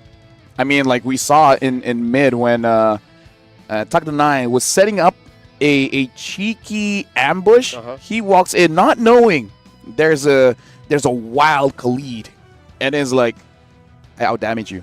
I'm fine. What are you gonna do? It's like randomly throwing a Pokeball to a bush. Yeah. That's not how it works anymore in the newest games, but you know what I mean? Like, just, I got it. Honestly, it's like throwing a normal Pokeball onto a legendary. And then actually nailing it. Yeah. It's like, oh. Oh, there you go. The last thing that Chiakrit saw. You know what I mean? Either ways, congratulations for Vietnam for winning game number 1. If they want to solidify their spot in Group And A, make up for the loss. they got to win this one. But if Team Thailand wins this one, so it's a 1-1, then hey, Group A is shaping up to become something that League Ops really have to start crunching the numbers. Okay, what was Yep. going on? That's why these rule books are written so comprehensively. 'cause There's they like what need 19 to 20 30 pages. for a single competition that already involves a game's own rule book separate from that. I'm pretty sure like there's a 2 or 3 pages dedicated to tiebreakers. So that's eventually we'll have to get to if it comes down to that. Yeah, I tried to read it, but too many words, man. I remember when we would go to international events and they would still hand it to us. Yes. I kept a couple of them just in case. At one point, they're like, "You guys know, right?" It's like, "Yeah, yeah, Cool. of course we know." We won't waste paper anymore. We'll just send you the PDF. Yeah, technology, right? But Technology is it's amazing. still nice to have it on paper. You know, it's just Yeah, I mean, like I still use pen and paper every once in a while. Speaking of, I don't know what's gonna be next year for Team Thailand because they've shown a number of strategies here. But the thing is, I don't know if it's really good for you to come into this competition, essentially building wide. You know, like having a variety of strategies is great, but at the same time, a jack of all trades, a master of none, will eventually run out of tricks. Yep. Especially when you face off against someone who knows how to do certain things so well that you have no answers for. Which is, again, I think, the case here. This is Joe Ga. This is the guy. One of the best players out of the Mekong region. All right. We are shuffling through scenes here. I do hope the game has begun. Because, again, momentum, right? You're holding out to a long setup for the first game. And yes, we are. Okay, so this is a nice change of pace. Thailand is going to be the first pick. And this time, they actually do ban out the Hilda. So a bit of a change here, considering that they ban out the Grok, the Haya, and the Eve. I wonder if they want to get Eve first pick, but no, they go for the Hayabusa. So this is something that honestly I feel like is more of a deny, right? You don't want to give Joga that Hayabusa. And even Team Vietnam is reacting to that pick, being like, wait, they pick up the Hayabusa first? And this might be paralyzing Vietnam. It's like, we have a lot of options, but I think a good start is either Jushin or Eve. And then, what? Okay, Roamer's not a lot is up now. In fact, 4 is out. Ooh, Boxia was left open. I forgot about the Boxia, man. Boxia was left open. And Team Vietnam, not ever the wiser, picks it, as you should. I think that was the biggest... Eve is open. Biggest discussion coming in for... and it should be picked up. Right now. You need a way to deal with the Kimi and Boxia. Both Yes. are Eve. Right meow. Right now? You gotta do it right meow. There it is. Yep. So, Haya and Eve, to really solidify this, I kind of feel like, okay, they pick up a Yuzong. I think they should have picked up whatever comfortable roamer that they have, because look at this. 4 is already out. Grok, Kalia, Gatot, Hilda. And they're gonna run out even more going into second phase. Because maybe the Kalia gets banned out, or maybe Vietnam is like, we've dealt with it. It's fine. But now Vietnam, they answer back with an Esmeralda. So the Esmeralda's job is going to be dealing with the Eve. Boxia and Kimi kind of just handles everyone else. So now in terms of the ban, I think it's pretty safe considering Tak Danai's performance. Just keep banning him out, right? Especially because Vietnam is going to have the next pick. They can just get whatever roamer that they want. And there's a world where this Boxia could be the roamer too. Oh, true. There's true. a lot of flex here. Still, no committal on the gold lane. No full committal on the roam just yet. But with the X-board ban by Team Vietnam, I think they are telegraphing that, yeah, this is a jungle Boxia. And I think Vietnam won't be punished that much if they pick up something like a high loss. All right, because, yes, people will say Eve with the Wishing Lantern, but at the same time, his glorious pathway can deny the slows that Eve provides. So by neutralizing the movement speed effect. Exactly. So I think it's still an okay matchup, because even if the Eve does well with the Wishing Lantern build over to the high loss, it works well with everyone.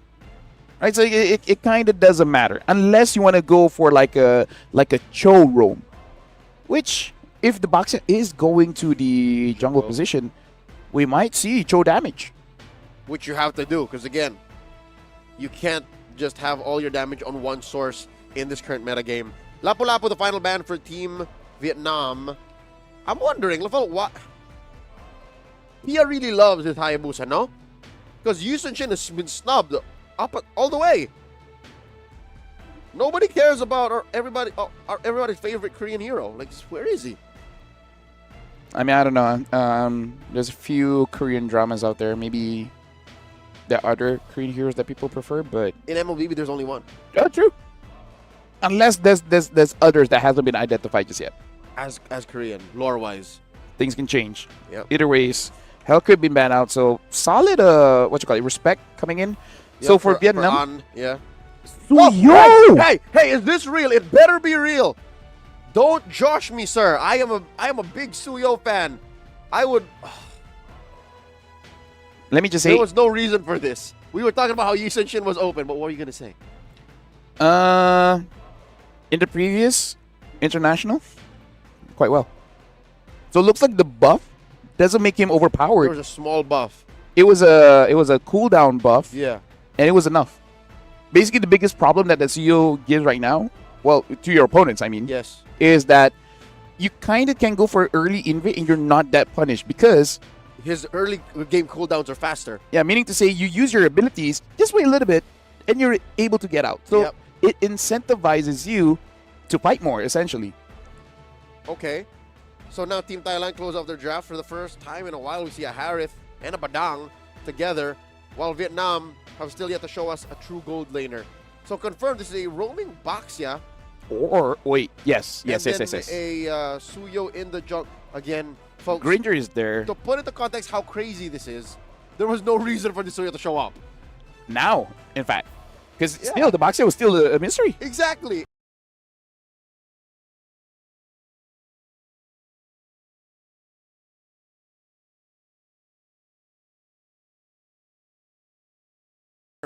Vietnam closes up their draft with a Phobius. I'm gonna say, Thibrin needs to be like super locked in. You kind of have to carry your entire team because the majority of the problems that Team Vietnam has is solved by this Eve. The Phobius, the Baxia, in a way, even the Esme. As long as the Esme doesn't get on top of the Eve, at that point, like if the Suyo deals with the Eve, then it's Vietnam's game to win. And Vietnam already won game one. Yeah. They can deny Thailand points and make up for their loss against Team Myanmar. We're going in a dangerous grass, ladies and gentlemen, and I'm so excited. I want to see how this Suyo works. Again, you saw it a bit in Yep. the last major international you were part of. Yep. If it works here, then yeah, this could be the start of Suyo's reintroduction into the metagame. Yeah, I would say maybe not top 3, but definitely top 5. It's definitely I'll take it. workable. Yeah. I'll take top 5. Yeah. I miss my boy. I miss my Sasuke. Yeah, Naruto is not there, and I'm actually okay with that because I am annoyed just a bit going up against a Lucas. Okay, so I'm slowly learning about your MLBB ethos, Lafel. Yep. You would not touch a Hilda, and you don't like Lucas. You know what? The Grok, I was not touching it even though it was my favorite hero because of the double damage thingy. After they removed that, I'm like, okay, you know what? I don't feel as dirty. I can go. Oh! That is a massive jump in by Todo. Gets caught by the wall. Answers back. The Soul Sever hurts so much. Yeah, but again, this is what has been enabled by the buff, right? Because this is why even the buff looks small. You got to put everything into context. Like, okay, cooldown has been lowered. What's the big deal, right? Which is the reason why the CEO was not used often in previous meta was that he dies quickly. Number one, He's because soft. because of the passive has been changed. You know, now you have The immortal form, yes. exactly damage reduction for physical, but not magic anymore. But what if you can dodge magic? Exactly. So that's the change. And just like you, the other CEO players as well have been saying, like, I've been waiting for this. Yep. It's not what we had before, but it's something. Today is the day. It's not like Suyo was weaker. It's just he was more vulnerable. But now Exactly. you kind of fix that. You shrink the margin of error by getting extra skill casts per game on average. Oh my god, a lot of damage laying down. Simarin gets caught. Loktrang finds him. Now Takdanai next up on the docket. In comes Pia. not strong enough to punish 3 members of Team Vietnam just yet. All this while, Todo is already starting with the turtle. Scores are for Team Vietnam. More of that, and it's going to be downhill for Team Thailand. Because, again, like you're the reason why your opponents are shaking in their boots. But if you're not there, Quivering. they're not shaking. They're dancing in their boots. Or, just sports shoes, whatever they prefer. Choice of footwear. Exactly. Flip-flops. Whatever they're comfortable in. Or So it's barefoot. I miss this kind of pace. Because whenever Suyo would snowball out of control, games go really fast because he has the damage, he has the CC, he has the sustainability, and they might find Takdanai. Down goes the Badang. Up next on the docket, Severin once more. Vietnam in the driver's seat. And look at that. What did Toto do? He engaged. He got out. And then he came back in. re-engaged. Exactly. So that's the buff here where you're safer as a Suyo. This is what he really needs. Oh, in comes Chayakrit. Plus the Salmon Force from Narubet. What's Team Vietnam to do? Big knockup. Down goes Viet Todo. Down goes Viet Ngoc Trang.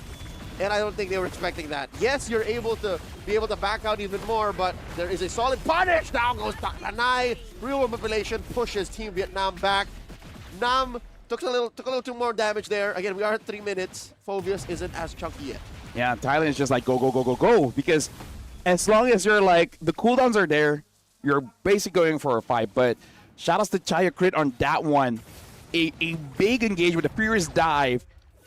Getting multiple members of Team Vietnam alongside with the Petrify really enabled the team to do quite a lot there. At least it's not fully like neutralized, still roughly around 1,000 plus gold difference, but it's better now, right? At least you got something. Oh yeah. And I'm a believer. I get it. Oh no, 2v1. Nam, can he survive? Couple infernal pursuits. In comes Trang. Trying to save his teammate. Finally gets it. Serves up a kill. Kaya crit falls. Tak Danai. Gonna be up left. Up next. Forces a puissance out of Ngoc Trang, and another turtle served over to Team Vietnam. And that was kind of unfair. The Boxer just jumps in and then just gives that anti-heal. Did not even need to revitalize. Imagine the comms on that. Nam says, no need. Yeah. Just go. I'm fine. Yeah. I'm cool. I'm chill. It's like 6-7. trust. Hey. Trust. Oh, here we see the matchup made in heaven. Esmeralda versus Harriet. There's nothing that Harriet's doing. Feather of Heaven, in fact. Speaking of Vietnam now having 5 kills, 2 of Thailand, both are on the back of Chaya Crit's engage previously. So maybe crazy idea. Do that again. But to do that again, you're asking Vietnam to overcommit. Massive jump by Ngoc Trang. Defensive RWM. They find Pia in the back line. Shadow kill out of desperation. Todo finds him. Pia falls. And here we see massive fist crack coming out of Takdanai after a flicker. Takdanai gets taken down. Nam takes him. Despite the Zaman Force, Narubet just gets 1 out of that. Just Ngoc Trang. 3 for 4 the trade. Chaya Crit falls. I don't know how to feel about it because I called do that again. But this time, not the same results. Nope. 4 out of the 5 of Thailand got destroyed in that fight. You know how they say, fool me once, shame on you, fool me twice. I actually don't know what's the proper saying. Shame on me, because that means I fell for it again. So Team Vietnam not letting that happen. They're up now by 4,000 gold, approaching 5.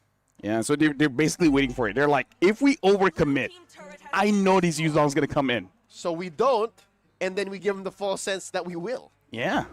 And all the while, a lot of ways to escape. Nam kind of doesn't have to. He just stays there. He actually revels in the targets he's hitting. He's that one guy when you say, like, hey, be safe. That's a very dangerous area. And be like, how dangerous? My middle name's dangerous. I'm faux dangerous Vus. Okay, maybe it doesn't sound as nice. I'll work on that. Check his passport. Yeah. All 3 turtles going over to Team Vietnam, and they force Takdanai out of that brush. Ngoc Trang going hunting, forcing Team Thailand out of their own jungle. Speaking of, An is actually building the Feather of Heaven. Rarely do we see actually Esmeralda go for that. Oh, yeah. This is just a clear sign that they know they're winning. Yeah. It's literally such a greedy item on an Esmeralda. She doesn't need it, but he wants it. It's kind of like him saying, what's the worst that can happen? Right? If I just keep attacking them, I'll survive. Yep. Oh, that's Nam spotting Pia. Severin in the vicinity. I am worried about Severin's positioning. Yes. You see how forward this team is? Gets caught by Noctrang! As we were just talking about. Punished hard on gets him. Ladies and gentlemen, a word of advice. Be careful of where you walk. Because danger is all around. Look both ways. Exactly. So be more careful here. Nerabet gets the Feather of Heaven as well. So, An gets caught. Will this be enough, Everything committed over to try and take down An. He's not having any of this. Dancing through these targets. Down goes Kayak Crit, forcing a Purify and dash out from Narobet. Thailand regrets that engagement. You know what's the conversation there? Team Vienna was like, how do you survive? And he's like, Feather of Heaven. I told you. Hey, basic attack, now magic damage. I'm healing up. You get more shields that I can steal. Exactly. So shout outs to An's build at this point. Team Thailand, it's unfortunate. Severin 0-3-1. This is basically where you understand the position that you are at. When your win condition is not winning, it's just a condition. And I hate to say that it's such a mechanical and fundamental problem. Because when you're missing comms, sure, that's fine. But if you yourself are not controlling and placing your hero in a good position, then you're asking for it. Salmon Force plus the wall catches on. On might fall. On survives. Gets that swipe out of Severin. Pick off for Team Thailand. Now that's the Casker's effect. When we say something good, something bad happens. When we, criticize something good happens. So more of that, Severin, and Thailand will get this game. You want to tell me again how to play my Eve? Hey, dangerous game we're playing here. Telling someone how to do their jobs. Yeah, again, that's annoying. This is a single point, all right? Yeah. This is a single point that they're working on. They'll take anything. And to be able to shut down An, it's a big deal. Yeah, Pia now does have that War Axe. Toto, though, does get that Lord. And I feel like this is okay for Thailand because it's only 9-minute Lord. It should be defendable. And it gives them an opportunity to engage. Yep. Because I really feel like they got to wait for Vietnam for them to engage. Uh-huh. The only problem is Severin has to really watch out to where they use that ult. Because they have to protect that top lane inhibitor, Holy Shield already pop, and they have to fight whatever Vietnam is bringing through mid and bottom. This is what... Oh, hold on. Look at Pia. Almost got caught there. You know what Team Thailand needs to do? Yeah. Let Nam, chase them, especially onto Chayakrit as he's jumping. Fierce dive into the turret, into the base, and then he'll die. That's, again, an overextension that you're expecting your opponents to make a mistake on. Pia here gets caught out. Final Shadow used over the furthest side. If he took the top one, he'd still die. Holy Shield in mid, pop. Bottom lane still standing. Lord crashing through. Vietnam looking to get in the Thailand's base. Oh, the siege is so fruitful already for Team Vietnam. And Toto now has that BOD. So even with the Quiver, going to deal quite a lot of damage. And that just adds on to the problem where the siege with the Kimi as well as the Suyo is already pretty strong. And whoever jumps in, you're jumping into a Boxia-phobius. It's not good whether you're far away or up close. There's no safe space for Thailand right now. Our gracious hosts are sweating on stage and are doing their darndest to keep up the hopes of getting a point out of this engagement. They're down, what now, Lafel? 9K? It's huge. And I think a majority of that is, if I'm not mistaken, either in mid on mid or in the jungle. We got to look at the items here. If Severin has 2 items, a glowing one plus something. Honestly, you need a Wishing Lantern, but I saw the damage. There's no Wishing Lantern yet, right? No little procs. At this point, like, that's the only thing that comes to mind. You need a... unless you go for Enchanted Talisman, but I really feel like you don't need it at this point of the game. Yeah. And more now it matters because your budget is so specific. You're not getting enough farm. Opponents are pressuring you. Noctrang running around, disincentivizing a full-on defense underneath Tier 3. This is tough. I think Vietnam are just biding their time to set up for a Lord coming up in about 15 seconds. Yeah, Holy Crystal for Narrowbat, but not able to move around really freely because of Nam. Nam with this Phoveus is making sure that this Harith is not doing much. There's two natural predators against this Harith, the Phoveus and the Esmeralda. How is Narrowbat supposed to move around? You know what? It's a tough time to be Killua, but as an anime character, you just gotta persevere. I guess as one of the main protagonists of Hunter x Hunter, like, he knows what it's like to be hunted. Person for me is the main. Oh, he is? Person for me. Not gone? Not Not Kurapika? Dude, Gone is either 2 or 3. Killua is my number 1. Killua is number 1. He's my Ichi. Ichi. Ich sounds different, but yeah. He's your Satu. Yes, there you go. I need to learn how to count in Thailand. Quick Lord taken here off camera by Team Vietnam. So in the relative moment silence of the past half a minute that Lafel and I tried to consider who the main protagonists are of Hunter x Hunter. It's Killua. Yeah, Vietnam is slowly pushing in. The inevitable tri-lane push should be the end of this unless Thailand can pull out a miracle defense. Look at this. Engages in, actually misses the mark here.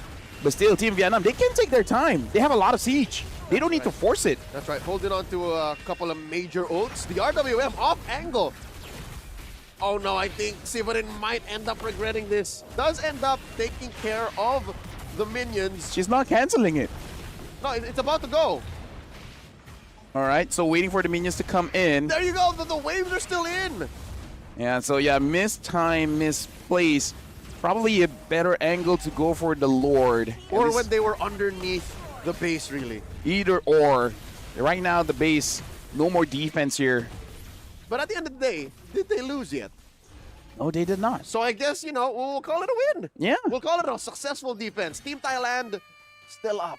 Hey, don't let your opponents know your next move. And they did not expect that.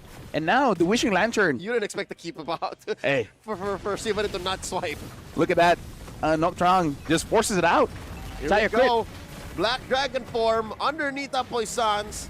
Chaya Crit still has that Petrify, looking for a massive landing. All right. The wiser choice is not to force anything. Protect Severin, that's it. Because now Severin does have that Wishing Lantern. Eventually, it will be enough to knock someone out. Uh-oh. Nam jumps onto one, forcing a Zaman Force out of Narrowbat. It was a defensive use. RWM trying to push out the rest of Team Vietnam, but they are still gonna fight. Severin falls. So does Duck Deny. 3 defenders, minions crashing through all of these lanes. Chaya Crit not sustainable nor providing enough damage. Down goes Narrowbat. It's a wipeout. Pia is out of here. Vietnam taking their time for their sweet sweep against Team Thailand. Team Vietnam has basically equalized their own points, unable to get any from Myanmar, but now getting 2 from a Team Thailand. But still, Thailand, even though they lost this one, they still have 2 points on the board. As long as basically they're hoping Timor-Leste could not get any points, and then they can go to top 3. This makes it sound like Group A will end up with a lot of zeros. Yes. Or like 1s or something. Yeah. GG well played, the Team Thailand. Our gracious hosts. Congratulations to Team Vietnam. Again, this does make it more tighter. And this shows that whatever happened with their match against Myanmar might have actually been something that they think they could have played better. Because they played really well here. And again, like maybe early of the game jitters. You know, it was early in the morning, first game. Their so first game here in SEA Games. a lot of things could happen, but we also have to talk about the other side of the table here. Timor-Leste now, they have a shot, right? Because Thailand did not secure a point. If Thailand secured a point there, then I'm pretty sure Timor-Leste is like, oh my God, what are we going to do? But if they can get a 2-0, maybe. But the thing is, it's either Vietnam or Myanmar. Okay, get a 2-0 against Vietnam or Myanmar. Yeah. If you follow logic, Thailand beat Timor-Leste. Yes. They're gonna have to post something else to beat the teams who beat the team who beat them. Oh, actually, that's actually a good thing to talk about. What if part of the rules is just head-to-head? right? If they're same point, Oh yeah, likely there is a head-to-head tiebreaker. Yeah. right? So not even a 2-0. They need a 2-0 and at least a 1-1. Yep. Which again, Vietnam, Myanmar, not an easy opponent to get even 1 point out of, right? So we're looking at the highlights here, and it's really on Team Vietnam engaging any moment that they see fit. Easy to do when you're up this much. You know, easy to do when you're up by 4K, 5K in the early, and then almost 10K in the late. And yes, there were moments where they got punished hard. Specifically when Tak Nanai found a full combo, when Chayakrit was able to pull off a great Petrify setup. But that's a 2 to 3 step process that Todo would not allow. Again, I think this is a successful outing for Asuyo. I mean, it did not. I don't remember the final spread. I think I think Dat still had a better record, and even An had better moments in this game. But the Suyo is real. But we do got to talk about the order in drafts here, because you saw the Esmeralda was there, and then you pick a Harif into it. This Phobius, I would say, is actually quite still risky, because yes, it's good against the Harif, but you are not great against the Yuzong, right? In lane, if the Yuzong pressure you a little bit more, right, then you're not going to have a game. Yep. So especially in the early. Exactly. So Phobius, last pick there, honestly, a bit of a risk. Good against Harif, not amazing against the Yuzong, but considering the fact that he was able to survive, non-factor. This is one of those moments wherein Meow says, this is Meow, yes? Yes. When Meow says, just let me do it. Yeah. Just let me do it, coach. I'm not going to fail you. Our MVP for game number 2 is Dot, the Kimmy. Deathless and providing all sorts of pressure on turrets, on objectives. The range is, am I correct? Is he the only one with range? Yes, he's the only one with true range on Team Vietnam. So he covered that up. Song. So you have semi-range. He's like, you have a space gun? I got a bow and arrow. Pew pew. Hey, space guns, man. It's 2025. That's when you know that you've really modernized yourself. Speaking of which, looking at the builds here, and yeah, An essentially just has 2 defensive items. How is that possible? How does he have the roam boots? Who has the roam boots? An. Because I believe you can't buy it after 25 seconds? No, you're correct. You cannot buy it. Yeah. So it means that he committed to it in a get-go. Wait, how? No, you're only one player is allowed to be the roamer. I'm pretty sure this is I hope something is off there. Cause yeah. The patch does not allow for it anymore. Because if he actually did that, he found a way to break the system. Yep. And that's pretty cool. Yep. Gotta look back at what the item build was on this Suyo, because I'm gonna do it for science. I believe it's still like War Axe, Hunter Strike. Exactly, yeah. So nothing changed. Like, it's just. Or you can build like a Lancelot. You know, like eventually with the brute force. Endless battle. Yeah. Because it's more about applying that pressure. And then eventually when you feel good, you build a BOD so that pop, pop, dies. How's that? Pop. Yeah. Right. There you go. Once you get a BOD though. And which is, again, par for the course. That's my 5th or 6th item. If the enemy is very tanky, Malefic Roar. Rar. And I apologize. I will not do that again. It's more. I will. It's more low to the ground. You know, you can afford to do that. Yeah. And with that being said, that was the 3rd match of the day. We're gonna go for a short break. Where after this, it will be the 4th one, which we believe is gonna be Malaysia going up against Indonesia. So that's gonna be an interesting one. SFL, this is Leo. We'll see you guys right after the break. Rar. No, come on. I'm so sorry. Rar. Check.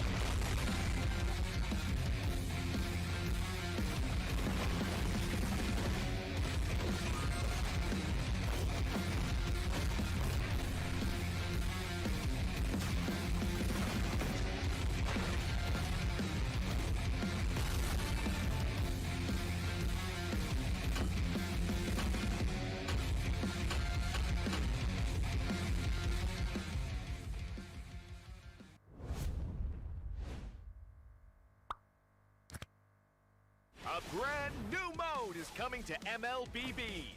Chaos Clash! Team up in trios, begin at level 3, and fight on a fresh map with no minions or turrets. During the preparation phase, grab Chaos Fragments to boost your power. As the match goes on, the Annihilation Tide emerges, pushing the action to the limit. Here's a closer look at how this new mode works. Chaos Clash is a multi-round 3 versus 3 mode. Wipe out the entire enemy team to win the round. Teams lose HP each time they are defeated. If a team's HP drops to 0, they're eliminated. Rounds continue until only one champion remains. When there's an odd number of teams, one team will sit out the round. After certain rounds, heroes automatically level up and earn gold. Use this time to buy equipment and boost your power. All full equipment except boots costs 2,000 gold. From round 11 onwards, teams earn bonus gold. Adapt your loadout and strategy to stay ahead. At the start of each round, you will receive random Chaos Fragments that boost your power. You can also refresh fragments to re-roll their effects, with 2 refreshes per round. The game offers a wide variety of fragments, each with unique effects, so you can mix and match to create your own playstyle. For example, tank fragments make your hero tougher and deal damage back to attackers. Marksmen who pick range-enhancing fragments can safely deal damage from afar. And that's just the start! Countless other powerful fragments and combinations are ready for you to try.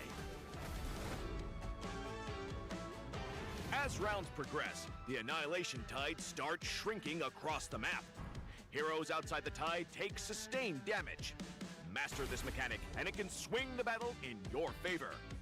For instance, heroes with knockback or displacement abilities can push enemies into the tide.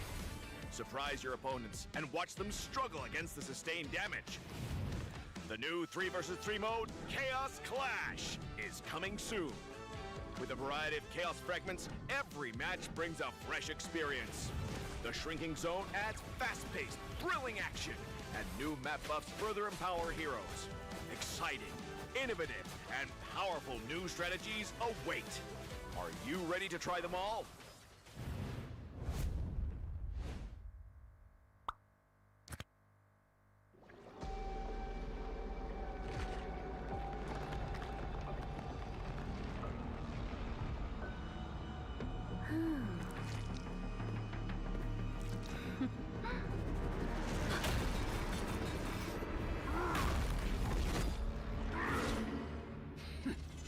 Does the Lord of Lava also crave the Sovereign's blood? Fool! The tyrant's remains will only bring doom! Under her brutal dominion, our warriors were corrupted into foul bonds of decay! Sovereign of the Abyss, Obsidia. Her curse still flows within the Sovereign's blood!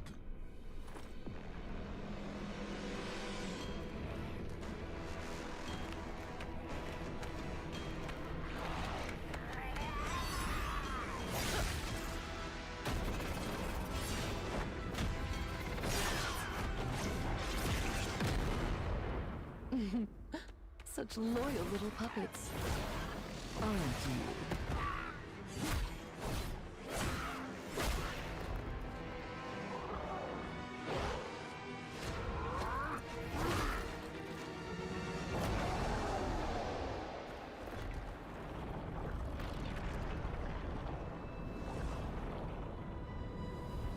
You are merely a puppet, no different from my spawns.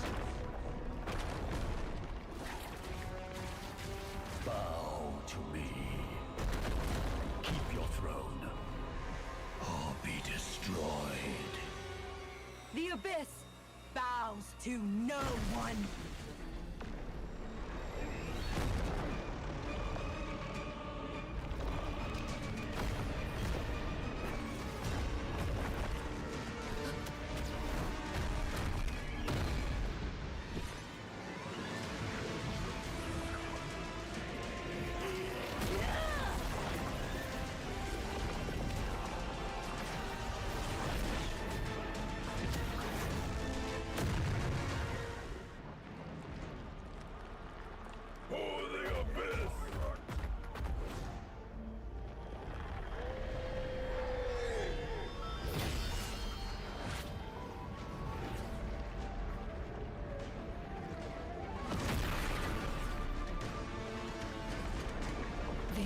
wretched spawns reek of its corruption.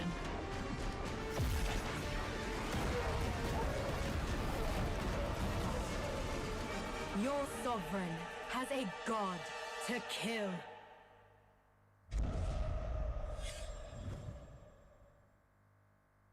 Hello, everyone, and welcome to another patch preview.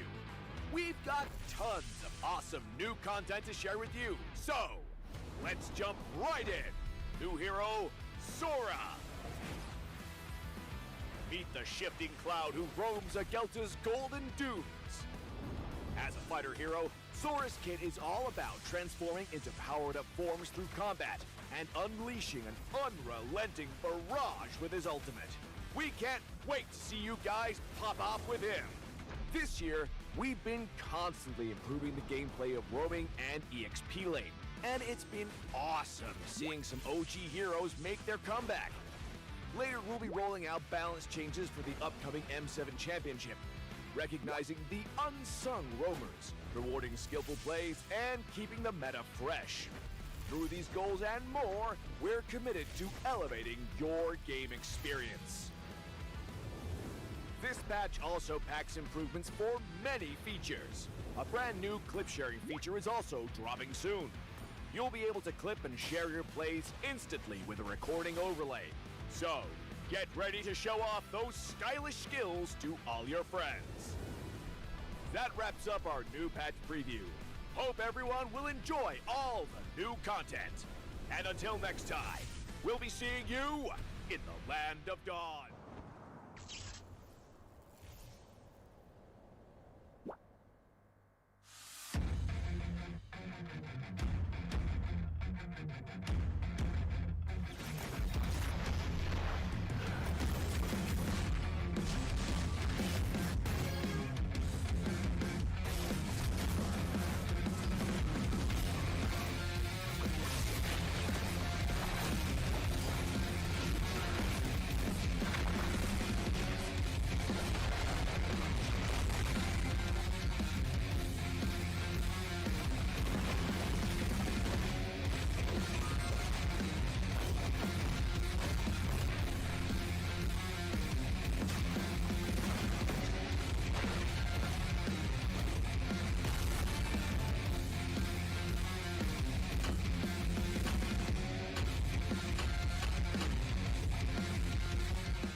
A brand new mode is coming to MLBB, Chaos Clash.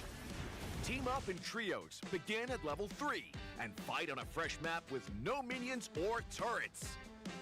During the preparation phase, grab Chaos Fragments to boost your power. As the match goes on, the Annihilation Tide emerges, pushing the action to the limit. Here's a closer look at how this new mode works. Chaos Clash is a multi-round 3 versus 3 mode. Wipe out the entire enemy team to win the round. Teams lose HP each this time to buy equipment and boost your power. All full equipment except boots costs 2,000 gold. From round 11 onwards, teams earn bonus gold. Adapt your loadout and strategy to stay ahead. At the start of each round, you will receive random Chaos Fragments that boost your power. You can also refresh fragments to re-roll their effects, with 2 refreshes per round. The game offers a wide variety of fragments, each with unique effects, so you can mix and match to create your own playstyle. For example, tank fragments make your hero tougher and deal damage back to attackers. Marksmen who pick range-enhancing fragments can safely deal damage from afar. And that's just the start. Countless other powerful fragments and combinations are ready for you to try. As rounds progress, the Annihilation Tide starts shrinking across the map. Heroes outside the tide take sustained damage. Master this mechanic, and it can swing the battle in your favor. For instance, heroes with knockback or displacement abilities can push enemies into the tide. Surprise your opponents and watch them struggle against the sustained damage. The new 3 vs 3 mode, Chaos Clash, is coming soon. With a variety of chaos fragments, every match brings a fresh experience. The shrinking zone adds fast-paced, thrilling action, and new map buffs further empower heroes.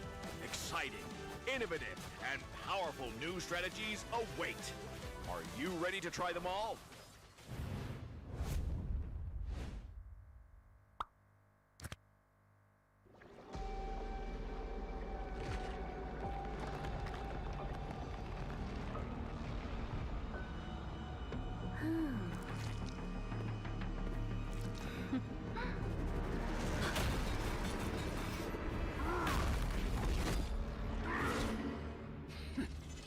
Does the Lord of Lava also crave the Sovereign's blood? Fool! The tyrant's remains will only bring doom! Under brutal dominion, our warriors were corrupted into foul bonds of decay!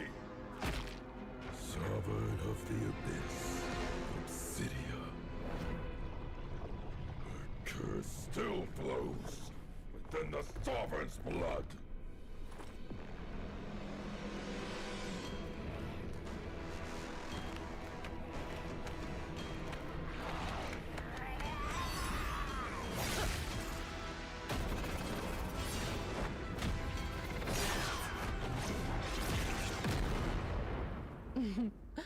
Such loyal little puppets, aren't you?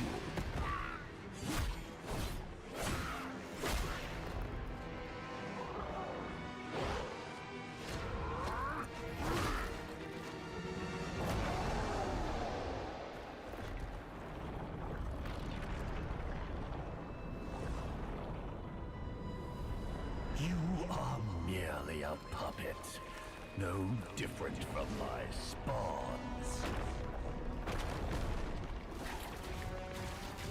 Bow to me. Keep your throne, or be destroyed. The Abyss bows to no one.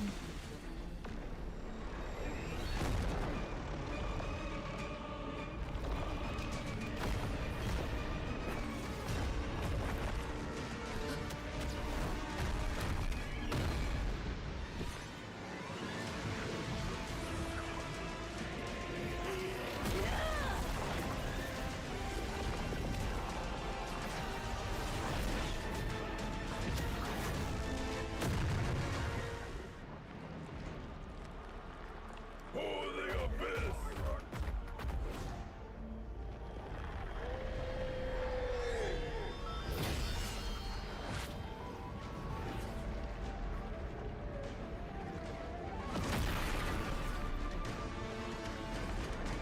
These wretched spawns reek of its corruption.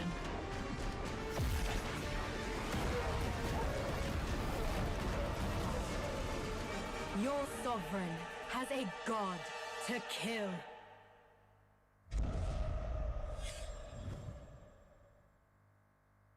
Hello, everyone, and welcome to another patch preview. We've got tons of awesome new content to share with you, so let's jump right in. New hero, Sora. Meet the shifting cloud who roams Agelta's golden dunes. As a fighter hero, Sora's kit is all about transforming into powered-up forms through combat and unleashing an unrelenting barrage with his ultimate. We can't wait to see you guys pop off with him. This year, we've been constantly improving the gameplay of roaming and EXP lane, and it's been awesome seeing some OG heroes make their comeback. Later, we'll be rolling out balance changes for the upcoming M7 Championship, recognizing the unsung roamers, rewarding skillful plays, and keeping the meta fresh. Through these goals and more, we're committed to elevating your game experience. This patch also packs improvements for many features. A brand new clip sharing feature is also dropping soon. You'll be able to clip and share your plays instantly with a recording overlay. So, get ready to show off those stylish skills to all your friends. That wraps up our new patch preview. Hope everyone will enjoy all the new content. And until next time, we'll be seeing you in the Land of Dawn.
A brand new mode is coming to MLBB, Chaos Clash. Team up in trios, begin at level 3, and fight on a fresh map with no minions or turrets. During the preparation phase, grab Chaos Fragments to boost your power. As the match goes on, the Annihilation Tide emerges, pushing the action to the limit. Here's a closer look at how this new mode works. Chaos Clash is a multi-round 3 versus 3 mode.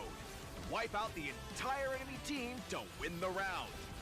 Teams lose HP each time they are defeated. If a team's HP drops to 0, they're eliminated. Rounds continue until only one champion remains. When there's an odd number of teams, one team will sit out the round. After certain rounds, heroes automatically level up and earn gold. Use this time to buy equipment and boost your power. All full equipment except boots costs 2,000 gold. From round 11 onwards, teams earn bonus gold. Adapt your loadout and strategy to stay ahead. At the start of each round, you will receive random chaos fragments that boost your power. You can also refresh fragments to re-roll their effects, with 2 refreshes per round. The game offers a wide variety of fragments, each with unique effects, so you can mix and match to create your own playstyle. For example, tank fragments make your hero tougher and deal damage back to attackers. Marksmen who pick range-enhancing fragments can safely deal damage from afar. And that's just the start! Countless other powerful fragments and combinations are ready for you to try. As rounds progress, the Annihilation Tide starts shrinking across the map. Heroes outside the tide take sustained damage. Master this mechanic, and it can swing the battle in your favor. For instance, heroes with knockback or displacement abilities can push enemies into the tide. Surprise your opponents and watch them struggle against the sustained damage. The new 3 versus 3 mode, Chaos Clash, is coming soon. With a variety of chaos fragments, every match brings a fresh experience. The shrinking zone adds fast paced. Despite what's been happening to them in the past, month and a half. Yeah. Group B is really the group of death. Oh, once you guys see the results, you're like, okay, Group B is no joke. Even Singapore. Yeah, no. They scored 1 against Malaysia. At this point, I feel like it's mostly saying that Laos has lost to everyone except for one in the group here, because I believe they have suffered 3 losses. Laos lost the draw, I'll tell you that. Yes, for sure. And I think it's just Singapore, because Singapore is going to be the final match against Laos. So that's the only team that Laos has not faced against. But I think it's safe to say that Laos is not going to be moving on. Singapore, though. Bro, Singapore, though. You can't tell with Singapore. Yeah. They have how many more matches? No, do you remember Singapore? People are like, oh, they're not going to do all that well. And then one international in Riyadh, and all of a sudden they're top 4. Yep. With Diablo in that Benedetta form. Yep. Mid-Martis.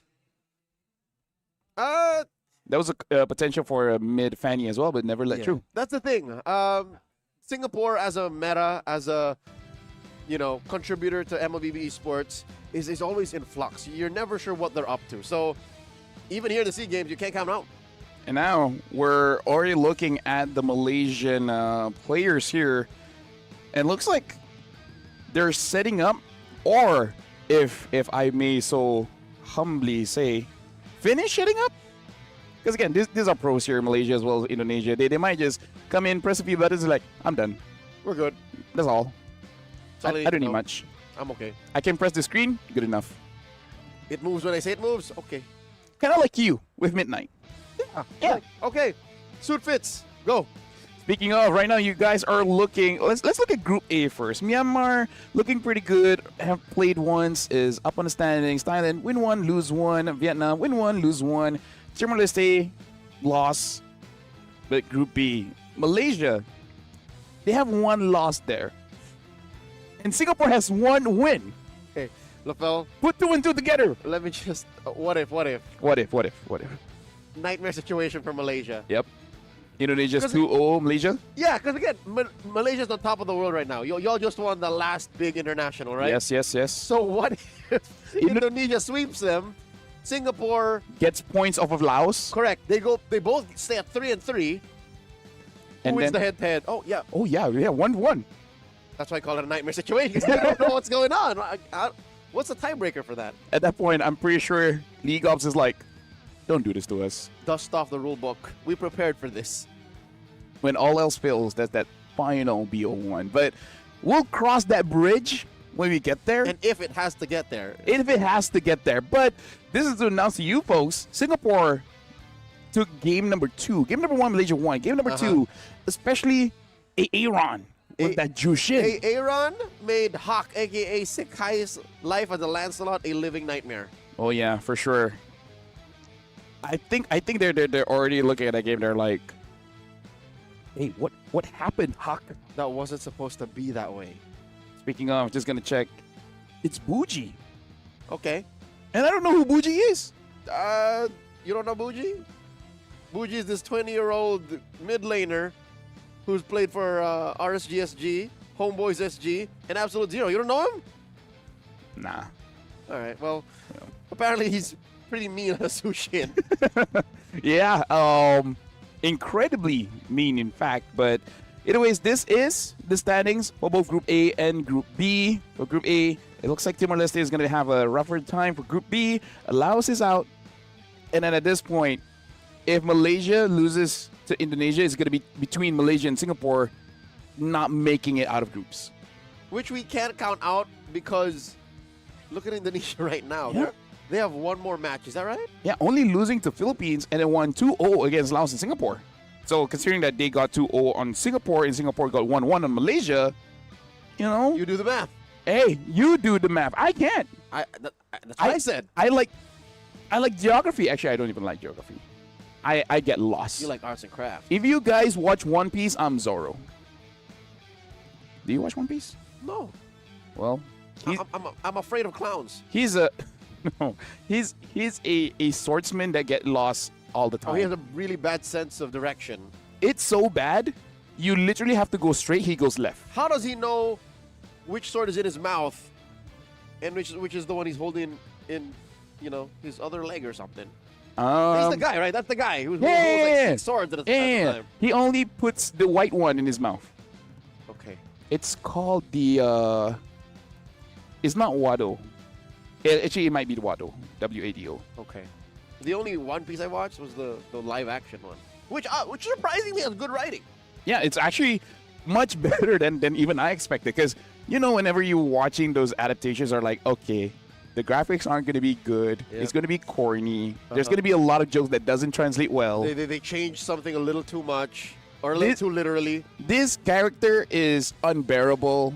But no, it's actually pretty good. Yeah. Yeah. That is my only introduction to One Piece.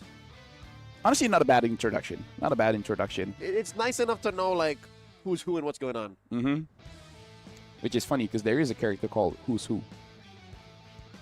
They have really cool names in. They have really cool names in One Piece. My favorite is because I only saw it in one random TikTok. Trafalgar D. Law Water. Trafalgar D. Walter Law. But yes. Water Law. In some translations, water. Some Uh-huh. translation, Walter. I like water. Hey, you know Cooler what? That way. Hydration, man. Hydration, Robert. That one I get. Yeah. Love Justice League. Anyways, That's what it feels like to be on the receiving end of that joke. see, now you know how it feels like. You don't know what to respond. You're like, okay. I love the SEA Games, man. I love SEA Games. It's stunning. Like, why would you say that? There's no coming back from that, right? No, you basically end the conversation. And then you move on. At least looking at Team Malaysia, they're not down in spirits. Oh yeah, At least when it comes to Yums. it's a 1-1.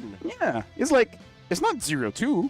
It's not that bad. So I like how they're approaching this on a mental level. Mhm. They're not letting their over-analysis and overthinking get the best of them, because I think, mental health enthusiasts will understand that when you overthink, it's worse for you because you're entertaining possible thoughts that aren't reality yet. So they're not entertaining the fact that what we just mentioned, that what if they get swept? Yeah. And what if they have to go to a head-to-head against Singapore, who could possibly sweep Laos? Do you want to know a very brief analysis of what might be the mistake from Team Malaysia going up against Singapore? Of course, I mean, we could only really speculate. And folks, you can watch the game. The game actually is online. There's a broadcast for it. Do entertain us, Lafel. What is your theory? So, not really a theory, but it really is that. It's an analysis, It's in the draft. an where observation. It's in the draft where the first 3 picks, Malaysia did not ban out the Baxia, right? And then the first 3 picks, Left it open. they pick up the Lance, Gata, and the Kimi. Uh-huh. And the other 2 bans, they did not ban the Baxia again. And then 4th pick, they pick something else. And then Team Singapore finishes up with the Baxia, which made it so that basically the Kimi could not deal with the front line. Hold on, wait. You're saying they They They 4th pick closed- a Ruby. they closed up with the Baxia. Singapore, yes, they closed Wow. off with the Baxia. So that might be an oversight, right? Because it's one of those things where you kind of just forget It's about it. possible that Coach Zace was also like, hey, Baxia's open. He might even be like, okay, guys, there's no way we're going to get the Baxia. Exactly. So we're going to get it. And then they're like, no, hold on there. Wait. Hold on. Because maybe he was thinking like, Malaysia's sure going to get Baxia EXP Or here ban or it. something. Yeah. Yeah. So that's my analysis, which is, there you go. Sometimes you just forget about that one hero. Interesting how, despite Malaysia's dominance and their, again, proven track record, whether having the full Malaysian lineup that competes for country tournaments and, of course, the club version of the squad that, has also won a lot of international accolades. Better here. Apparently, a losing draft is a losing draft. Let me show you here. See? Everything tracks out, right? Yeah. Yeah. Singapore even banning out the health crit. Exactly. If anything, it's Singapore who had left the door open for, even larger margins of error. Yeah, so it happens to the best of us. Like, even us in rank, we have that one hero where, like, I feel like something's missing here. And then, poop, all of a sudden, you let the fanny open, and the best fanny player just so happens to be your opponent. Yep. And then, at that point, you're just opening YouTube on the side and just waiting for the game to end. Because there's nothing you can do. In case in the draft, no one can really use a Cho. Or a Kufra. Yeah. Or a Franco. Or a Ruby. Nobody can Or a stop the Fanny. Fredrin. Or a Nakai. Or nobody drafted Hilda to stop the Fanny from getting the purple. It just all of a sudden, your teammates just don't know how to draft. Which happens quite a lot. Someone first picked a Cyclops. Dude, I've had people first pick a Hanabi, and we won. At that point, I feel... How should I say this? Feels like the universe owes you something. No, at that point, you know how I don't like to feel disgusted? I was slightly a bit disgusted. I'm like, we should not have won. I don't deserve the star. We first pick Hanabi. They pick up Grok Lancelot, and then just proceeds the draft with picks like Lunox and etc. And I'm like, we are not supposed to win this one. What did we do? Yeah.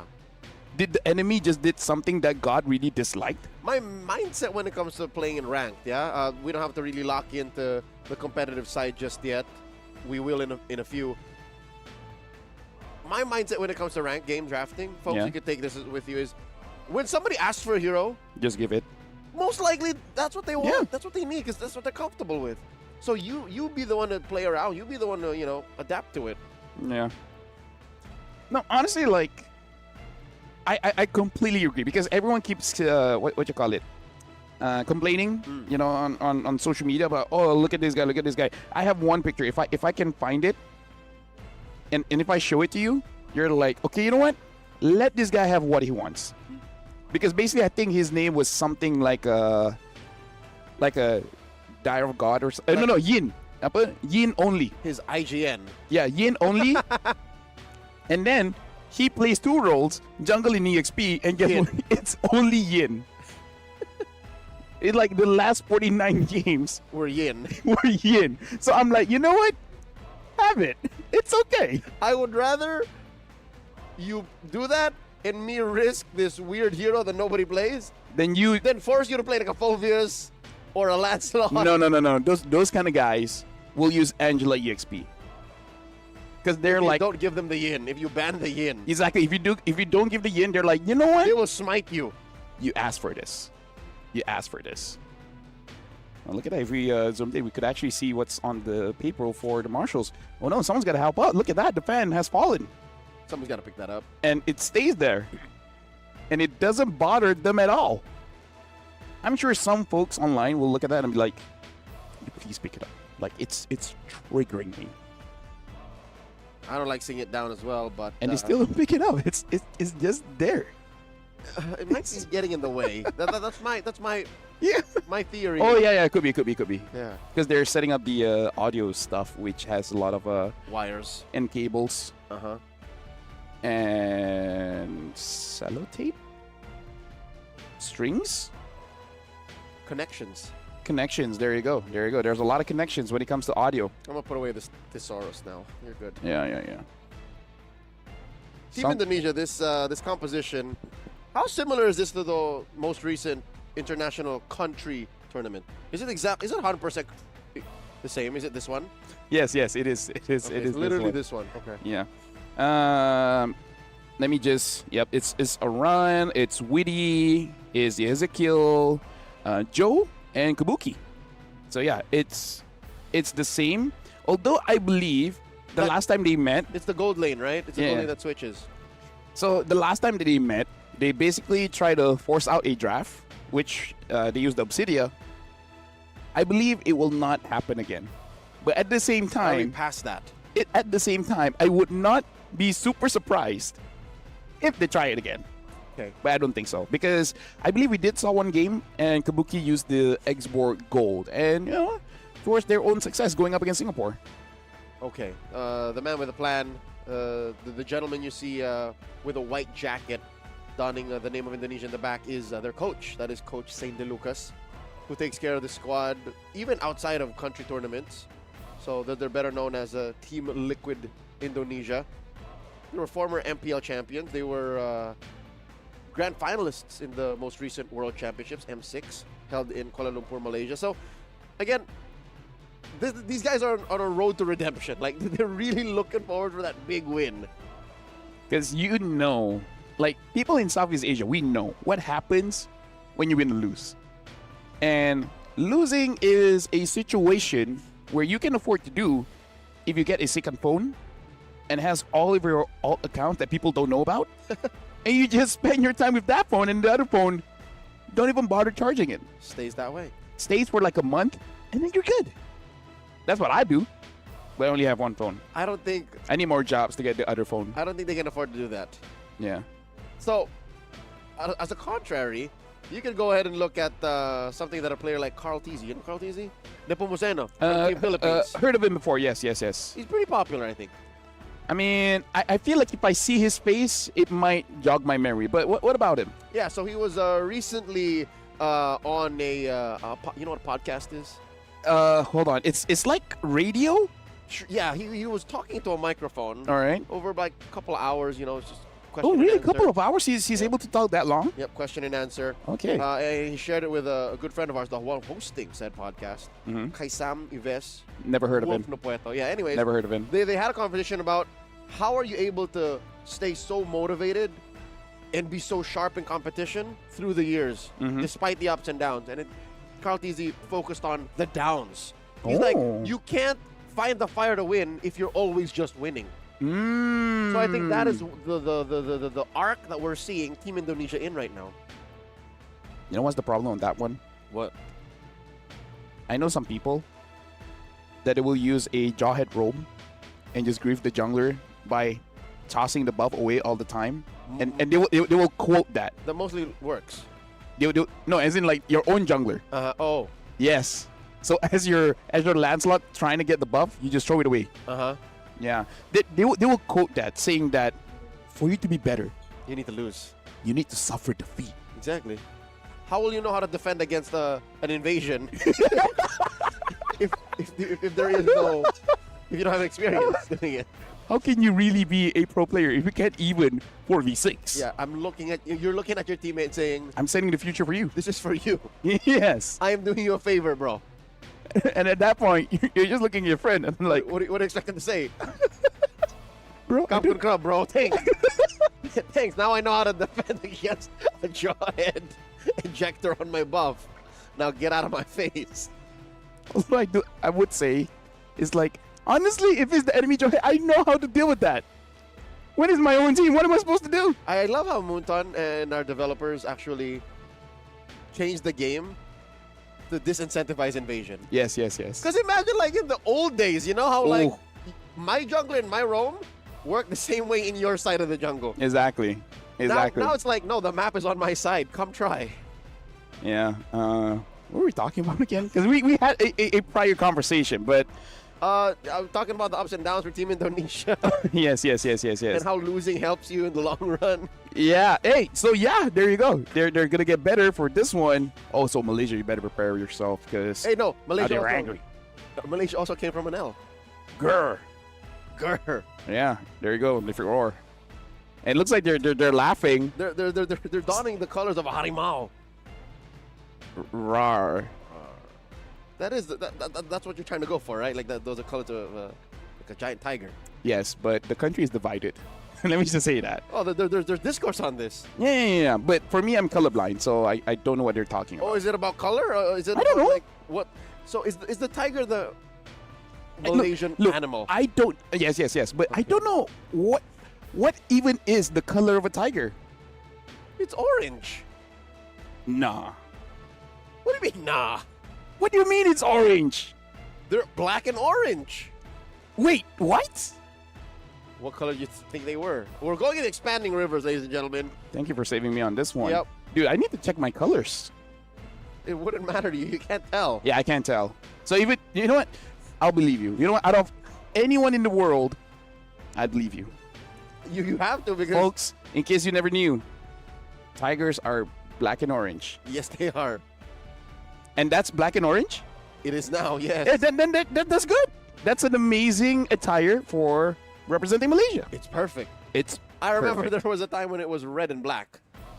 Oh, wait. I think I remember that one. I remember that one. Was that not the season that you competed in? No. The season I competed in, it was different because it was orange and black.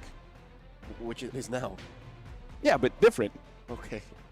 I like the one that I had. It's not the same. It fits well. Ladies and gentlemen, we have confirmed the map, and the draft has begun. Here we go. All right, so Indonesia just locking down on Yums, making sure that, or Kayum in this case, by banning out the Grok as well as the Gatot alongside with the Lapu. So going for Idrin as well. Malaysia banning out the Baxia. This time not going to make the same mistake. Nope. And banning out the Angela as well, which I can say, weirdly enough, is an Indonesian special. You know what?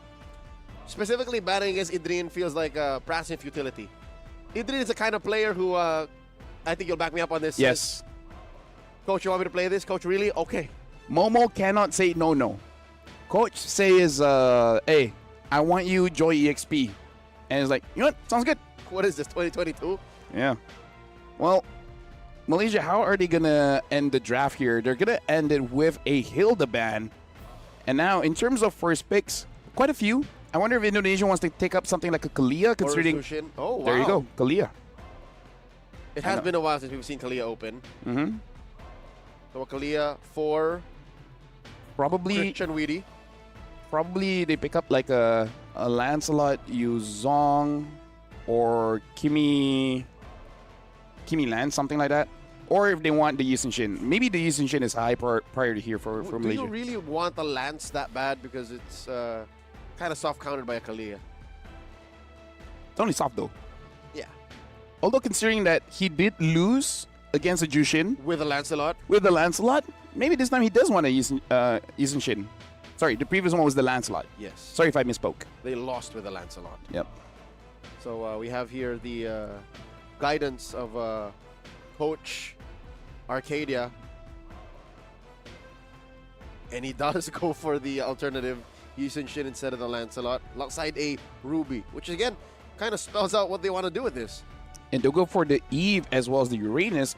I wonder if Malaysia just wants to lock in an Esmeralda at this point because it's Do it. pretty good against Eve and Uranus. Double or shields. Something like a Lunox. Either or, right?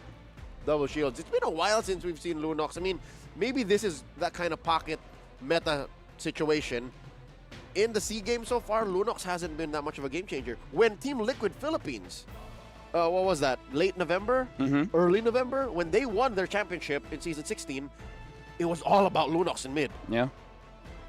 Same during that period, Lunox was first pick back in Malaysia as well. Yeah. So now Malaysia, Eve is a good pick, Lunox. Oh, but the Kimi is there as well. But I think you go for Esme here. But no, they still stick with their guns, the space gun.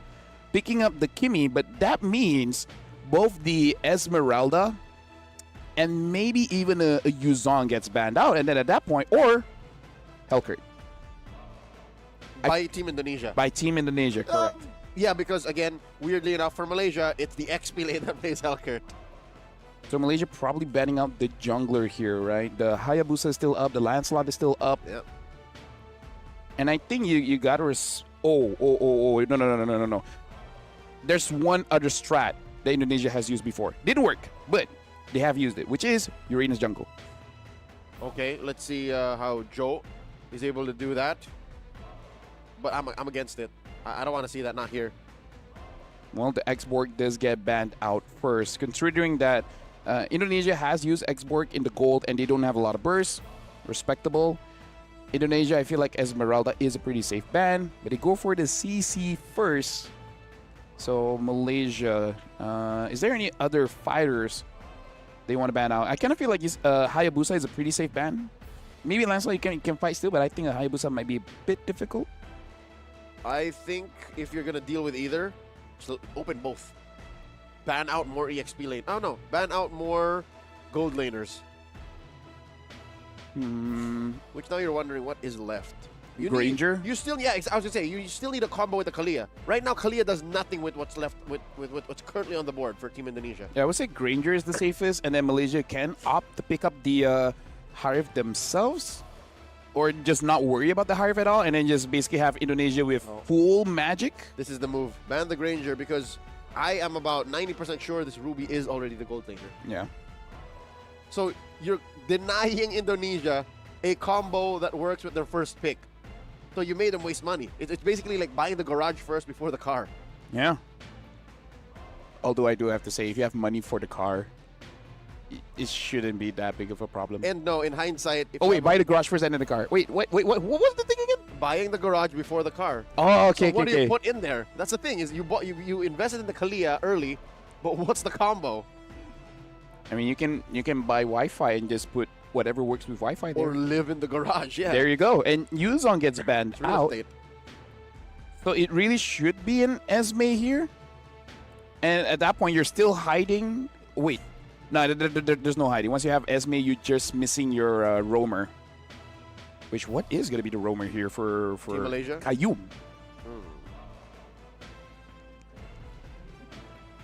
Wait. The Gwen. Okay, that is definitely one of Qayyum's hero. And I like this. Indonesia, we can just say Ezekiel and Witty. Yep. No. Weedy already has the Kalia. No, the name. Oh. Ezekiel. Yeah, Ezekiel and Witty and Leonardo. Aranda. Sin. And there goes the Hellkurt. I feel like this is a gold lane Hellkurt again. plus the Lancelot. All right, confirmed. Indonesia taking a book out of Malaysia's page. So Malaysia started with the EXP, and then everyone else is like, hey, that doesn't look bad. How about try gold? What's the difference? So there is still a combo somewhat. Yeah. You have the Hilkert hide in a safe spot. The Kalia kidnap someone, grab him with the Tsunami Slam, jump on with the Stingers. Question is, what is the Gwen going to do? Not a lot of easy targets here, right? At most, jump on the Eve a bit. The Hilkert, if you can find him. If you can find him. And that was going to be the final pick here. You need a roamer. Oh, no, an XP laner. You need an XP laner. Esme is still there. Might still be solid, right? Esme, Purify, and there you go. It's the Esmeralda. It's the only hero really that can step toe-to-toe with Uranus and not regret it. Mm-hmm. So, here's the thing. I'm liking Indonesia's draft. I really do. Because even if it was like a recovery pick. Yeah. Even if it clearly went, oh, this is not our best option, but here it is. Oh, wait. It's Helker EXP. Whoa, whoa, whoa, whoa, whoa. It's an Aranda. No, what? No, because that's... I mean, come on. Momo did it. So, as an EXP leader, you're like, hey, I could do it too. No, weirdly enough, in this current situation... Oh, wait. Yeah, Uranus goes up against Esme. Yeah, I actually like the... Oh, no. I actually like the Helkert into Kalia Wait. gold lane combo. Oh, wait. No. It's the opposite. Cause You're right. You're right. No, Esme is going EXP. Exactly. So you missed the whole combo. It became Helkert Esmeralda and Uranus Urubi. But what if the Helkert still has enough damage? By the way, folks, welcome to Malaysia going up against Indonesia here. This is going to be game 1. Again, like, Helkert is still a mystery. What if the Helkert level 2 can solo kill an Esme? Something else to note, this Helkert is rocking Concussive Blast. And he cuts the wave in hopes of clearing fast. Goes right through the wall. It doesn't get punished. And look at this. Hazik taking quite a bit of damage from Widi as well as Ezekiel. And both the mid laners here in Malaysia, Hazik as well as Qayyum, taking quite a lot of damage. And all the while, look at Aranda. Basically trying to scout out, see any free farm that he can get. Basically just being a nuisance. Yep, he's allowed to do this because his Darkness passive allows him to move faster, regen HP when he's out of vision. So he can really just dip in and out. As we're talking about a passive, it makes more sense why he should actually be in the EXP. I guess. Right? Because you leave the lane. Yeah. And then you check in, rotate back. See, as he's out of Idrin's vision, he's able to regen up and then get back into the fight. You know what? You're slowly pulling me over to that side. Yeah. Hazik having a difficult time. Aranda sees him jump in. Very close. It's a rope-a-dope the bait. Aranda almost bites it, flickers out. He got to purify, right? That's already quite big considering that your team does have that Kalia. Yep, so 1 for 1 when it comes down to resources. Chandaro. Okay, so that is on Hazik. The Kimi cannot overextend, cannot put herself in harm's way for this first turtle. Spawning in the upper quarter. So that's what Team Malaysia is doing. They're kind of buying time to be able to be first to the spot. Weedy does not have the Tsunami Slam though just yet. He has the rest of his kit, which is still solid, respectable CC. Speaking of Dan Leo, man, looks like we might see a 5v5. And here the start, Leonardo taking a bite of damage, but Witty killed Hazik. Falls. That's a man down. Another traded out for 1 for 1. Leonardo falls. And Chin able to lock down the turtle, and that's another kill. Give me an excuse. Hit me first, so I can tell my coach he started it. What was I gonna do, coach? What do you expect me to do? Falling Star Moon, point blank. Aranda dashes through. For an XP laner, I gotta say for an XP laner. Aranda dashes through. For an XP laner, I gotta say for an XP laner. Helker is forcing the relocation, the dash out by Qayyum. Adrian forced out to use the Purify. So quite a lot of resources here. Indonesia is able to trade out Malaysia. 4-man down Ba here in the goal lane. Leonardo, like the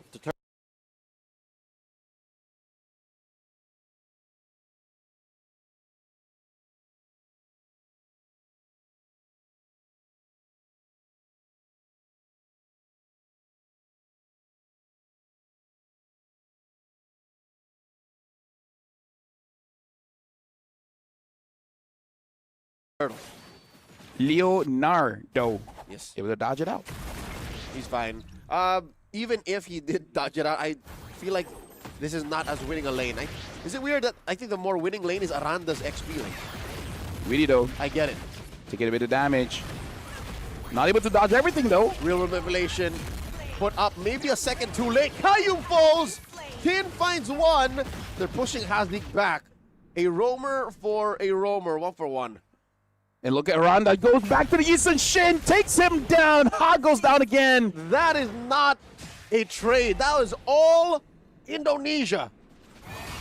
Momo and Coach Arcada, what have you done to the world of MLBB? You allowed this. This was on you. You made this happen, Idrin. Now caught up. Yezgil barely alive.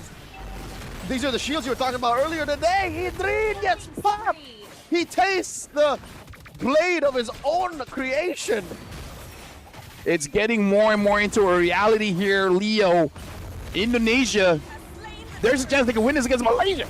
There's the Mountain Shocker thrown out. Weedy nowhere to go. Didn't even get the flicker out. No trades. Malaysia just punishes Indonesia for overextending. Yeah. And Aranda 3-0-1 with this concussive blast. We don't know. I'm assuming he is just going for the assassin emblem, just having that for more clear speed, I guess. Kayum engages onto Leonardo, but Uranus can take quite a beating. And looks like Hawk is going to absorb the gold minion, understanding that he really needs to get back into the game to influence it. Yep. That's why I think Malaysia's sending more bodies up there. This is the XP laner and the gold laner sent up. Kayum gets knocked up here. Tsunami Slap displacing Hawk. Sikais gets taken down. This is his third death in 5 minutes. And you know the idea there, which is basically, hey, Kayum, escort him, get him as much farm as possible. Indonesia was on top of it. Kayum now as a Guinevere. If it was a Grok, maybe something. Yeah, Guinevere's just not very good at playing support. Guinevere is a fighting roamer. She wants to be on the proactive side. She wants to be the aggressor. They will be trading this top lane for the bottom lane, but that doesn't solve the fact that Indonesia are up 3 kills, 2,000 gold, and can basically do whatever they want because of how threatening Aranda is on this Hellcurt. For Hawk to do good here, it's really on his team, right? Adrian has to become a problem. Elton has to become a problem. Once they are a problem, then he's like, okay, now you guys have given me space. I'm going to get my farm. And boop, bop, beam, boom. 4 items, I'm good. Shaka shaka, it's gonna take time. It's gonna take time. And they find one! Big knockup on Aranda! Given that was 3 members of Malaysia putting hot fire on this Hellcurt to take him out. Is this a hope for Eternal? Hey, maybe, because here's the thing. You kind of can't complain. Any picks you get off of the map, it's good. Leonardo goes on to Hawk. Hawk taking quite a bit of pressure here. Leonardo, you're a Uranus, but you're not immortal. He does use the consecration already. Chin secures a turtle. 3 going over to Team Indonesia. RWM, oh, he suffers. Oh, he took too much. Malaysia is recovering for sure after the kill onto Aranda. Playing around S5, and this is how you recover going up against Indonesia. They do want to fight, so in a ways, you got to fight fire with fire, but a different kind of fire. Okay, they got 2 men on Aranda. He dashes out of there. I think Malaysia figured it out. Yeah. I think they said, hey, don't let Aranda surprise you, and we can win. And maybe Kayum shouldn't be the one escorting Hawk. Should be Elton. Yep. Ruby is pretty good at protecting people. Has better on-demand crowd control compared to Kayum. And Kayum can move around fast enough anyways. He has spatial migration. Can randomly pick fights if he dashes into a bush that he's not ready for. So yeah, I agree. Let Elton do it. It's just, the problem is, those are 2 heroes, 2 positions that kind of need the farm. Yeah, but this is what you're afforded by when you trust your jungler, right? Essentially, Elton's like, you know what? I'm a Ruby. I'm all good. If I have cooldowns, I'm good. I'm going to give the farm over to you. Speaking of which, around the second item is going to be that Demon Hunter Sword. Meaning to say, if Idrin is not careful, and Elton is not careful, especially because he's sacrificing his farm for Hawk, yeah, he's going to get taken down. Is there anti-heal or anti-shields on Aranda just yet? No. Because I think Idrin is going to be the main threat for him. Him or Kayum, right? Because Kayum can crowd control Aranda, deny all that. If he has a way to stop the extra shields from Kayum and Idrin, then He's on the way. Should be a Sea Halberd soon. I believe it's all on Ezekiel at this moment. So So, going one. as long as he's there, is looking good. Sin able to get the, hold on, a catch coming through. Tsunami Slam, Real Manipulation, Mount Shocker already spent. Down goes Yanskill. Where's the damage? Down goes Hawk. Elton running away. It's all Aranda, baby. That might have been a miscomm because Hawk and Elton were on the same page. Everyone else was not really. That's a weird split. 2 and 3. 1 and 4 is fine, but 2 and 3 is disastrous. Leonardo, still alive. Stacks up on his passive. Might have taken a little too much damage. He's okay. Kayum with the jump. Finds him. Weedy survives. And look at Hazik taking too much damage. Aranda, oh, he dodges it.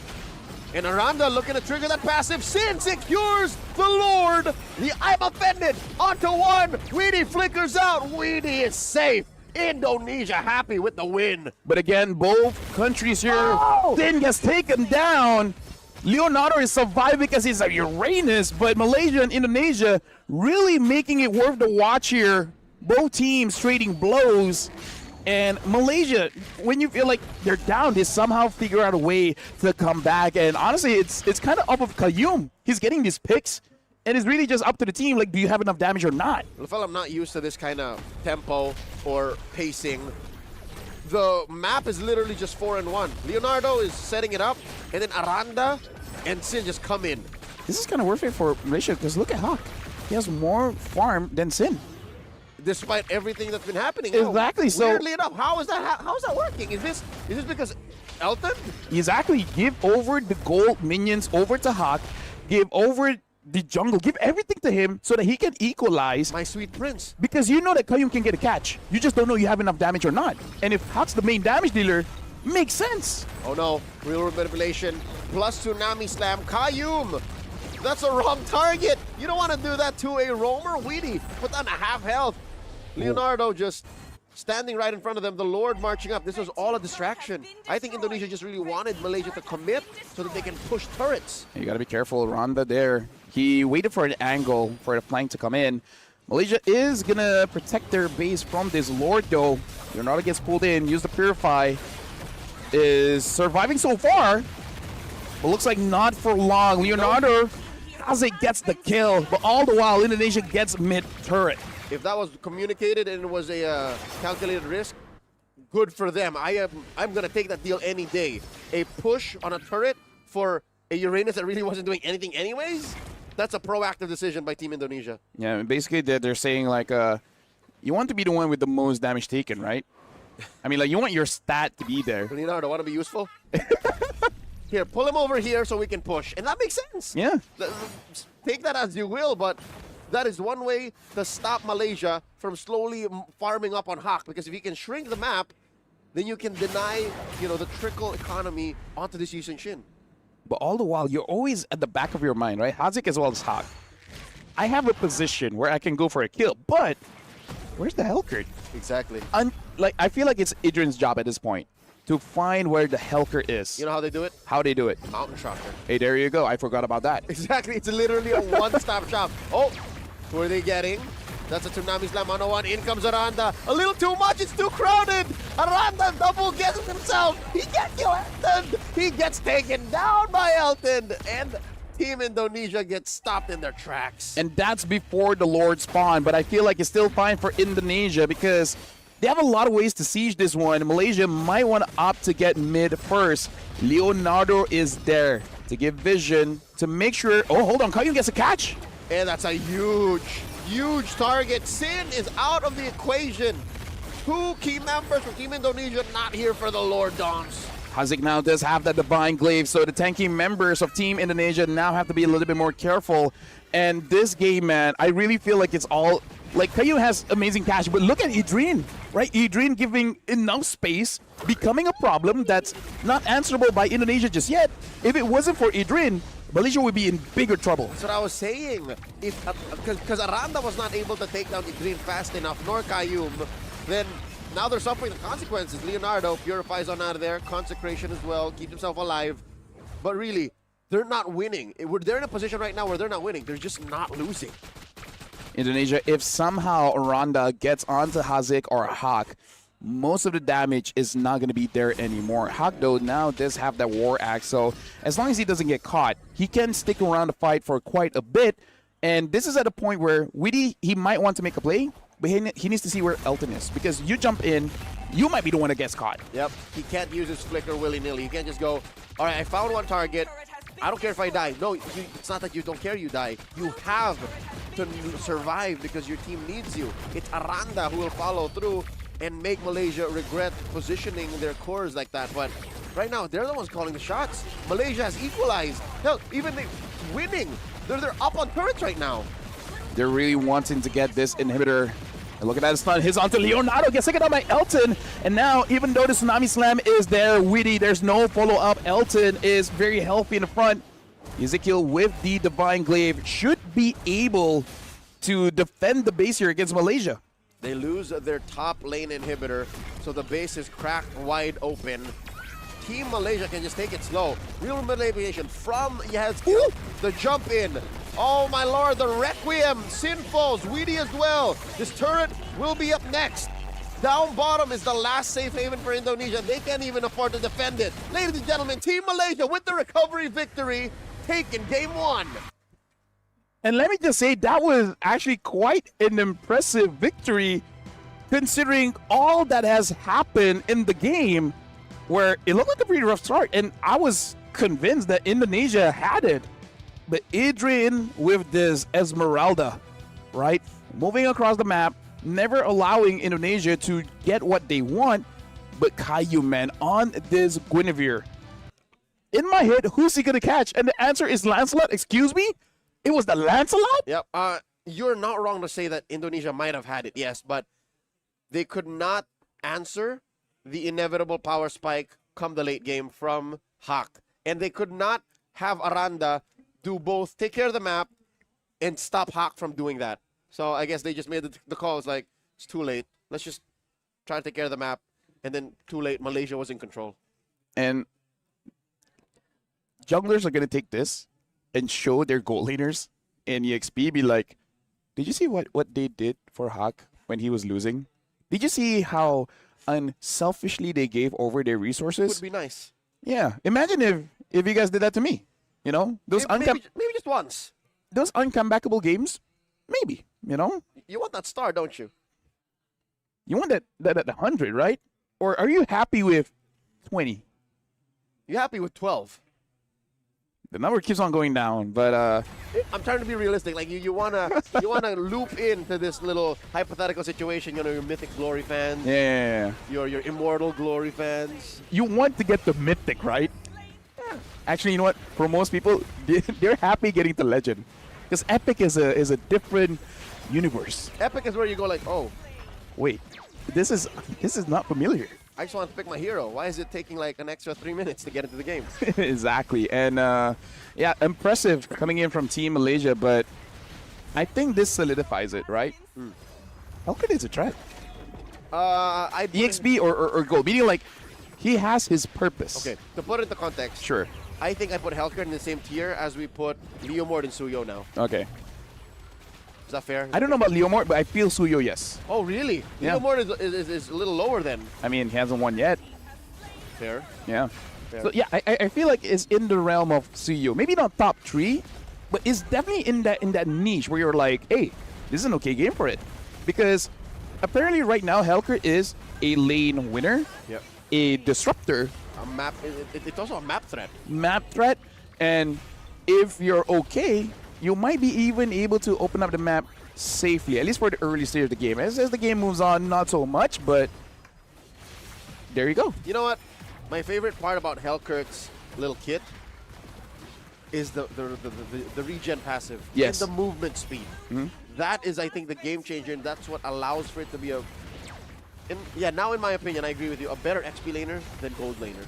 But we do have to say, the gold lane used by Team Vietnam basically use it as a split pusher, and even we didn't notice, right? Yes. And why it makes it good as a split pusher, while you're pushing, you're giving utility to your team, potentially even getting some assists. Yep. So you're just generating way too much gold for yourself, And if you're gold lane, that means you have a fighter EXP. So they're still in a good spot to fight an Elton being the MVP. You know what? Deserved. You gave your farm over and you still didn't die. Yep. Elton, 3-0-7. He was that guy we were talking about. The hypothetical, hey man, would it be nice to help out? Yeah. Because it could have fell on to Kayum. It could have fell on to Idrin. But no, Elton stepped up and said, bro, I got you. You need me. Elton's the kind of guy, when you're really shy to ask for it, you're like, I want that minions, but I don't know if he will let me. And then he just comes through and is like, hey. You want some minions? You want my minions? And you're like, thanks. I didn't want to ask, like, hey, save it. Take it. Take it. And there you go. Thank me when we win. Speaking of, in terms of gold, he actually didn't lose that much. Yeah, I'm looking all across the board. It's relative, right? Maybe the fact that he didn't die helped out a lot. You know why I think, all right, maybe this is less about Team Malaysia, more about Team Indonesia. You know why he was the one who could afford to do it? Why? Because Leonardo wasn't a threat in the lane. Oh, yeah, true. Right? True. If a Ruby leaves a Uranus, what's the Uranus to do? Yeah. Speaking of... Levitate? Speaking of, not much info on Leonardo, because I don't think that's Kabuki, so... Unsure? Yeah, Leonardo's the other gold laner. Yeah. Is oh wait, no, it is. It's Leonardo Kabuki Agong. So it was him. Yeah, so it was him. There's another gold laner. Okay, so here's the thing about apparently Team Indonesia. Uranus only works out if Aranda's the one using it. So in the XP. Yeah, so far Joe used it, lost, and I guess same as Leonardo. It wasn't ideal. Again, there's a time and place for a everything. gold lane Uranus, but yes, everything. This just wasn't it. Yeah. I'm pretty sure in a way it is part of the plan, but it kind of feels like it's more about the decision making. It's like, oh, what do I do now? Do I pressure? Yeah. Do I open the map here? Do I split? Like, what's the call here? But either ways, that was a spectacular performance coming in from both teams. Like, yeah. I like to see a team losing and find a way to come back. Yeah, could have happened either way. Could have been the win for Team Indonesia and could have been a win for Team Malaysia. It's just that Indonesia, in my opinion, didn't get to use all the parts that they had. Yeah. And as my neighbor would say, that's how the cookie crumbles. Oh, your neighbor says that? Which is very weird why my neighbor would come up to me and then just say that. Hey, that's the way the cookie crumbles, walks away. Like that? Yeah. I thought he was going to ask me something. Apparently, he just wants to give a statement and then leaves. I wanted to go out that day. Canceled. I stayed at home. Played some Mobile Legends. And Magic Chess. Sounds like a good day. Because it sounds like a threat. Someone just comes up to me and is like, hey, that's how the cookie crumbles. And then just walks away. Speaking of, is this confirming that Philippines will basically be number one because they already have 5 points and looking at maybe securing one more? Who are they going up against now? Let me just check real quick. Yeah, I think just doing the math, our tournament officials have concluded that no matter what happens in their next matches or other matches in the group, Team Philippines is secured. Yeah. I think it's the same situation for Group A. Yeah. Myanmar is the team to skip the semifinals or the quarterfinals to make it straight into the semis. That's a full best of 5 you totally just skip. Timor-Leste is 0-4. At this point, I think Group A is done. I mean, like, there's more matches, but still, I feel like we've come to a pretty solid conclusion. Because I don't know mathematically how can Timor-Leste get out of the situation they're in. I guess our tournament officials do see it. Yeah, because it's not blacked out, yeah. Yeah. So there is still a world where they get 2 points, and then, there's a tiebreaker for the third. So, looks like for Malaysia as well as Indonesia at this point, they're just making sure they get out of groups, which is always the first step, right? Like, at least you get to play tomorrow. Yep. Although tomorrow the women's team is going to be playing. Tomorrow's tomorrow.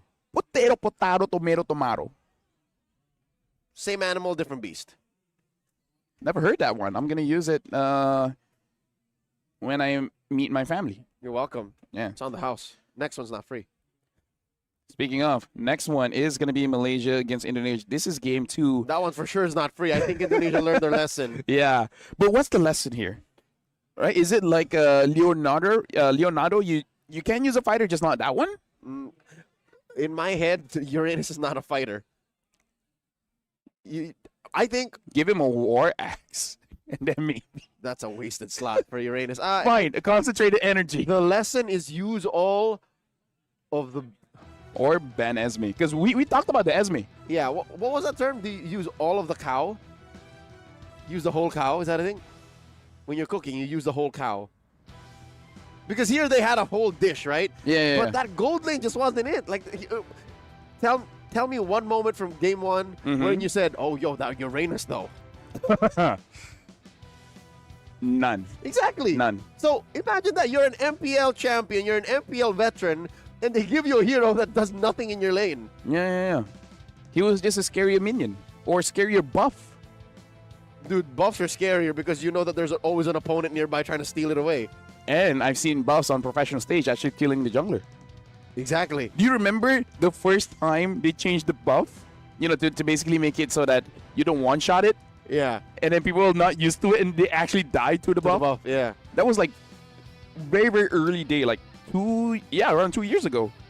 When they basically made jungle. Oh, now I remember. It was the time where you're forced to use a tank jungle. Because every time assassins just die. Yeah. So basically in the heyday of Akai jungle, Yep. of Karina tank. Fredrin. Yep. So that's what I'm saying is use the whole cow. Make sure that all of your picks and your whole lineup contributes because I think that's what they were doing. We didn't have the time to digest it, but it was a 4-1. Just make sure that this one thing that Leonardo was doing was distracting the rest of them. The other 4 go. That's not sound against a team as powerful as Malaysia. But again, I kind of feel like that could have been avoided if you just ban out the Esmeralda. Because we were saying like, oh, that might be risky picking out a Kimmy because you're letting go, like you're giving the opportunity for Esmeralda to get banned because what they banned out was the CC and the Yuzong. And I'm not even sure about the Yuzong. CC, I can see it. I'm not so sure about the Yuzong ban. So the Yuzhong ban, last ban, blue 5. They can fix that. But now Malaysia's had it. No more. Quit it. They ban out the Hellcurt as well. This was prior a Grok, the same slot, shared with the Angela. Yep. Probably Adrian and Coach Ark look at each other as like, no more. Yeah, no more. Stop it. Yeah, it's like, we did it once, and now everyone is overdoing it. It's like, guys, this was supposed to be our thing. Stop. Speaking of stop, Indonesia still want to make sure that Qayyum does not get his hero. Betting out the Grok, betting out the Gatot, and Qayyum, considering that he went through the pool when the Cho was still up, you know, even picks safe like the Hylos is up, he picks up a Guinevere. Kind of shows to me that he's unbothered by this. Or maybe he is bothered, but he's not showing it. It feels like a practice in futility because Qayyum can play anything at this point. There's a CC. This was prior a Lapu-Lapu. So Indonesia's giving Malaysia an interesting query. Zushin open, Baksha open. Baksha, you got to go Baksha. Shin open. What's the play? Kalia open. You got to go Baksha, man. You got to go Baksha, considering that Qayyum has quite a few heroes. And even Hazik, he's mostly using the Kimi. Of course, he can use the Jushin, but I think Hak is kind of the... Oh! All right, changing the script here. A Lapu first. How often does this happen that Idrin gets his prio? Unless, here's the thing. It might not even be Idrin, you know? Thailand has set up the meta, man. It might actually be Elton. It could be. We've seen a good chunk of Lapu-Lapu throwing to the gold lane. Kalia gets picked up again by Witty. Now, Malaysia, at this point, they pick up jungle, Kimi. Right? Doesn't matter Haya, lands, whatever, but with a Kimi. I wonder if they want to change up the plan by picking up that Ruby, because, again, Ruby was the MVP for the previous game and made it so that the Kalia had to hesitate, at least a little bit. But no, they go again. This is their standard jungle, Kimi. Malaysia secures Hawks Lancelot after shaking off the bad juju from that last game they played against Singapore. Plus, again, Hazik's Kimi. Nothing to go wrong. Nothing wrong with just picking what works. While Team Indonesia, they secure the Farsa. Considering that Indonesia, they are willing to put Uranus in the gold. If you're in Malaysia, would you be like, just in case, let's bet on the Baxia? Because they lost against Singapore because of that. It might be the same Singapore situation. It's like, wait, hold up. Yeah, because you It's can open. put it in EXP or gold. Yep. And no, the thing is, it's different from a Uranus because at least you're providing that life bait. Yep, The there's anti-heal. more you're doing. That's arguable, though. Who contributes more to a fight, a Baxia or a Uranus? Baxia. Easily. But if the Uranus knows what it's doing, or if it's given the space to do what it wants to do, Either way, it's Ruby. that's arguable. Ruby does get banned here. Pretty solid pick. But again, Malaysia still hiding where this Lapu is going. Like you said, could be Elton. So for Malaysia, I feel like just to be safe, ban out the Baxia and then see what else you want to ban out. At least in blue 4 and 5. Mhm. Because Indonesia is going to be first to pick. Because Yeah. I feel like Indonesia is crazy enough just to pick up an EXP Baxia to deal with either the Lapu or whatever. It's not as crazy. We've seen a couple of XP lane boxes before. Yeah. The likes of, also former SEA Games competitor, gold medalist, Canon. Oh, look at that. He played a XP lane Baxia too. But here's the Guinevere banned out. Kayum, what are you going to play? Cho. Sure. Yeah. Yeah, Cho's good. Yeah. If you really want to go down the pool, honestly, looking at this draft, a Minotaur might not even be that bad. Hey, what? A Minotaur? Yeah. With the Flicker, you can engage onto the YSS, the Kalia, and the Farsa. Right? Yep. You can force out resources out And of it. you thank the Kalia for putting you where you want to be. In the middle of the whole lineup. Okay. And the Hilda, forgot about it. I legit He has a Hilda. look at Indonesia and you're like, bro, they Hey. gave us the Hilda. About a year ago, Aran was one of the first to reintroduce Hilda to us, even before all the patch notes, even before the changes. So he's feeling at home. So how do they respond here? Right? Seeing a Hilda, going into EXP, they have the option to flex this Lapu around. But then what's going to be the roam? I feel like that's the biggest question, right? It's really just about that roam. The Cho is there still, which is going to be quite okay to deal with the Farsa as well as the Yushin Shin, but is that the problem, right? Considering that you have a Lapu and a Lancelot, that might not really be the problem. What if it's Malaysia who picks the Baxia? Baxia Rome is a little better. Now we're talking Atlas. What? Atlas. I can't remember the last time I saw Atlas. I do. It's been used in Malaysia, so there you go. Oh, it's pretty popular. Okay. Not pretty popular, but It just happens. oh no, I feel like Indonesia won the draft here. There's an X-Borg alongside this Atlas. The closer for Team Indonesia, the Valentina. What's it stealing? Fatal Links? No. 100% the Last Insanity. Oh. 100%. Because this is basically neutralizing the X-Borg. Okay, so it's like Fight, fire, fire. It's like throwing literally, but it's like throwing a Valentina into a Lucas. Like you're just better that way. Exactly. But it always comes to the question, do you know what you're doing? Will you be there? Will you be in the right position when you Last Insanity? Considering that was an instant pick Valentina, Yep. you would think so, right? Especially because Malaysia is like they have a target on their back. You know that eventually they'll pick up the X-Borg. I think Indonesia was banking on it. It's like, trust coach, they will pick up the X-Borg, give me Valen. And we will answer. And Malaysia, they were in a false sense of security because they saw the Farsa. Yep. There's no way. But there is a way. Gold lane Valentina being run by Team Indonesia in the hands of Leonardo. A lot of action in mid already. Welcome to game 2. And now Kayum on this Atlas. Let me just let you know. Okay. Hold on, Adrian, taking quite a bit here Continue. from Aranda. So, the long and short of it, the Atlas can get a good setup, but you don't have to do that anymore. Because the passive has been buffed enough that the passive is good enough to start a fight, but more importantly, it's a legit frontline down. the Atlas, the changes, the buffs that he received like what 2-3 patches ago, makes him into a, and Malaysia knows it. They're like, okay, I'm just gonna hold this wave.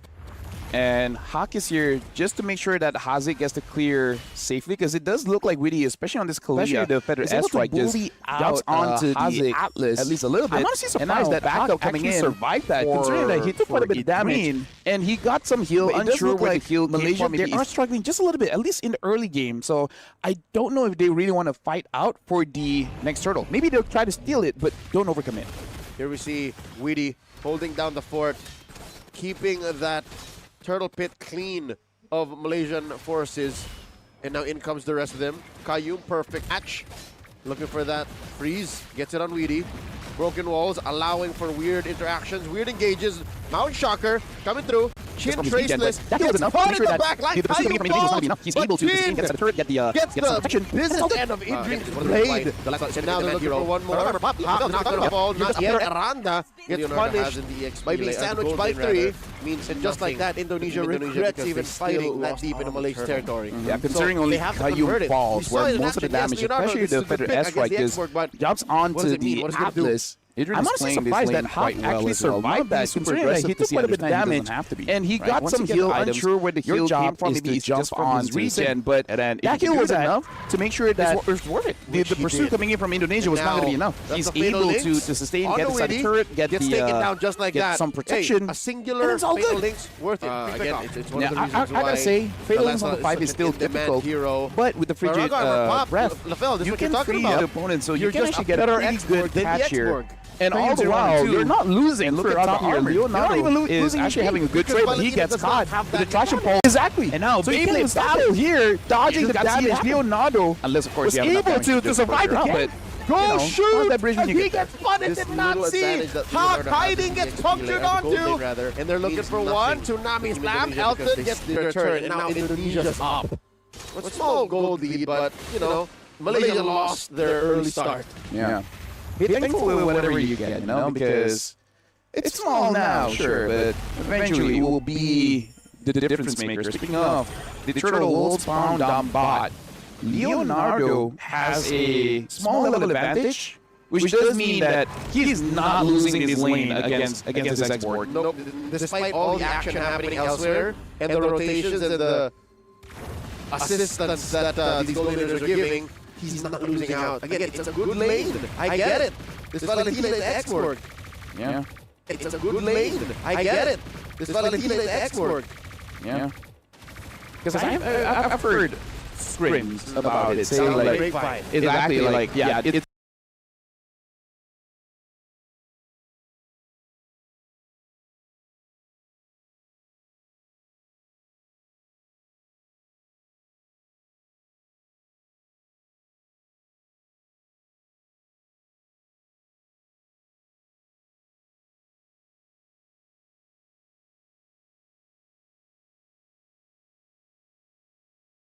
is legit. Idrin has to go for someone here, but the turtle's low. Feather there, strike, unable to help Indonesia secure. Unable to help Indonesia secure. Turtle down goes Elton. Leonardo down goes Elton. Leonardo gets the fake Maraga armor. Unable links. Unable to help Qayyum survive. Unable to help Qayyum survive. Not before he goes in. Not before he goes in. Hazik 3 for 1. Hazik for victory. Look at how low. Look at how low. Didn't Witty still going? They might get punished by Idrin. They might get punished by Idrin. Unable to stop. Unable to stop. Dash out from Witty. Dash out from Witty. At that point, he was hoping that he had a quad shadow. You know, different hero. Different hero. A lot of low HP targets from Indonesia. But this is where you test your discipline, Malaysia, which is like, yes, the carrot on the stick, you see it, but should you really chase after it? And you can see the impact that Leonardo has here by taking this fake last insanity. Uh-oh. He pulls out his own, but it's too little too late. 4 members of Malaysia came in to check on him, and Witty was maybe 2 seconds behind. If maybe he came in first, would have been a great combo alongside Yezkiel. Now in comes Idrin alongside Qayyum. This is so difficult for Team Indonesia. They're always 2 steps too late. Adrian is waiting in the bushes because, like, guys, trust this Farsa is going to protect this, right? And then once the Feather Airstrike is used, he's like, now I'm going to jump into action. And at that point, Indonesia's like, okay, you know what? Fair play. We're going to go away. Take the turret, good sir. But all the while, Sin is farming up. Level 11 here. Hawk is still level 12, so still small advantage. Tsunami Slam into the Feathered Airstrike. Say goodnight. Ka-Yum gets picked off for free just in time for the turtle to spawn up top. Big rotation from Team Indonesia incoming. But at this point, I'm pretty sure they're just going to delay it and let it turn into the Lord and then try to use that, right? But all the way, this looked like Elton might be trying to delay that because he's on that turtle and taking the aggro. And now Indonesia, they're forced to respond. So this turtle is going to stay as a turtle for a while. Okay, it'll come through.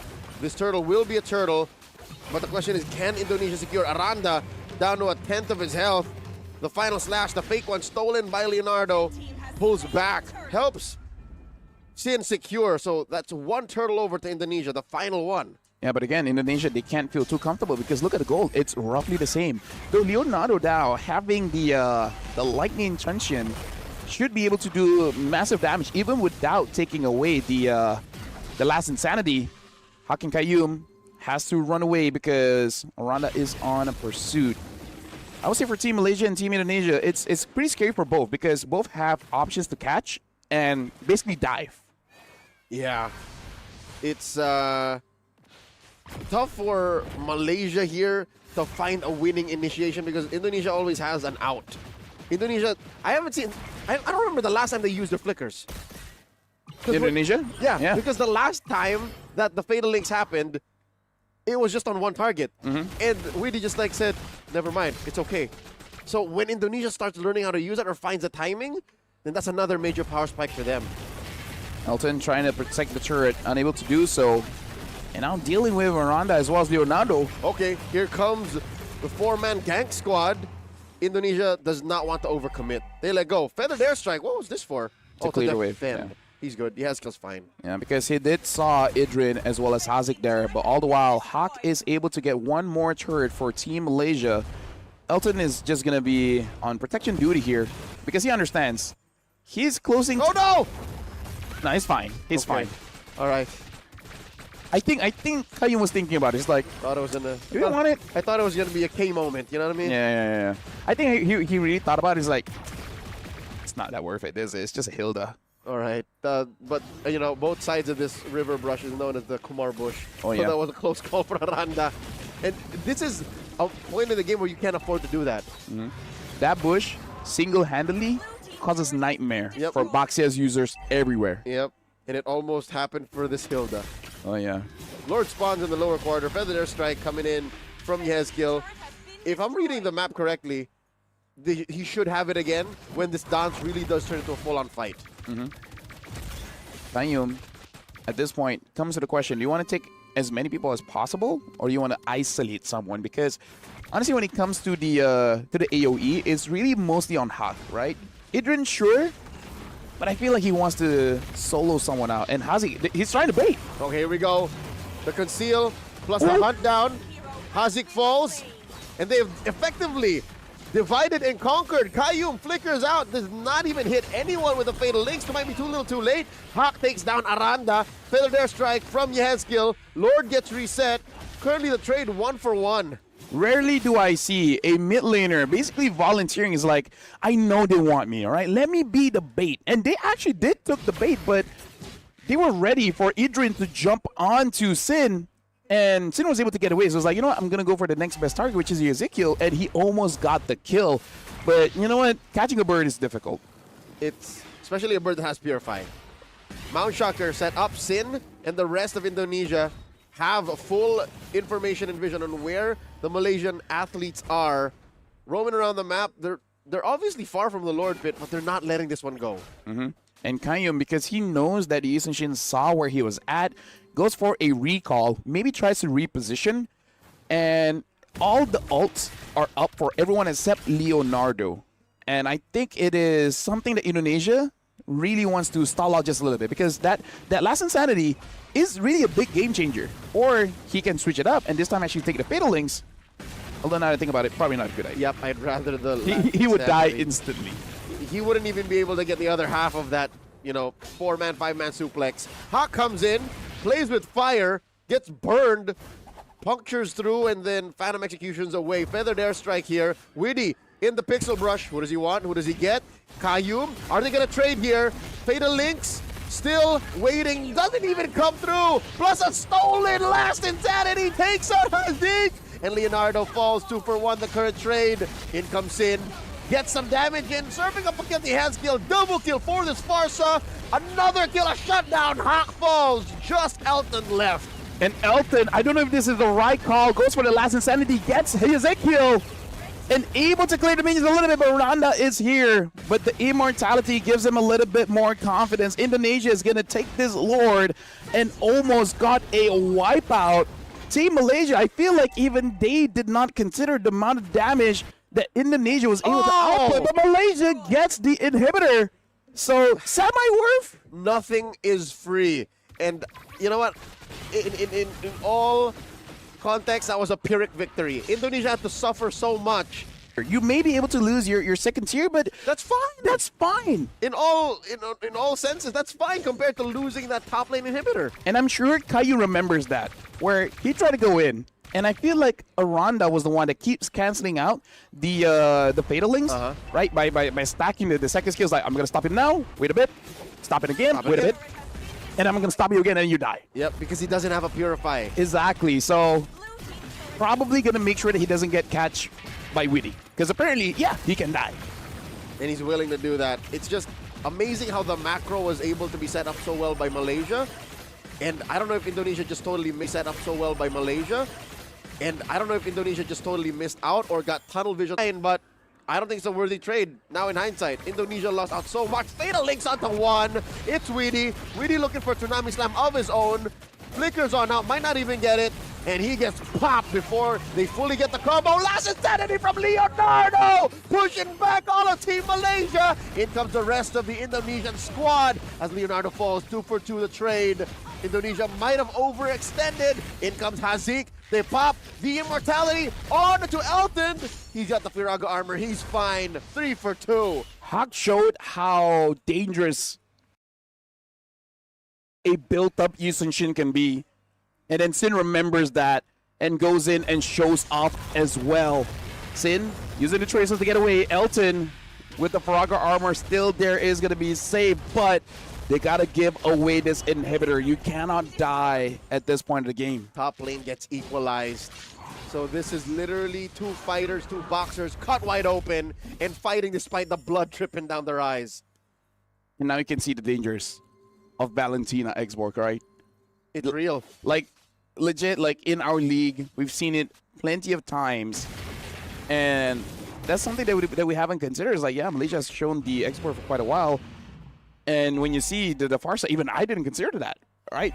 Valen can go gold. Yep. Valen's actually pretty solid side leaders. Actually, Valen, the only place Valen doesn't really go to or belong is jungle. Rome. We've seen him in jungle. We've seen her in jungle. Yeah. True. Yeah. Especially against the Lucas, yeah. Yep. SEA Games Hanoi, gold medalist. Wise used the jungle Valentina and won. Yeah. It's real. Or was real. That was years ago. Although I feel like now that you said it, someone is going to try. Ranked games tonight is going to be interesting. Build tank and just take the tectonic charge. It doesn't even sound bad, right? If it happens, sure. Yeah. Either ways, right now, it's going to be clutch here for both Indonesia as well as Malaysia. This is going to be quite stressful. 17 minutes into the game. Hazik does get that mid.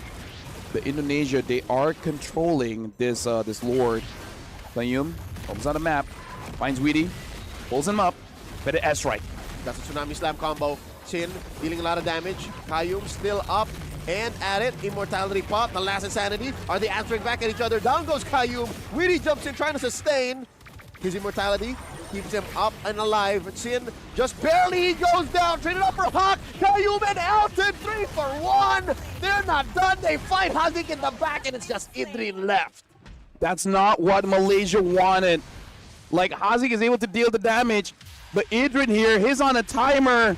And he might get taken down here. Idrin, the only one left standing, lasts for seconds longer, but it's too little too late. A wipeout, 5 members of Malaysia off of the map as Indonesia takes it straight to the base up top. Qayyum is gonna spawn, but what can really a Atlas do in this position? I mean, he has the Fatal Links, but he can't stop these minions. He backs on out of there. Feather Air Strike salvos, able to wipe out a little bit of the wave, but not enough. Wow, Malaysia still in it. They gotta count the lucky stars because the moment Indonesia gets into the base, that's when the minion spawns, giving Malaysia an opportunity because Indonesia did not take the Lord. If somehow, some way, without takes him down. Hawk, look at this from the back, from the side. Looking for an interesting angle. Does not commit to it. Dude, Weedy is gonna be the star here for Indonesia. You catch Hawk, you win. That's what I'm saying. The soft counter might have been worth it. Feather Air Strike once more. Qayyum gets the perfect match. Looking for someone to hit. Does not have the Fatal Links just yet. Mount Shocker exposes all of Malaysia's positioning. And Yehezkiel almost goes down. A lot of damage from Hazik still. Elton is here, but he gave away the last insanity.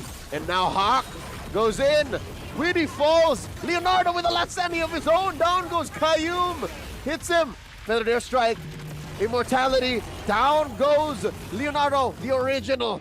Gets him. How is the game not over, Leo?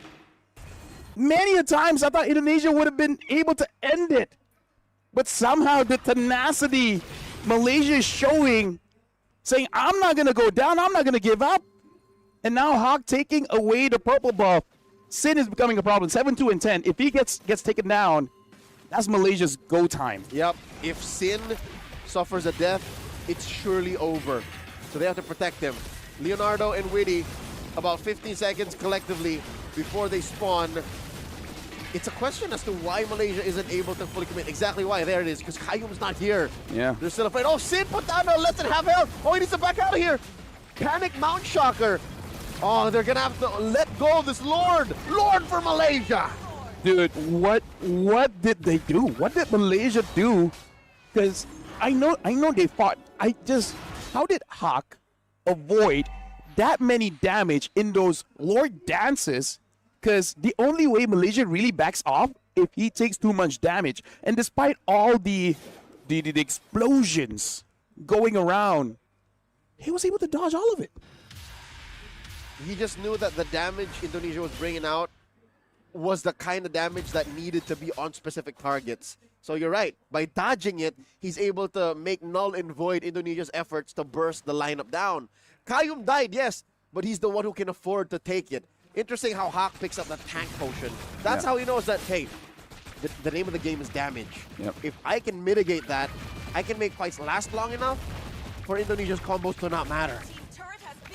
Malaysia now with the Lord, 21 minutes in.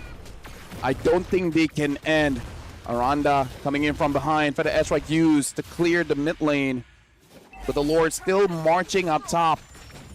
Hawk sees Aranda. What's gonna be the play? They're in through the top lane once again. The stolen last insanity comes through.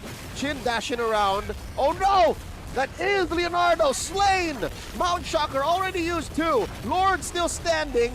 Mid lane not taken care of. Feather Air Strike the answer by Yehezkiel. And Malaysia, slowly but surely, taking care of the map as well. Bottom lane got a chubby wave. Mid lane 2. Last insanity. Power right in the face of Chin. And that might be it. Indonesia delaying the inevitable. And now the minions are pushing in. Aranda is trying his very best to delay this. Hazik gets a kill onto Witty. Aranda has to get away. The minions are in. Hawk is there. Ezekiel tries to get a kill. Team Malaysia knows it's over. Game 2 and the sweep goes over to the Tigers of Malaysia. But how? What was that game? It's a practice in patience. It's a practice in man-to-man defense. It's knowing what you got and deploying it at the very last moment. That's the patience that Malaysia has that I think ran out in the tanks of Indonesia. Right now, Group B, it's kind of all over the place at this point, right? Like, in a good way. Yeah, League Ops, like, I'm sorry, but there's a lot going on, right? Now we have to see, with Malaysia winning 2-0, with Indonesia not getting a point, if Malaysia gets to the second spot, I'm thinking about Singapore. If they get a 2-0 onto Laos, like... Now it's Indonesia's problem. Exactly. Like, and... What? That was a good game. That was an amazing it's a game. game that would be so nice to dissect if we have the time. Yeah. It's just we have a competition running, but if you had the time, there's so much to break down from moment to moment, fight to fight. Because many of points of the game, you could have said, this is where they lost. Because imagine this.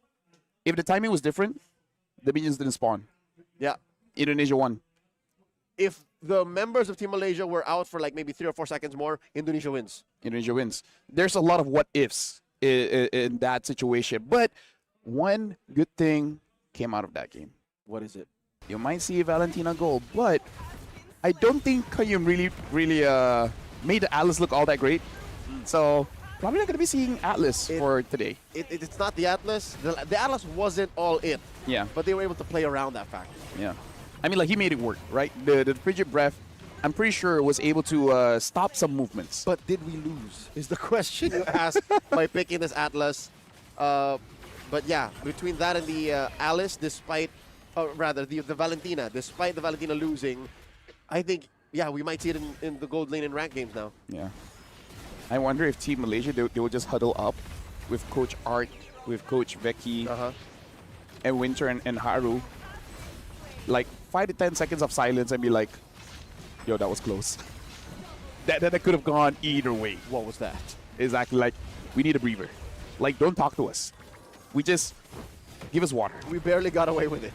Okay, let's actually look at the game here, and it really is on the movements of Hawk, because especially during that Lord dance, because in a dance there's this finesse that you have to do, which is try to control the Lord area while dodging damage and dealing enough damage. And that was impressive coming in from Malaysia, considering that they're going up against a Hilda Yusinshin as well as the Farsa. That's a lot of zone control, right? A lot of zone control.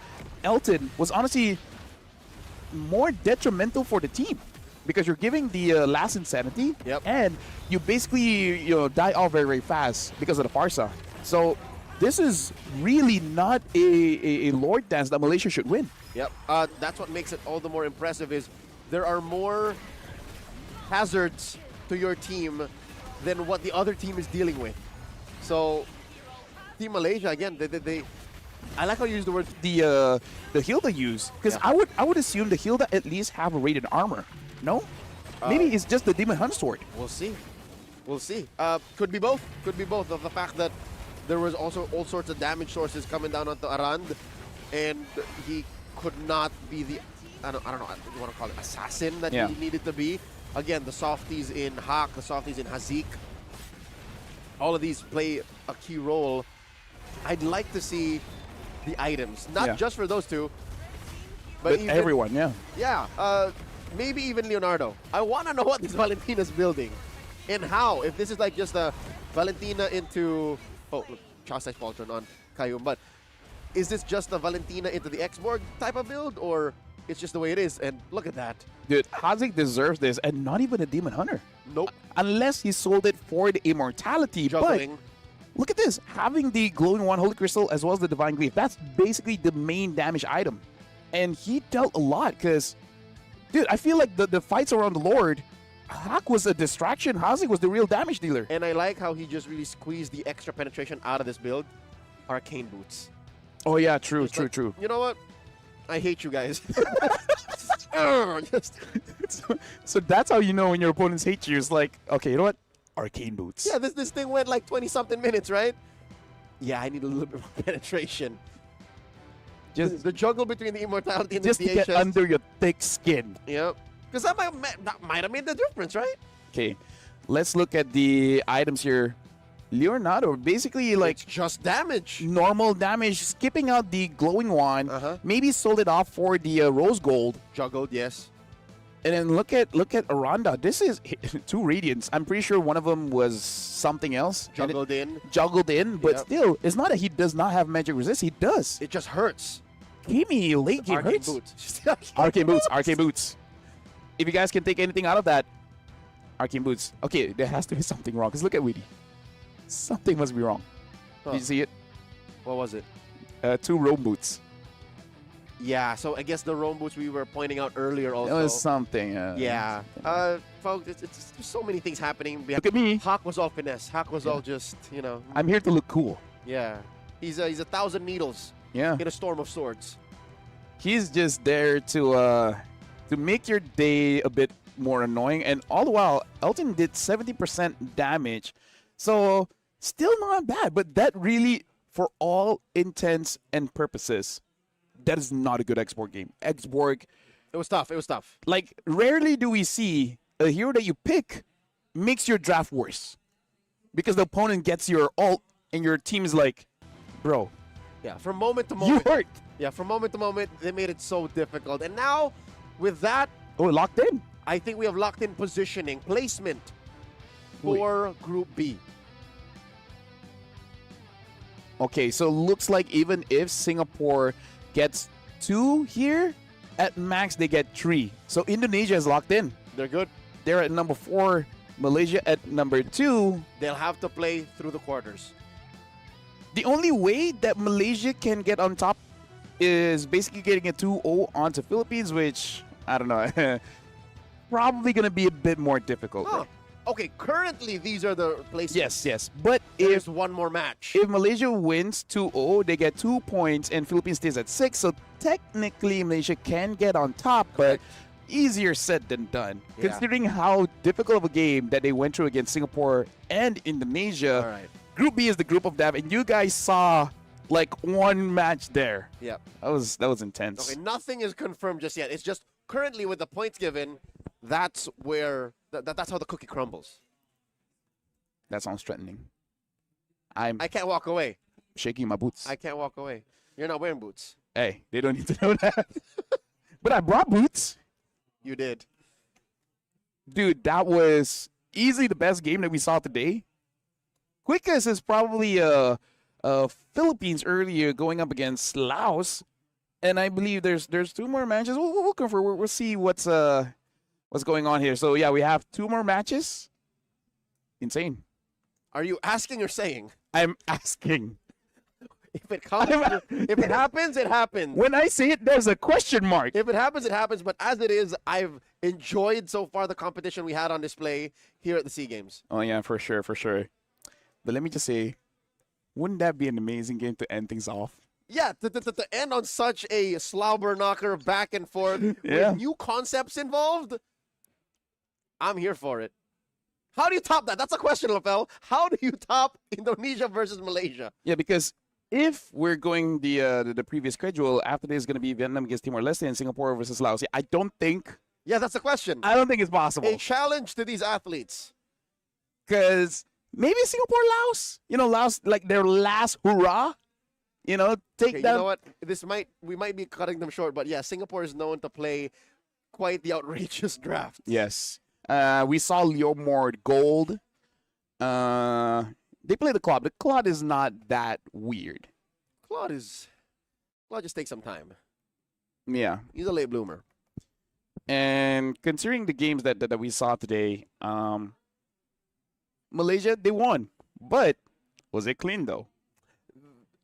Okay, against a team like Indonesia, against a team that likes to fight, like, let's say, Myanmar, let's look over to Group A as well, against even Vietnam, Yeah.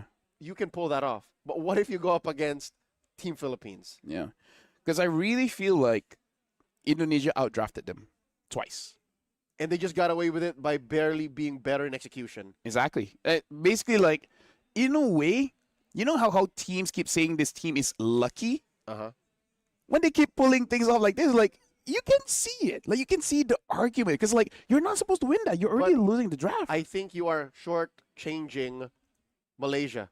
Yeah. Because when somebody is lucky and consistently lucky, they're just able to, again, mitigate the effect of luck and play with the hand they're dealt. Personally, for me, I prefer to be lucky than good. And that's why my name means lucky. As in my real name. Wow. Yeah, so, I'm learning things. I have a long name. Yep. Yeah, part of it means One leader. of those is lucky. Yeah, part of it is leader, part of it is lucky. Lucky leader. Yeah. Hey, you know what? My parents chose a good one. It worked out for me because you know one superpower I have. What? Parking. You're always able to find parking right when you need it. Exactly. Like my wife said, okay, something about you always get the parking. I'm like, you know what? Out of all the superpowers that I have, I can either be a tech billionaire or always get parking. I think they're equal in strength. Some opportunities will open up because you're able to find parking. Saves time. That could lead you to becoming a tech billionaire. Hasn't happened just yet. That's why we're here on desk, but one day.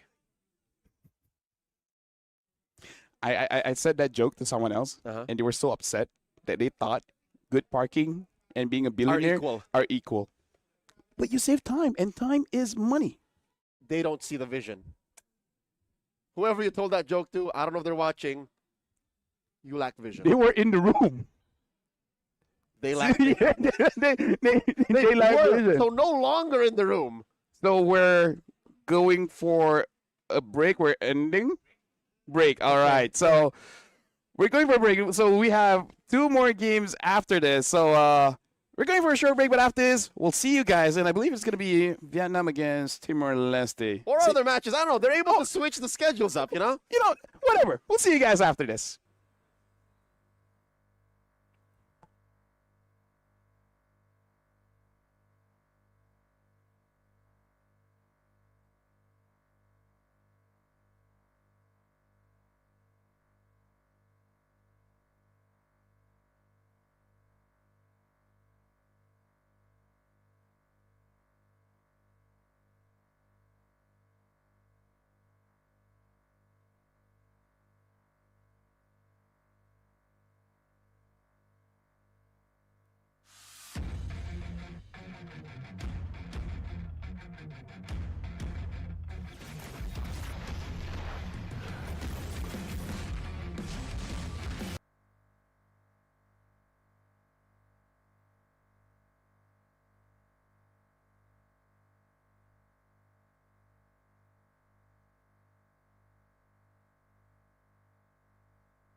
Welcome back, ladies and gentlemen, and this is going to be the fifth match of the day. Welcome back to the 33rd SEA Games here in Thailand. My name is Rafael. Alongside me is Leo at your service. As always, we are bringing you high-quality MLBB broadcast action live from the heart of Bangkok, Thailand. We are broadcasting to you from the Chulalongkorn University. And I think the leaderboard picture from both Group A and Group B are slowly taking form. There's very little room for him to change. Basically, 2 more matches, on broadcast and off broadcast will solidify everything. In fact, this one is going to be Vietnam going up against Timor-Leste. So essentially the final chance for Timor-Leste to get points on the board. Because so far, Timor-Leste has gotten nothing yet. But their game against Thailand, we can definitely see that there's some... there was promise. There was promise. Talking to their coach as well. You know, the crazy thing is, before their competition time, they were struggling to even get 100 stars, these players. Coach come in, and it was a female coach from Indonesia, teaching them the ropes, and then now they're about 300 to 500 stars. Which shows that they are progressing quite fast. So I feel like after the SEA Games, exponential improvement from not even hitting 100, now hitting 3 to 5. That is super soldier serum levels of improvement. Yeah. So even the coach is like, you know what, we will be basically try-harding, right? Like we really want to win, but even if we don't, we're not really losing. Can you introduce me to this woman? Oh yes, for sure. She's someone that's very amazing, and I really like her tenacity. She can do this with a group of Timorese athletes. What can she do for a couple of ranked casuals, you know? Me and the lady, we struggle back home. How can she help us reach at least like 100-something? Understood. But now, look at this. Vietnam has started up draft alongside with Timor-Leste. Vietnam is going to be first pick. Timor-Leste is second.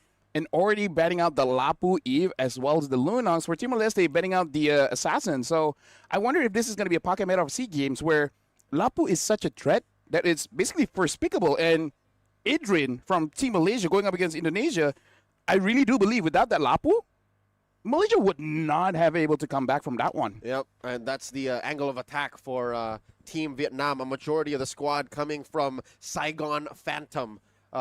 True challengers, contenders. From out of the VMC. Sadly, this squad is coming from quite the loss. Not only did they lose the grand finals in the VMC, but they also got knocked out in the MCC. So they could not qualify for the next World Championship. So I guess they're going to make up for it here in the SEA Games. I love how Timor-Leste is attacking Joga specifically. Todo. They attack his Yushin, they attack his Hayabusa, but they forget to leave open that Lancelot. So either way, Todo's going to get a good game. What if it's intentional? What if this is the coach saying, we know he's going to get an assassin either way. So how about we just fight against it, right? Maybe they pick up a draft that focuses on the Fredrin, right? Because the Eve is not there. The Lunox is not there. So if Timor-Leste wants to go for a beefy draft, it's possible. Or the soft counter, the Kalia. Oh, yeah, that's true. We haven't seen the Kalia for a while, but looks like they're not going to go for it just yet. Another soft counter. They go for the Jushin and the Gatot. And I feel like this Jushin is not only just to protect herself from the Lancelot, but makes it so that Vietnam doesn't take it to counter their potential beefy draft. But this Grok, man, Grok, Lancelot, and then you pick up a Kimi here. Ooh, that's dangerous. If they pick up a Kimi. It's a sound pick. I would. But the fact that the Farsa is still open is also a possibility. Yep. Still, she's undeniable. Those two. If you want to pick up an EXP here, it's good. And you called it, Leo. They pick up the Farsa. So that I did. In case Timor-Leste goes for a marksman, unless it's a Claude, it's going to have a hard time, even though it's a Granger. So Timor-Leste, this pick is going to be very, very crucial here. A lot of the meta EXPs are off the board. And if you don't pick it up here, more will get taken down. The Esme is still up there. If you want to go for a Ruby, which honestly is probably a good pick in gold. But if you do that, then you're not going to have, like, you're forced to use a damage in jungle. Yeah. So probably looking at a Joy, perhaps? Or Suyo. I would rather pick Madera's pick and then allow for the XP lane to unfold after the bans. Because Madera's a very specific kind of jungler, right? Remember how he played a Joy earlier on broadcast? And then it looked very different from his Fredrin? Well, look at this. They're finishing off with ACC, and honestly forgot about her because usually banned out, and even though it was open, none of the teams pick up. And this is a flex pick. She can go into the gold, she can go into the XP, and it allows for certain matchups to be almost unwinnable if you get it right. And basically, Timor-Leste is creating a draft where, say, you don't get to move Jushin, the Gatot, and the current call coming in from the CC. I mean, CC and Gatot is a combo in itself. Yep. Add on with that Jushin, this is already looking pretty good for a lockdown comp. But you got to set up. What's the payoff? Something tells me Timor-Leste would hope and pray the Fredrin comes through the draft. Yep. Red 4, take the Fred. No, actually, it doesn't matter. No. Red 5, you can take the Fred because there's no way Vietnam's touching it unless they ban it now in Blue 5. I feel like it's okay because you want to see the entire draft before committing to a carry, right? Because you might consider, do I want the Granger? Do I want the Harif? Do I want the Claude? Do I want the Natan? Probably not because of the Farsa, but you know what I'm saying, right? So they ban out the Exborg as well as the Ruby. These are gold lane bans. In a way, it's kind of saying that, yeah, we just want to make sure our gold lane is having a good time. Now the question, what does Vietnam ban last? Fred or Suyo, right? I'd say Fred first. Oh, actually, they go for the Phoveus. Okay, so What neither. do they want? So they want more dash. So I think they want to get a Harif, right? That makes sense. Yep, they are. Well, no, the Esmeralda's still out there. So Which Timor-Leste could pick up.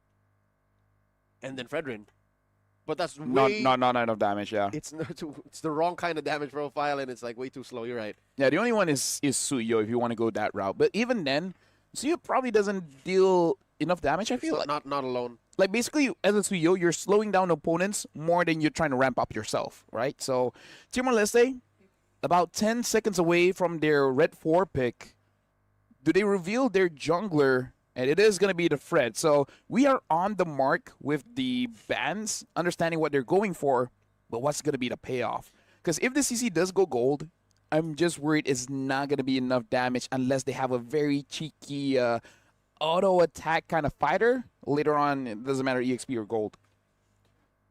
So we got Vietnam closing up their draft here. How rare is this that in the last 2 picks, it's the EXP and the gold that's missing, Very rare. right? Very rare. Full sandwich, and is this true? Is this true? Hey, might as well, right? Mans is prepping for SpongeBob. Dude, they're like, yo, we're in the SEA Games. I'm awake. Everyone's watching I'm here us. for it. And this is what I say. Do you want to be good or do you want to be remembered? Hey, People would want both, but hey, sometimes. champions lose, legends are remembered. There you go. There you go. Because this Cyclops, we asked the question, how is anyone going to top Malaysia against Indonesia? Hey, a contender. Who are they listening? A contender. Vietnam. Hey, Daylight, we need to talk, all right? I'm going to see you guys after this broadcast. Where did the Cyclops come from? The Harith is the closer for Timor-Leste. At this point, I'm not over the Cyclops. at this point, Ant is just racking up his hero pool. We've seen the Hellcrit, we see the Cyclops. Let me go back in my list to see like what he used earlier as well. At this point, doesn't matter. This guy is just having as much what you call it, unique hero picks Yep. as he can. Again, he wants to be remembered, saying like, hey, you see SEA Games, Thailand, 2025. I was there. You remember the Cyclops? I was him. It's me. You see my face? You see that face? You see the similarities? Of course you do. We're the same people. That's what I would do, you know. Vietnam. Bring in the Cyclops and the broken walls. Ladies and gentlemen, welcome to game number 1 in the best of 2. They're not playing, by the way. It's not like they're secured number 1 in their group. Yep. So they are bringing this Cyclops, as fresh and as hot as it is, as a legit threat in the gold lane. I mean, did you see them smile? No, they don't. They were sure did. serious. This is something that they brought in scrims. They did very well. And they're like, you know what? It's time. Coach Sabo, you madman. Even the players were looking at the coach, and the coach is like, it's time. Do it. You practiced 2 months for this. And they're like, Coach, it was 3. Hey, there you go, 3 months. Lock in. They did not bring this out when they were trying to qualify for the M Series. Now they're here. Oh, my Lord. A lot of damage onto Adong. And you see Todo, Joga, hitting that Thorn Rose across them, sending them back. Sadly, they did not get the Little Wanderer. Timor-Leste, keeping a sound head on their shoulders, able to take control of the mid lane. So the question is, how is Harv Cyclops matchup is looking like? Like, who wins that out? Speaking of which, Nam finds Riven as well as Ravi, and Notron understands that they're there, but probably not going to be worth it to be quite aggressive here because same as the Hellcurt, what's the power spike? When is it? Is it level 4? Is it first item? Is it second item? Like, do you want to wait for a Wishing Lantern? Uh-oh. Here we see Adong get taken down. Todo draws first blood. Riven going to be up next. Phantom Execution, revitalize the answer. Riven, what was he hoping for? A miracle. That's what he was hoping for. That was 3 members of Team Vietnam. Hey, maybe at that point it's like, it would be faster if I just stand still, right? Because look at this, he's already recalled. I mean, like revived. I guess. Yeah. But this does put Team Vietnam up by 1,000 gold. That's huge going into the first turtle. I mean, at this point, the big worry is that do they have enough damage, right? Because they have a lot of sustain. Maybe not even that. But they're taking quite a lot of damage from trying and Nam. And Nam is just zoning him out. Madeira trying to force it out, but he's going to get taken down by Nam. Adong tried to pick up Ngoc Trang. Not enough, and now he gets level 4. Man's overcommitted. Ngoc Trang flickers out of there. Knows that he's taken too much damage. Vietnam happy with what they got. They're now up to almost 2,000 gold, 3-0, under 3 minutes. The fact that the gold lane is quiet and you're running a Harith into a Cyclops and the Cyclops ain't really facing much opposition is a miracle. This is, you mentioned, like, what is the power spike, right? What are we waiting for? Yeah. I'm afraid that it's going to come sooner than later. No, the problem is, I believe it or not. What's the first thing, a book? I've seen a few Cyclops games, and it's inconsistent. There are games There's where no one build. It's like there are games he doesn't need an item, he pops off.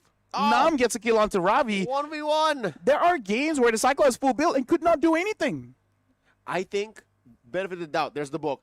An's build will be the former, not the latter. I think he will be a role player. I think he's going to hit those superstar slams. Is that what it's called? I'm going to have to look it up. I really don't see this hero played as much. But the thing is, once the Cyclops skin comes up, it probably will change.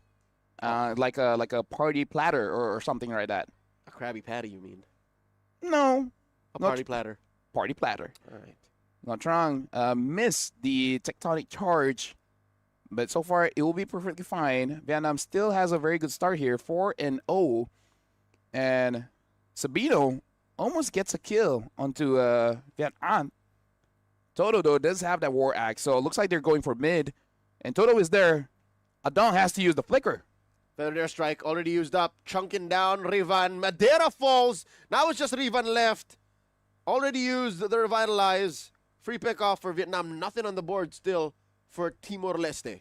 Yeah, Madeira is really not tanky enough here. Looking at the levels, level 6 up against level 7. I mean, sure, there is a level difference, but... Small level difference, but that's a more thankful thing. Oh! Star Power Lockdown sent out, but Sabino still lives. All this while he was taking the turtle. Todo unable to help out. They lose Ngoc Trang too. Timor-Leste finally get one. I would say it's perfect for both, right? I mean, like for Vietnam, they still got what they wanted, which is the turtle. And Vietnam gets a kill onto Riven. Timor-Leste, they're happy with the kill, but they're giving it over to Team Vietnam. Yep. And you give the kill over to Cyclops. Is that what you want? Celebrated too soon. This specific skin on Cyclops throws out a very weird Star Power Lockdown. Yes. It looks like a Selena Abyssal Arrow. So, it randomly might actually trigger Sabino's Purify. I think that's what happened just recently. So here's the thing. They're confusing their opponents in more ways than one. Like, I'm pretty sure there's a lot of questions, and more keeps coming. And it's not helping when you're trying to find footing. Ooh, tech charges onto 2, and now Ngoc Trang is there under the turret, unable to get out. Gives a kill over to Sabino. Speaking of which, now does have that Starlium Scythe. So ramping up the damage here once the Holy Crystal is there. Yeah, now what are you going to do about that? I think An will have a lot of answers to that because Sure, there's more damage on the Harith, pound for pound, beat for beat. But the singular lockdown, the singular CC that a Cyclops brings to the table almost undoes all of that. So really, all that Sabino has is to purify. If they can get rid of that, then it's over. He's forced to use a Zaman Force here, drops down via the Feathered Airstrike. I think that and the rest of Vietnam are taking it slow now. They understand that Timor-Leste is not taking this lying down. So they're just going to try to attack the map. Nam takes his tier 1 down bot. So dealing with the Harith, you just got to throw a couple of stars at him. Yep. Well, one big star, the one with the power lockdown. I mean, the sun is the star, and I don't think I can survive getting hit by a sun. I don't think anyone can. I mean, you know. Living currently or hey, not. Enemy begs to differ. Either way, right now, the turtle. Superman is an enemy? Okay, now that's a debate. Turtle very low. In comes a tech charge. Able to shut down Madeira plus a feathered airstrike, putting down a half. All these members of Timor-Leste. AOG, no one home. Big passive, putting Ravi up against the wall. In comes Sabino from the back. Nam flickers in, looking for a target. Power of Wildness taking down Ravi. Adong falls, so does Rivan. No casualties for Team Vietnam. Timor-Leste can stay in the fight for long, but they can't deal the damage. Sabino with the Zaman Force tries to get onto Todo, but still, he just has to run away. He can't survive this. Not a feather airstrike forces him out. Madeira could not get his buff. So now this Fedrin is getting choked out even more. Joga, Grand Theft Purple. What an intense sequence from top to mid. By the way, what was I going to answer for your... Yeah, because I asked, That Superman is an anime? That caught me off guard. Why? My brain stopped. It's like, wait. I've heard of the question before. Yeah. I don't know which side I stand on. You got your whole existence got questioned by a simple statement. I'm just a simple caster. I'm here to watch the games, not to answer philosophical questions. Speaking of which, right now, Ravi does get hit a little bit. Look at Toto, goes all the way to the back line, goes on to Adong. Crimson Beacon used defensively, trying to stop Todo from cutting right through their lineup. There's all 5 members of Timor-Leste putting up a fight. Mind you, folks, they are down 7,000 gold. In comes Sabino, Zaman Force, compromising that. Madeira does not get the knockup. This is a win in my books for Timor-Leste. Nobody died, and they push Vietnam out. Now I see it as star power lockdown. The Hive can't spam his dash in the Zaman Force. That's what I'm saying. If he can't dash, stay there. Harry, be good boy, don't move. Nobody puts Baby in the corner. He can't do anything from that position. He's like, you're Sabino, no Sabines. Yes, Sabino. Either ways, that star power lockdown, if gets onto the Hive, like you said, without that Purify, yes, in a way, stops the damage, and he's essentially the only damage. And on average, you're able to get about 8 or 9 star power lockdowns off of a single Purify cooldown. True. It's not going to work. Ravi gets taken down by An. If Madeira did not dash on out of there, he would have died too. Another kill. An gets a double. Dude, right now, this Cyclops is starting to become a problem, and Timor-Leste, they're putting all their eggs in the Sabino basket, and normally that's not that bad of an idea. Hive is worth investing in, but there's just too many threats coming in from Vietnam. Star power lockdown catches Madeira, and they're going to serve him up more. Rivan with the AOG. The retreat. Sabino falls. Again, on the culprit. I am afraid to play rank tonight. Dude. You know what? Shout outs to all the rankers out there, because I believe every single one is like, what do I use now? And Tech Charge hits onto 2 Robin, gets caught. Rebound all alone. That gets an unstoppable. And at this point, Vietnam, this is their end angle. The Lord is marching down bot. Good set coming in from Gannard or Not Trang. 12,000 gold between these two teams. Massive Lord marching through bottom. Fat waves through all 3 lanes. I don't know what Timor-Leste else can do. Sabino has already died. Rivan has died 4 times. Madeira too with nothing on the board. Ravi's, they all basically have the same record except for Sabino. And Sabino can't move. I mean, that's the thing. Like, all spells have a very long cooldown. Not the star power lockdown now. The Earth and Rampant basically just pushes them away. Tech Charge gets dodged unstoppable for Nam. Madeira has to get out of there as Vietnam gets their other part of the third down bot. Yep. So inside the base, they find themselves against Timor-Leste. Feathered airstrike coming through for that. And they push Timor-Leste into the fountain. They'll have to take it slow here, LaFell. They can't force the issue. Again, the game and the map are built in a certain way that you can't really force a defense and a push. Now Sabino uses the Zaman Force already. Star Power lockdown, pins him down. Sabino falls! I thought they were done! And all the while, Vietnam, they're still continuing.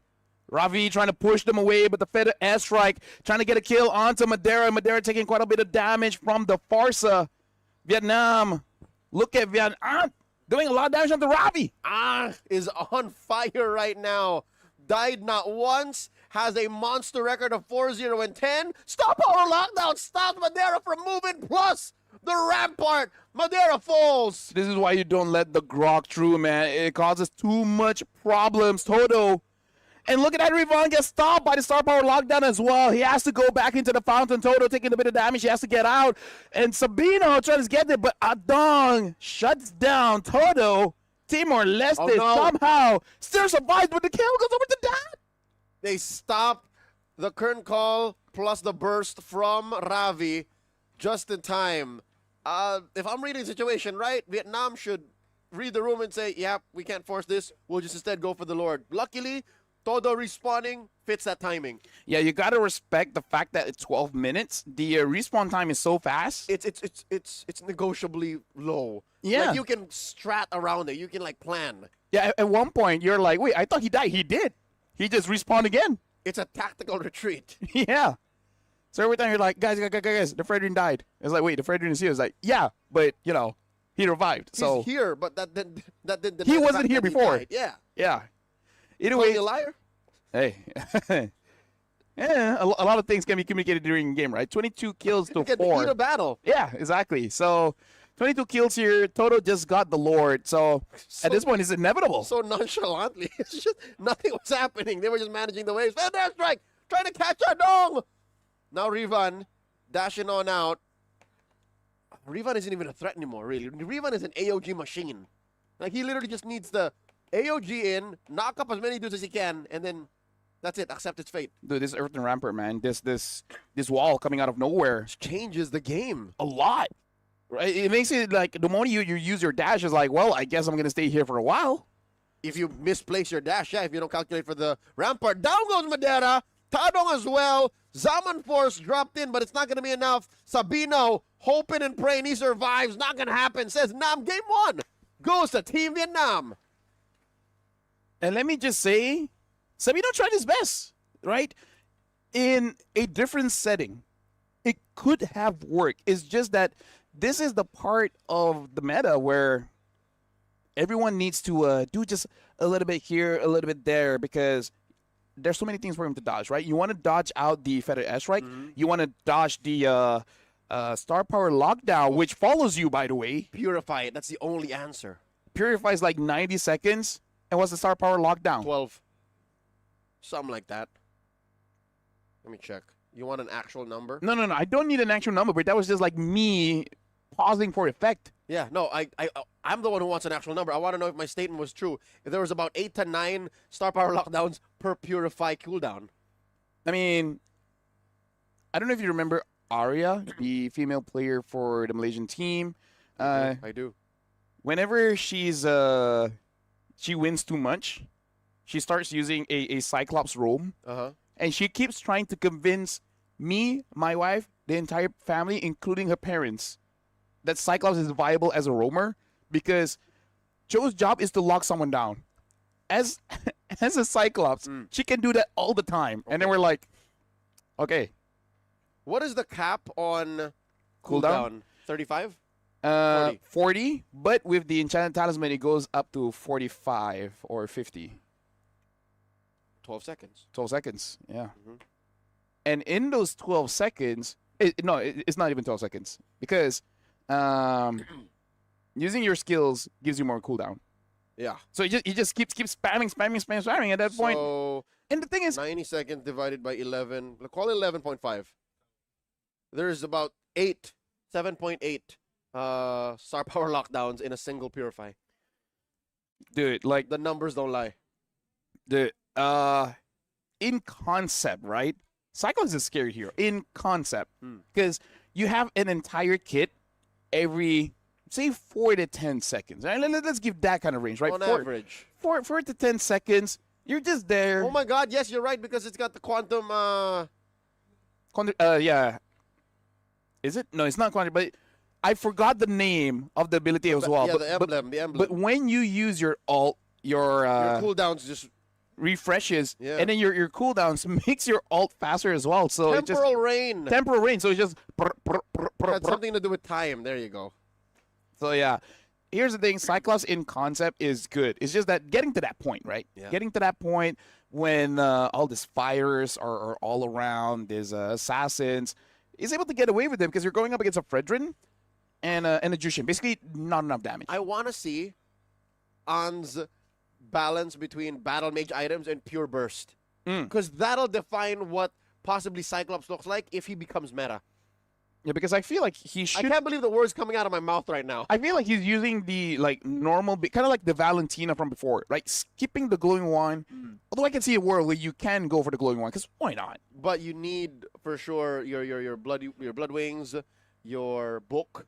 I would like to see a wishing lantern. Yeah. That's the other thing. Yeah. Instead of a glowing one, you get lantern. Yeah. So you still get the little stacks on the burning. Yeah, exactly. So you're Not chunking, Not you're, really burning, but you're chunking down the heavy build. exactly the face I was gonna make. Not even so. Enchanted Talisman, if the concentrated energy, which by the way, Festival of Blood with the Mage emblem and Inspire, and getting that Divine Glaive. And I knew there was a brute force breastplate involved. I just didn't voice it out, but I knew that this had to come in because of how fast he was moving on the map and how much. Like people don't know, brute force breastplate gives you damage. Yeah. People don't know. As you spam your skills, which by the way, Correct. Cyclops spams your skills. Correct. So you're like, this is a defense item, folks. It's in the defense category, but it gives you damage. So it's so worth it, pound for pound, gold for gold. You know what the rankers are saying? What? That looks like a jungle build. Oh, sure, yeah. Yeah, so you're going to see Cyclops in the jungle, which honestly, not that bad of an idea. But this is look at the Sea Games development here, Leo. Like in this meta, the hardest thing to predict, like when all is going on, are the side lanes. The hero in the side lanes keep on, picking up and up. Like first we see Labu, all right, Arlet, all right, Yuzong, all right. Now we see Helcurt, we see the Cyclops. Leomore, we didn't see the game, but we know that the Leomore gold was there. It was a thing. Uranus gold. We don't talk about that one. All right, I already forgot. Perfect. I already forgot. The question is what's next? 34% damage, by the way. When you have a Farsa with a perfect game, Cyclops did more. Yep. This is dot really just dropping the dot. Still, on the Cyclops was still. The Hive did 30% damage, so it's still not bad. Oh, look at the CC, 31. Yeah. So no, CC's just burst. yeah, true. So good attempt coming in from Timor Leste. It's just that there was something there. How can you anticipate the Cyclops? You don't. Like once you see the Cyclops, you're like, if only we had something like a Farsa, like an Eve that can deal the damage before it even get close. Or an assassin. Like a Hayabusa. So they just in that game they just got to take it, right? But again, like it's sound. You just can't predict that. Now the question. What question? Put yourself in the shoes of Timor Leste. I'm a Timor Lestean. If that's the right term. Or Timorese. Timorese. Regardless. We'll look it up.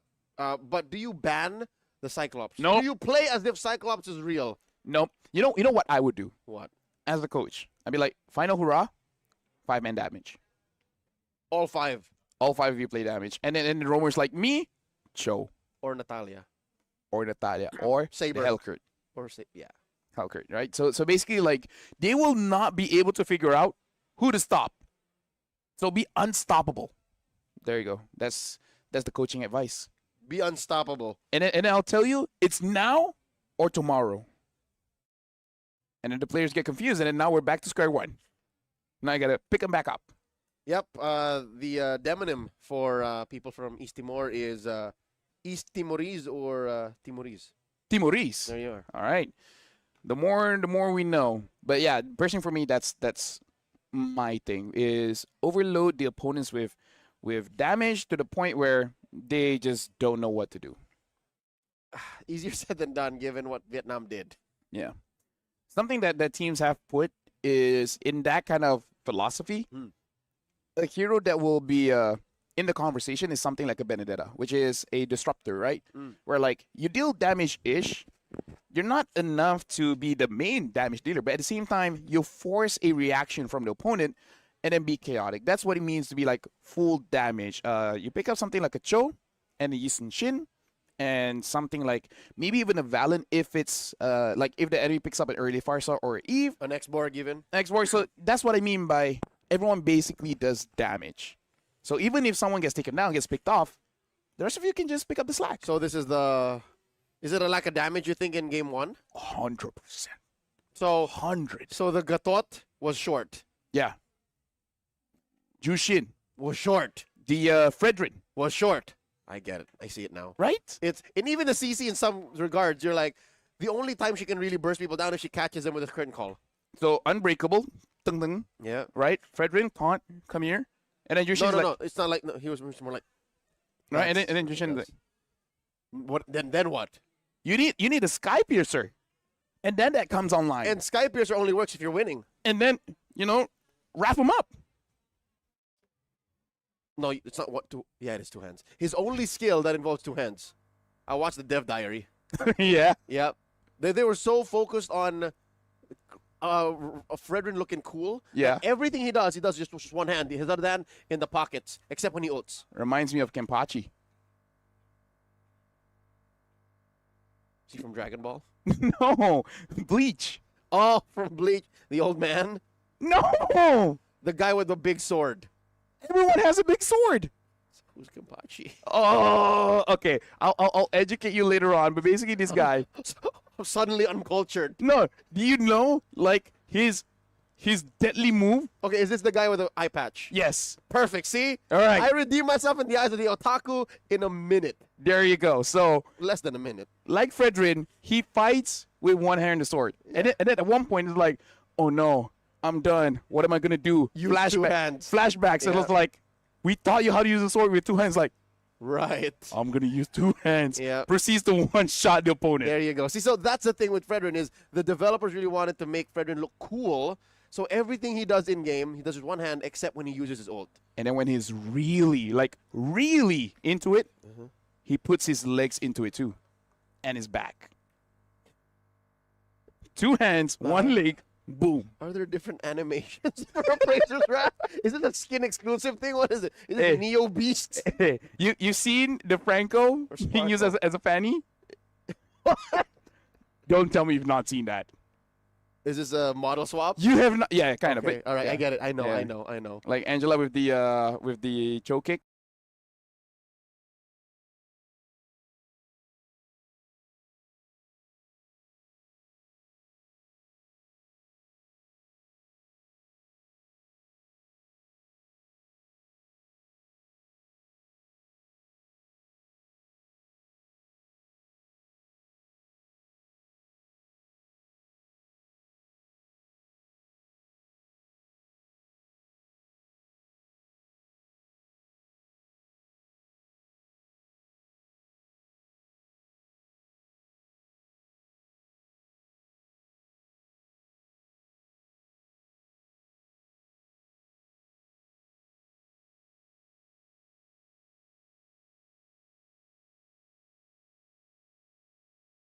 I mean, like, at this point, they don't have a choice, right? But meaning, like, if you're going up against Malaysia, that looks tough.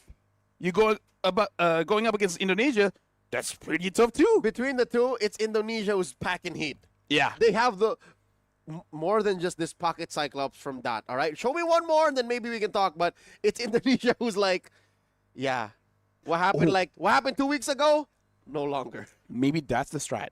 What? Overload their coach. Right? Which coach?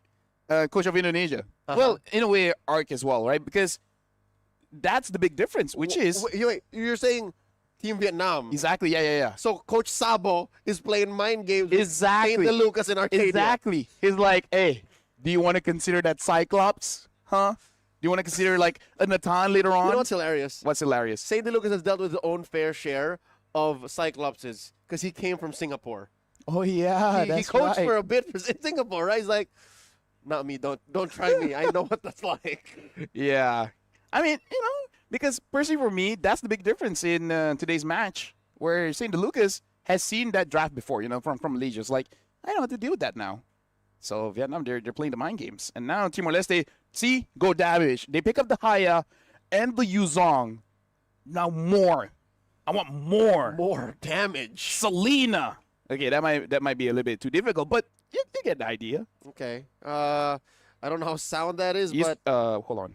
this might be too much given that Vietnam is going to approach this from a orthodox standpoint until they don't. Damos, I take it back. See? They're trying to. All right. Overload. So you've seen Cyclops, huh? How about Thams? Dude, at this point, I can hear Coach St. Lucas and Arcadia be like, give me more paper. Give me more paper. I still got the ink. And the Selena. See, called it. No, you were calling it for Yeah, the I know. But I said the hero's name. And it counts. came out. It came out. Okay. Oh, my Folks, we are Lord. getting excited here because this is the kind of drive we live for. Yeah, again, the game is evolving right before our eyes. From where a majority of people are watching, it's currently 7 p.m., 8 p.m. For Trex, is even more different. Yeah, Greenwich Mean Time. But yeah, Trex, if you're watching, Herbert, how are you liking this? Are you enjoying the meta evolving before your eyes, bro? I'm sure he's watching. He's like, I don't know what's the next international going to be looking like. Valentina. Did I not call this before the draft even started? You did. You talked about how it's a solid answer, but I said I'm Timorese. No longer. You said okay. Now you are again. Yeah. But what's it stealing right now, dude? Tech charge. Oh yes. See, tech charge. This might be even a tank, Valentina. We don't know because gold lane isn't locked in, mid lane isn't locked in. So yeah, it could go either way. Going into the bans. If you're good at Selena, take that. Right? No, dude. It happened in the Philippines. Who was it again? Who was it? But it wasn't the main thing. Yeah, but it's possible. Yeah. You always have this mindset It's a transformation. It gives you the kit. Yeah, exactly. So you always have to have this mindset that what ifs will always be a true factor you got to put into the consideration. Yeah, again, this is the equivalent of using the whole cow. Yes. You're a Valentina. You don't say no to these possible ults. Exactly. All right. And probably telling the coach as well because they might pick something up later. So I'm just going to pick it up now. That doesn't work like that. It's preventing the draft. They wanted an export, but now with the Valen, they won't take it. Oh, Trust. my Lord. Do you see this? 4 bans specifically targeted at Todo. What if this Tamos is the jungle? I was thinking the same thing, too. Right? We have seen there's a small pocket in time, I'd say about a year and a half ago, 2 years, where Tams was played in the jungle. Okay, now you want me to go more crazy? By all means. Freya. For Vietnam? Either or. Like in the gold. Like a gold lane Freya for Timor-Leste. More damage. More damage. Or they can pick up a Cho here and just really set it up even more. Just overload. That's the idea They can go here. Cho Red 4. Yep. Close off Freya. Or Vietnam can take it away because they're like, oh, I see this draft. I know where you're going for. I know Freya. I know Freya. Folks, in the global MLBB ecosystem, the Chinese region is known to play a lot of Freya. So, hey, I would love to see it bleed into Southeast Asia currently. And now we see why the Valen picked up. Why? So the export doesn't get countered. Well, not countered by the Valen at least. It's so weird though, right? The order of these picks. All right. Vietnam picking up the Granger and the Fanny. Okay. Nice try on banning all of Todo's heroes, but you forgot the one that he's really known for. No. The Fanny. If a Cho is picked up here, they didn't forget. They were challenging. And they hit him with a trap. Coach Sabo, will you fall for it? Kalia. This what happened. Also good. Cho or Kalia? Cho, Kalia, just not a high loss. Imagine if they do take a high loss. Does the Rivan have it in his arsenal? Kalia. One or the other? Cho, Badang. You know Close what? enough. Close enough. Yeah.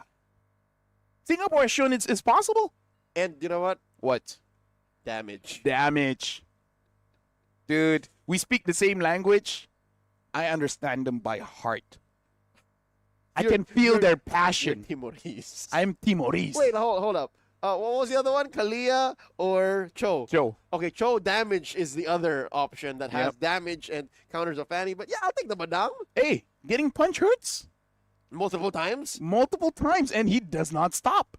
I mean, he can, but either ways, For balancing purposes, he has to stop. folks, the Toms on the EXP, and now the goal lane of Xborg, which we've seen that matchup before going up against the Granger. Not an amazing time for the Xborg, but if everyone just keeps ganking gold nonstop, they will make this Xborg work. Ladies and gentlemen, welcome to the match here. Leo, it's been a long day. Vietnam against Timor-Leste, game number 2. Not long enough. We're playing on flying clouds. All right, so whatever risky gambit either team is playing with, it's fine. It's less punishable because you can get right back into the action. Check out Nam, Warcry, and the Vengeance. So really want to stay in the fight as long as possible. Look at Toto on this Fanny. Already showing a bit of freestyle, a little bit of damage onto Adong. And all the while, Ravi going up against Nam. Ravi is taking a bit of damage, but should be able to heal up. And now the Leto should go over to Timor-Leste because Madeira is there. Yep. He gets it. Gets the it. retribution, as you should. Puts him up by about 200, 300 gold this early on.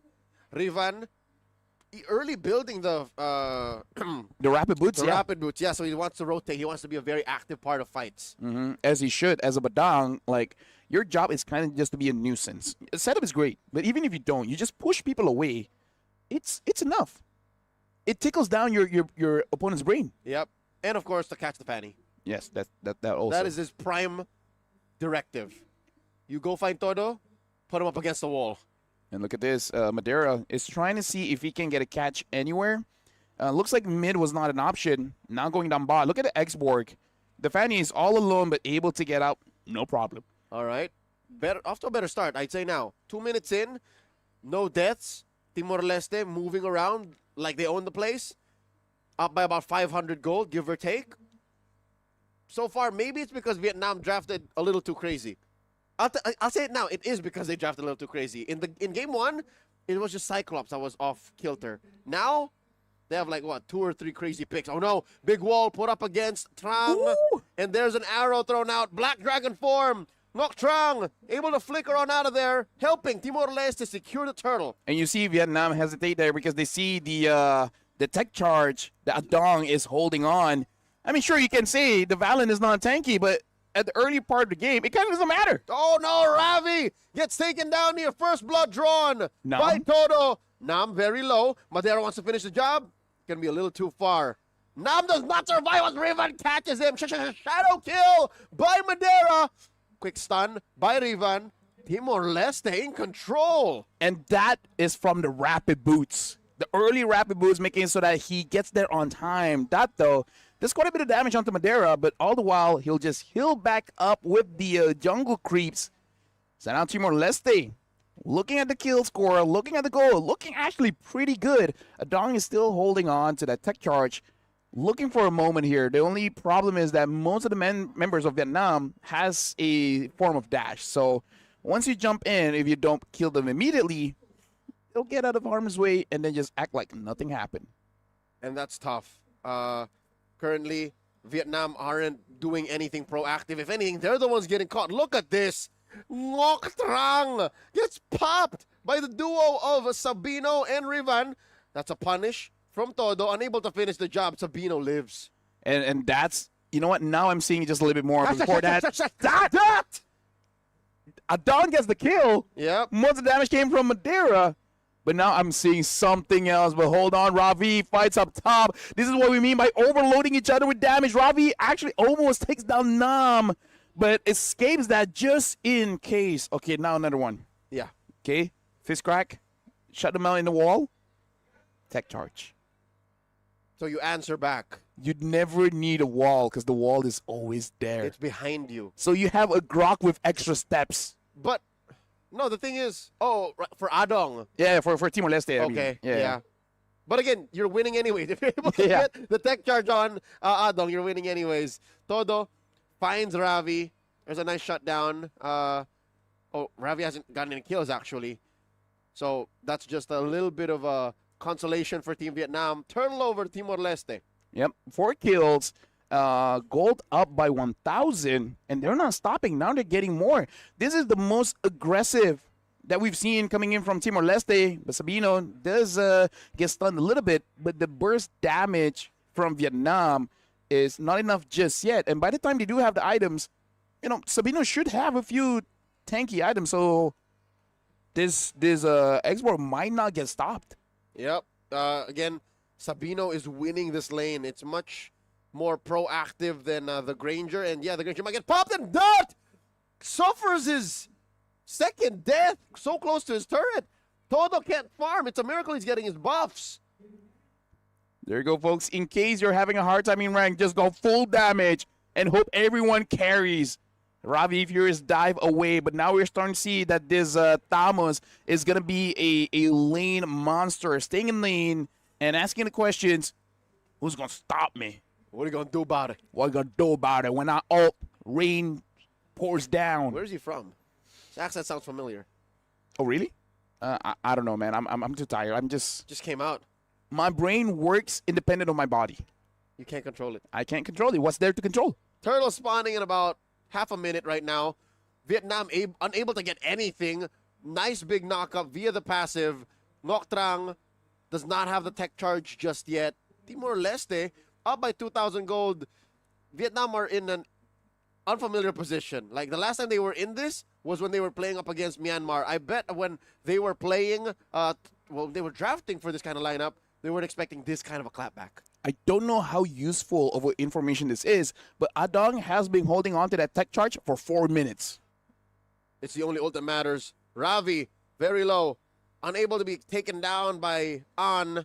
He survives, walks away. Final turtle. Looks like it's going to go to Timor-Leste once again. Basically uncontested. An able to get a turret, but look at top. Nam gets hit all alone. This time was like, what you going to do about it? That's what they're going to do about it.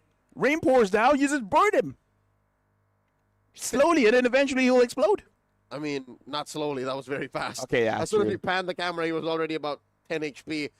This is a slaughter unlike we've ever seen on broadcast. Team Vietnam may have overcooked their lineup. There's nothing they're doing. There's nothing they're putting on the board right now. Sure, they have 2 kills, but what do they have to say for it? The top lane and the bottom lane push? You know what? Madeira! I may have spoken too soon! Caster Curse! That's the most dangerous bush in the game. You don't need... Madeira is now part of the family. Dude, dangerous grass, it's just that. That's the only dangerous grass But this is Flying Clouds. that really does exist. It was already in the game. That was just Moonton letting you know. Yep. 2 years ago, it was already in the game. Exactly. We call it a Kumar bush, but at this point, the safest way to say is just dangerous grass. Dangerous grass. That's a call sign for that bush. 8 minutes in, Adong is still holding on to that tech charge. Hasn't used it once. Hasn't so far. I think he wants to show off, LaFell. He wants to do what you said, the fist break. Yes. Into tech charge combo. The combo hasn't started. I'm not going in. That's the only thing we do, Rivan. Everybody else, shut up. We want to do it. Or just wait for a Lord fight. And then they're inside the pit. And then he does it. You jump in. Okay, that sounds doable. It's about 20 seconds from now. Yep. Oh, look at that. Oh, my God. 3 members. God, including Toto. There it is. But he died, though. And Ngoc Trang gets taken down by Madeira. Nam in the middle of everyone. He is tanking quite a bit with the vengeance as well. Oh! Madeira. He does not have the quad shadow. Sabino. And early immortality popped. 2 for 1. I think both teams were just looking for the most perfect setup, and Timor-Leste had the less punishable one. So they won that trade 2 for 1. And at that point, they're like, wait, Adong, you died that quick? He's like, I'm a Valentino. I don't know what to tell you. What do you want? Like, I can slam in, but I'm not built for this. That's it. It's a one-time thing. Speaking of built, I wonder what items these people, these players are focusing on because there's a war axe on Todo. Yes. now. Yes. Hey, categorically they are people. Why are you laughing? No, I'm not laughing. I'm just having a good time because this is an amazing game. Adong has the glowing one, and now the lightning truncheon. And the Malefic Roar on. So at this point, think that's alt. Ngontrang. No! Don't do that. Oh. Shadow kill, dashed around. Last Insanity taken, knocked Trang out. In comes Nam, trying to repair the situation. That is Todo running away from Rafi. There's fights happening all over the map, LaFell. Dude, the Observers is working overtime, and that, so Man, far, this man deserves a raise. dude, 10 kills for Timor-Leste. This might be the game. They're doing it. They're going to get a point. Over Vietnam, too. This is going to be the start of an amazing story, but Toto jumps in, and look at that energy. He doesn't have much. Black Dragon form being used. Gets onto Dad. Dad dashes away. But now 3 members. Ngontrang. Oh, fierce dive. His only onto Ngontrang. Oh, Lord secured the retribution by Madeira. Ravi falls. Noctrang tech charge through the lineup, spread through, and there's a combo from Riva. Down goes Todo. And Nam is there. He's like, I still want to fight. Bring Adong to me. Adong dashes out. And Madeira, he wants to be a part of the fray. But looks like not enough damage to take down the Great. Look at that. The player. He did that. Oh, my God. Did you see that arrow hit onto the Hayabusa? With the trap pending. Yes, we all saw it. All of Chulalongkorn University's hall here. Currently at Salafro, Kiao are just going crazy. I heard them go wild. Yes. I heard them go wild. We heard the same thing. How is Vietnam going to defend this? Because at this point, Robbie even 1-3-1. He's doing quite a bit. A bit meaning like very specific bits. Like he finds the perfect target and cuts right through Vietnam's lineup. It's not like Vietnam has a solid ground anyways. It's so hard for them to zone. Hey, you'll see this Tams 1v5. Just wait for it. We're only at 11 minutes of the game. Sabino's in trouble, flickers out. Tech charge, dodge. Adong, he has the tech charge as well. Waiting for that one moment. One opportunity. Another 3 minutes. Yes.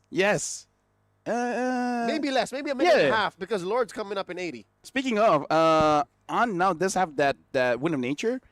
Should be able to survive in case Madeira, comes in. But I think there's quite a few true damage in the game at this point for Timor-Leste. So I think it's a good idea. I think he's safe against Rivan, against Ravi, against Madeira. So that's 3 out of 5. I think it's a worthy investment. Worthy investment for sure. So around the Lord here, Vietnam is scouting out. And this is basically the advantage that you do have with a Selena. Even if you don't hit your arrows, you have a good idea of the positioning of your opponents.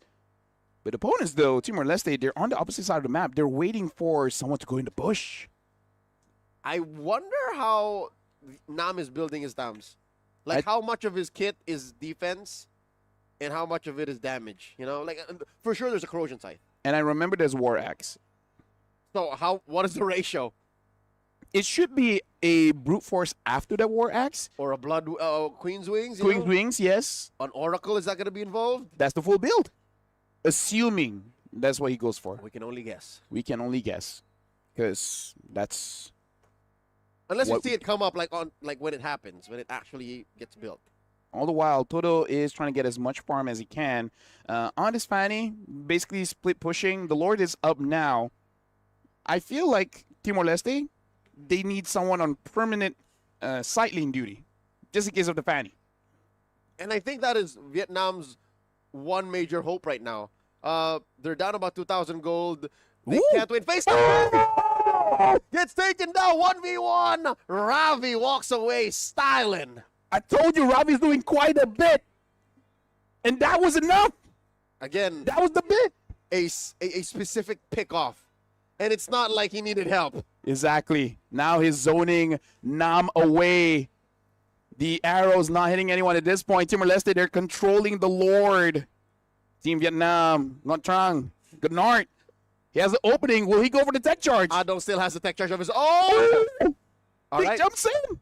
It's not enough. They got the Lord. They trade out Rivan, but I think Timor-Leste is fine with the outcome.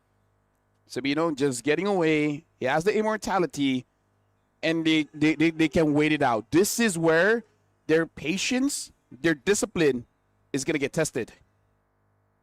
Do they have it in them to wait for the right time to strike and to manage the map before it's too early or too soon? Because you do it too soon, Vietnam just gets rid of the Lord. You do it too late, you waste the major resource. Exactly. You can't get too excited. You know, you basically say, like, guys, this is our moment. It's now or never. Apparently, it's not now nor never. Yeah, it's like maybe 5 minutes from now. Not exactly 5 minutes. Maybe like 20, 30 seconds off. Okay, I thought you were about to say 20 minutes. But either way, Ngon Trang taking That's a bit of break. damage from Sabino. Oh. Doing a good job. Oh, dodge. Only one person. That's Ravi getting hit. And look at Sabino chasing after Vietnam. At that point, the Wind of Nature can help. Nope. All good. They did their job. A lot of battle spells used up. Sabino gets his immortality pop. That's a rampart already spent. Noctran can't use it to deny and delay the push from Timor-Leste. And we're at the point where no holy shields are standing, so Vietnam have to defend the old-fashioned way here. Well, that does have that Wishing Lantern. So a little bit of dot damage coming in from Vietnam should be able to help them out because the damage they just got to connect it. But speaking of damage, Sabino is doing quite a lot to the front line of Team Vietnam. And at this point, Toto on this Fanny, it is going to be very difficult because you might want to take someone out. But considering almost everyone from the side of Timor-Leste is a fighter, it's going to be so hard for this Fanny to execute a specific target. Not just any kind of fighter. A fighter with solid damage output. Again, we've already seen Todo get taken out 1v1 by Ravi. So they are all legit threats to this Fanny. I agree with you. Just about, 2 or 3 minutes ago, you said, hey, look, Timor-Leste has to send someone to take care of the side lanes. I am now sure that Vietnam are convinced that that's the only way that they can make it to the late game. At this point, Mikasa can take down a Titan, but Mikasa can take down a dragon. Actually, I'm pretty sure the author will find a way. Actually, no, they're done. They're done. I was going to say, They're done. I'm sure Shingeki no Kyojin will have no additional chapters.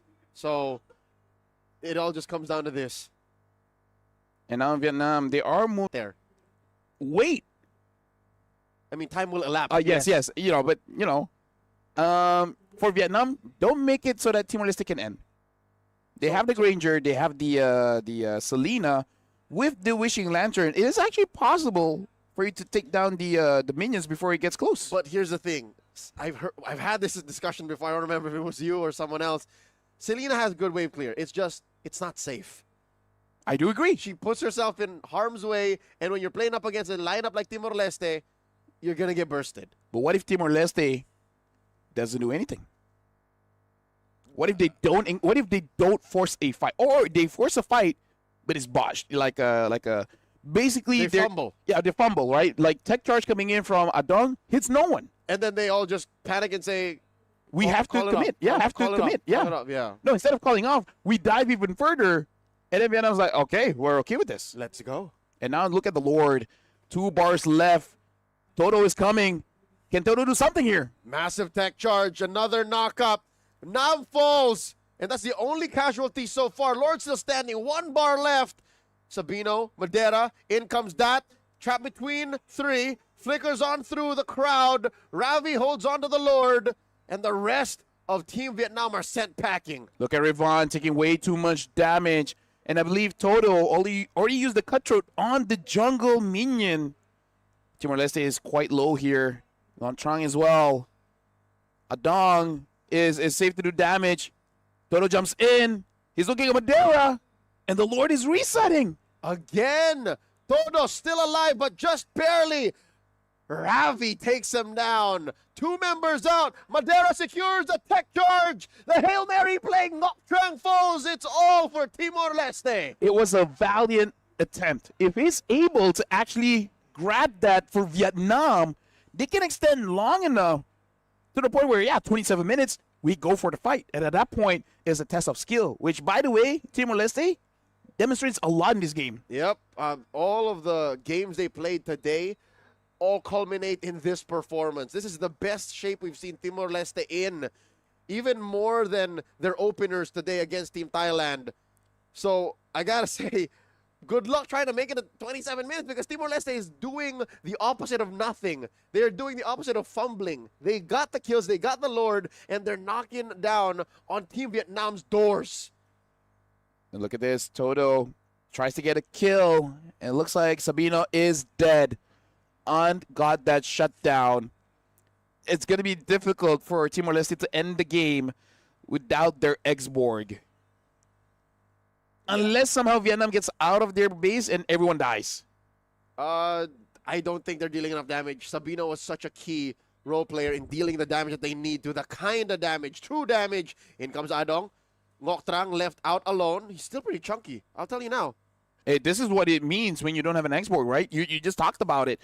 The X-Borg is one of the main damage dealers for Timor-Leste, and without him, Timor-Leste is not that dangerous. Yep.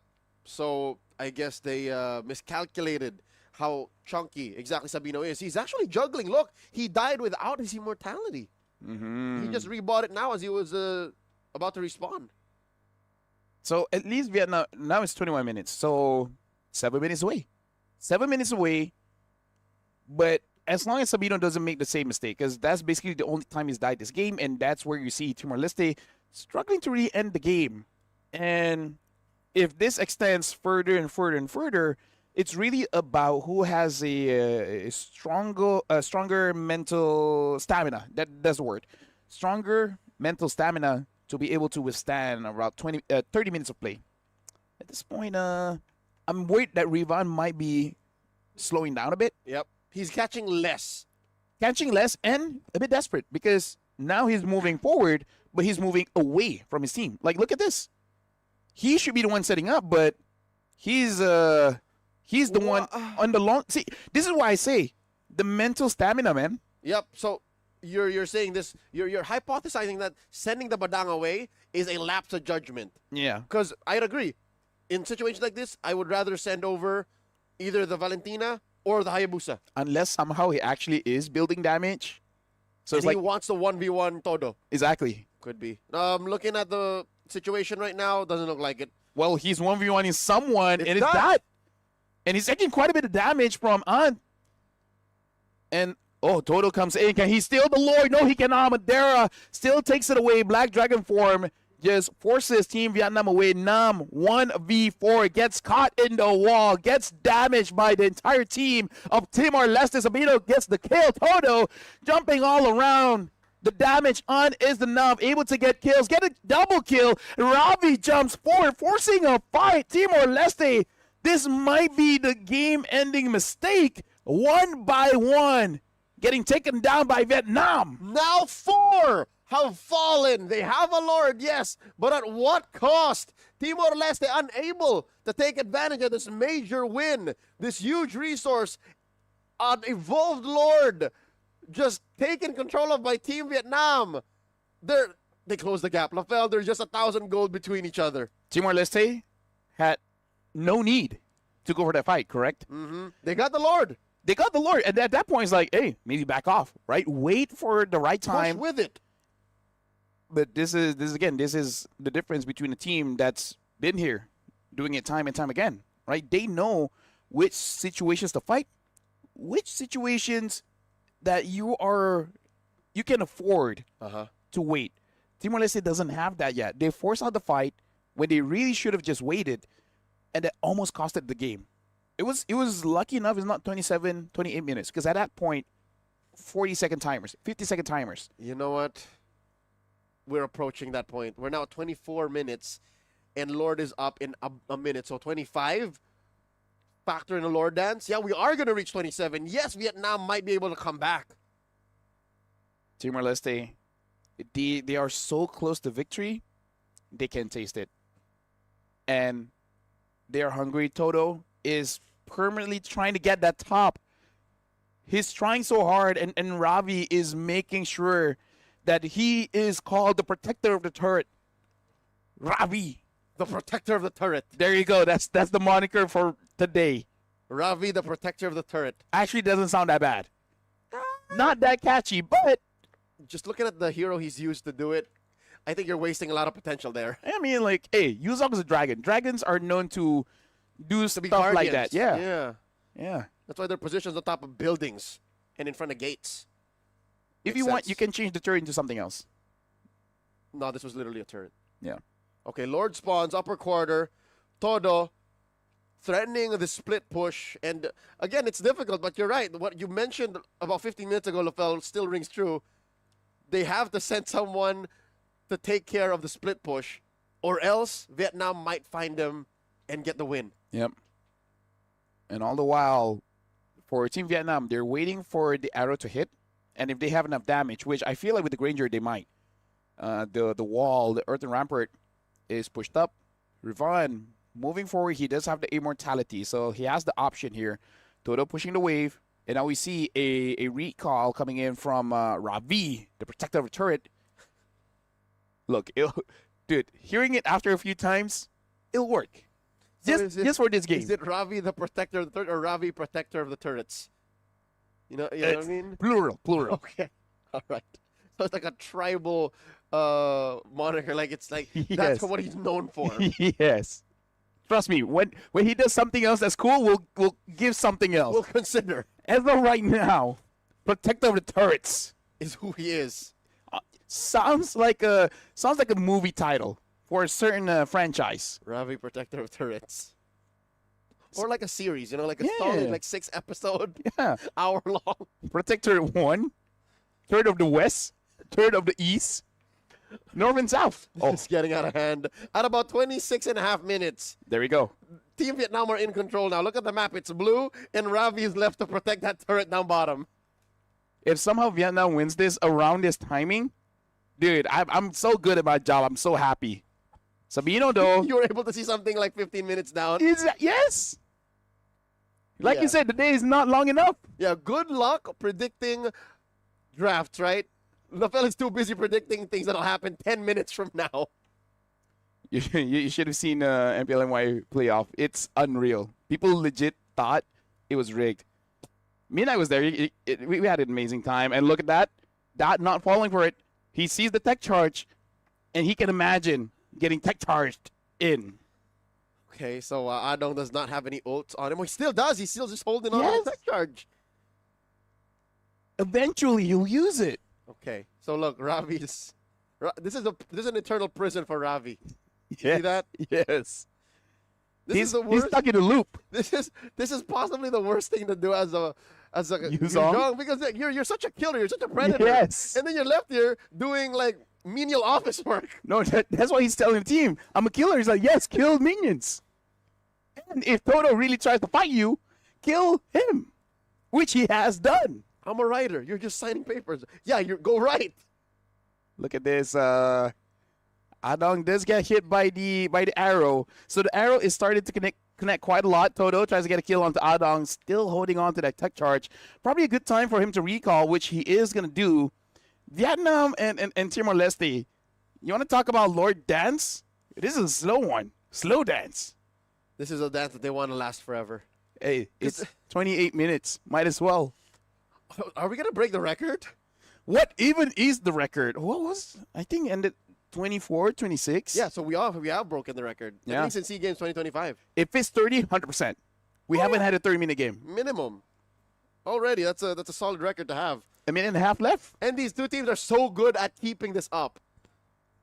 Right? Because look, Vietnam Yes. not fully overcommitting. Timor-Leste sending over the protector of turrets. See, it's you feel it, right? Ravi, the protector of I'm turrets. being a good partner is what I'm doing. Adong with the Holy Crystal, and now Ngotran getting the tank potion. And look at Ngotran, by the way. He's waiting for someone to go for the buff. Oh, wow. What an angle. Yeah. Toto jumps in. Hey, Adong! Winter Crown saves him. Oh, Firaga armor, pop on Sabino. He only has the immortality left. Gonna get taken out via the rampart. Tech charge in. Oh no, Rivan gets a full combo. In comes the protective turrets. coming in. Tries to get onto An a little bit too far away. Their focus is going to be Nam. Toto jumps in, but no one is low enough. He finds Ravon, but he's too tanky. Ravi all alone goes up against 4, jumps in, could not get the kill. Unstoppable for An. Who's going to protect the turrets now? No one. That's the idea from Vietnam. Timor-Leste lose a key member. The Yu Zhong is not in the picture. For the first time in a while, Vietnam is going to have a free map to play with and a huge lord to contest. It's a minute before Ravi gets back. And there you go, 30 minutes. Longest game so far here in SEA Games at about almost 8 o'clock here at GMT plus 7. It's 9 o'clock in some places of the world that's watching. Some places, it's still in the morning. Hopefully you all have had your supper. And oh my God, Riva caught 2. Will that be enough to stop Vietnam from taking the Lord? A dog just one hit away. Actually getting the Granger all gets a shutdown. He will die himself by the hands of Nam. Look at the Lord. Can someone steal it away? The Hayabusa Toto grabs the Lord. And all the while, Madeira tries to get a kill onto Toto. What's the crown use? And even gets the immortality. Vietnam is on top. There's a world where Timor-Leste secured that Fanny, but it's that Lord, but it's not this world. Currently, Vietnam are calling the shots. Massive Lord down bottom. The crazy thing is, Timor-Leste might still be able to defend. Yes, because Sabino is there. Yes, Sabino, but Adong is not in the picture. They need Adong. I mean, like, Vietnam's not pushing, so he might have time. Look. Yeah, the waves aren't as synced. So, Timor-Leste, they might lose an inhibitor and the tier 2, but they survive. These players love MLBB, man. Dude, I love MLBB. What are you talking about? No, that's what I'm saying. Is they're able to play so well that they're both just equalized. Wait, now I remember. What? I think I made a story before because it was Timor-Leste. I forgot who were their opponents. Maybe someone from Laos, but they had one of the longest games I've ever casted. And legit, it was one of the best games I've ever casted. And it was export gold as well. So it's similar to this. It's similar. I'm getting the same vibes. This is it. Ladies and gentlemen, another Lord will be spawning in the lower quarter. In a minute. And I can't tell you now what'll happen next. Hey, what's stopping them from going to 40, right? Do you want to be good or you want to be remembered? Here you can be both. Hey, take me to 58. We got more MLBB to play. The last time we were taken that far was during the pandemic. Yeah. Here, who's to say, given that there's like fighters in the side lanes? Imagine a situation where they knock each other out. Because of what's happening. No, as in like, oh, you know what's even crazier? Yeah. I still remember that time. We had to take a pause during a almost intense fight. Hold on, conceal. Are they going to end it now? Toto's there. They're okay, good. no. Okay. The game was paused. Mm-hmm. And then me and Staff were like, wait, what's going on? And then apparently the battery died. Their phones. The phones died, so they had to charge for a bit. Oh, my Lord. And then once it opens up, okay, let's resume. Imagine the game was so long, the phone died. We're approaching that point. Yeah. Again, straight 33 minutes and counting. Lord spawns. I wonder how Timor-Leste plans to contest. You know what I would do if I was Timor-Leste? What? Let Ravi, oh, hold on. Speaking of Ravi, is alone going up against 2. This protector of turrets is here. Dealing quite a bit of damage. She's going for that. And that, even though he flickers out, but look at that. Ravi might have gotten caught, still survives in the front line. Trying to get quite a bit of damage. Same as Nam. Nam is tanking up for his team. Sabino tries to push them away. Last Insanity pops Tron's immortality. Oh! Takes down Madeira. Sabino has to get away. The damage is too much from Vietnam. Rivan backing out of there. Todo still able to survive via spell vamp. Ravi getting pushed back. This is just Nam working. End the game. End the game. Rivan, end the game. Push it. No. Okay, you know what? Fanny's coming back. It's mine. All right.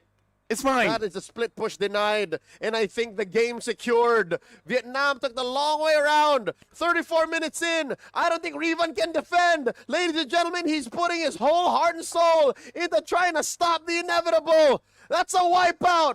Team Vietnam take the sweep. Shy of 35 minutes. Look at the smiles on Team Vietnam. You're right. They love MLBB. Even they can't believe what happened on this stage. We are blessed to be witnesses, to breathe the same air as these athletes who went the distance. Lavelle, I'll tell you now, that felt like it was beyond the distance. The question I have, whose idea was it? Like, imagine if the coach dropped the hand and the player's like, hey, Coach, yeah, let's scrap that one. Not looking good. Not the best idea. And look, Timor-Leste, they had fun. They tried. They did their best. And I'm pretty sure they learned a few things. Something they can say about Timor-Leste is that they have the spirit. They got heart. They never back down because here's the thing. Remember I was talking about that game? Unfortunately, they lost that as well. I think key to this whole experience is they lost against Thailand in a pretty long match, over 20 minutes as well, when they were winning. Again, so this these is kinds of experiences, setting these up kinds of matches, add the Timor-Leste, guidance, at and least these 5 players, the wisdom and the know-how to become to learn and a pick new what generation works of MLBB from a coach that like might that. take the world by I would storm. not be How many surprised to see close Timor-Leste losses?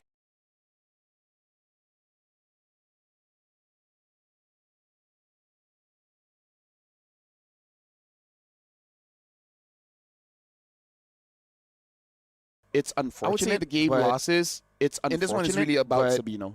He win like the team wins and loses based on his play. Yep. If he was the first to die or he took too much damage, that's it. Yes, you're a fighter, but legit, you're the main win con. Yep. So much of what's happening in major fights relies on where Sabino is, and once Team Vietnam were able to kind of dissect and isolate that X-Borg, the dynamic changed, and that happened at about what, the 20-minute mark, 21-minute mark, and that's when Team Vietnam really started taking control. In this one series, I was both Timorese and Vietnamese, because I was saying the win come for both. Just wait 27 minutes, get some kills, and the game. Eventually they did, around 35, but they hit that mark. You were off by 8 minutes, give or take, but, you know. I'll take it. I'll take it. Better late than never. Exactly. That's what everyone says at one point of their life. But either way, Timor-Leste did not secure a point, but shout outs to them. At least for us. They are memorable. They are memorable. Points on the board, sure, but memories, they last. The people will remember, like, this will be on the Vietnam internet. will remember them. Yeah, for sure. Yeah. This will be on, like, websites and social media. Y'all remember that 35-minute game? Yeah. And Ravi, the protector of turrets. Look, trust me, we'll give him something else later. Yeah, no. Until that moment, he is him. He is the protector of turrets. Imagine the coach just takes that as like, yes, that's you. All the heroes that you're going to use after this, that's you. Mainly the Yu Zhong. I like the ironic balance. Yes, yes. Honestly, a good hero for the protector of turrets is probably something like a Terizla, because he looks like a protector. Sure. And what was the all called again? Penalty zone? Penalty zone, yeah. Right, like trap people in? You punish people for trying to ruin what you protect. There you go. Yep. Another one's probably the Chang'e, but that's something else. Vietnam, though, I'm guessing they're not going to use this draft. Yeah, again. no, I think this is a product of them knowing what to do anyways, but the draft that they have isn't built to try and go for that immediately. Which one is more cheeky, the thumbs or the fanny? Because I feel like the fanny as well, you know. The thumbs.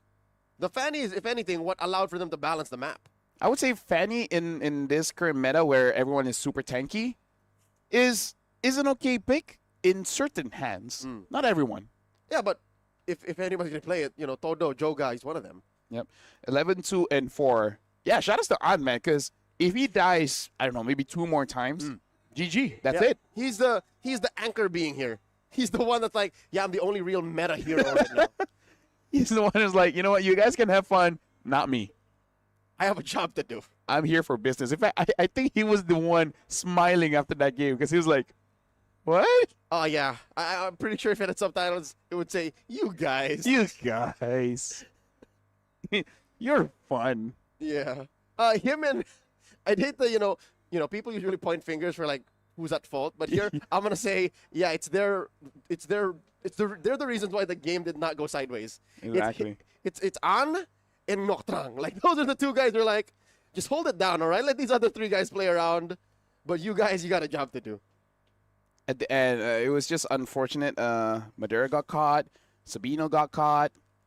But that's just the nature of it. Where almost 35 minutes in, you will start to autopilot just a little bit, right? Mm-hmm. Where you're like, I know this is what I'm gonna do, but your mind just blanks. Happens to everyone. Even in normal ranked games, you'll have those moments where you're like, yeah, why was I there? I wasn't supposed to. You'll see a random Granger walk into a bush without shooting it first. Yep. Happens. Here they stayed on point, and that's why An is our MVP. He never let that happen. Shout outs. By the way, we have one more game after this. Yes, we do. Singapore versus Laos. How are you going to top this now? Okay, no.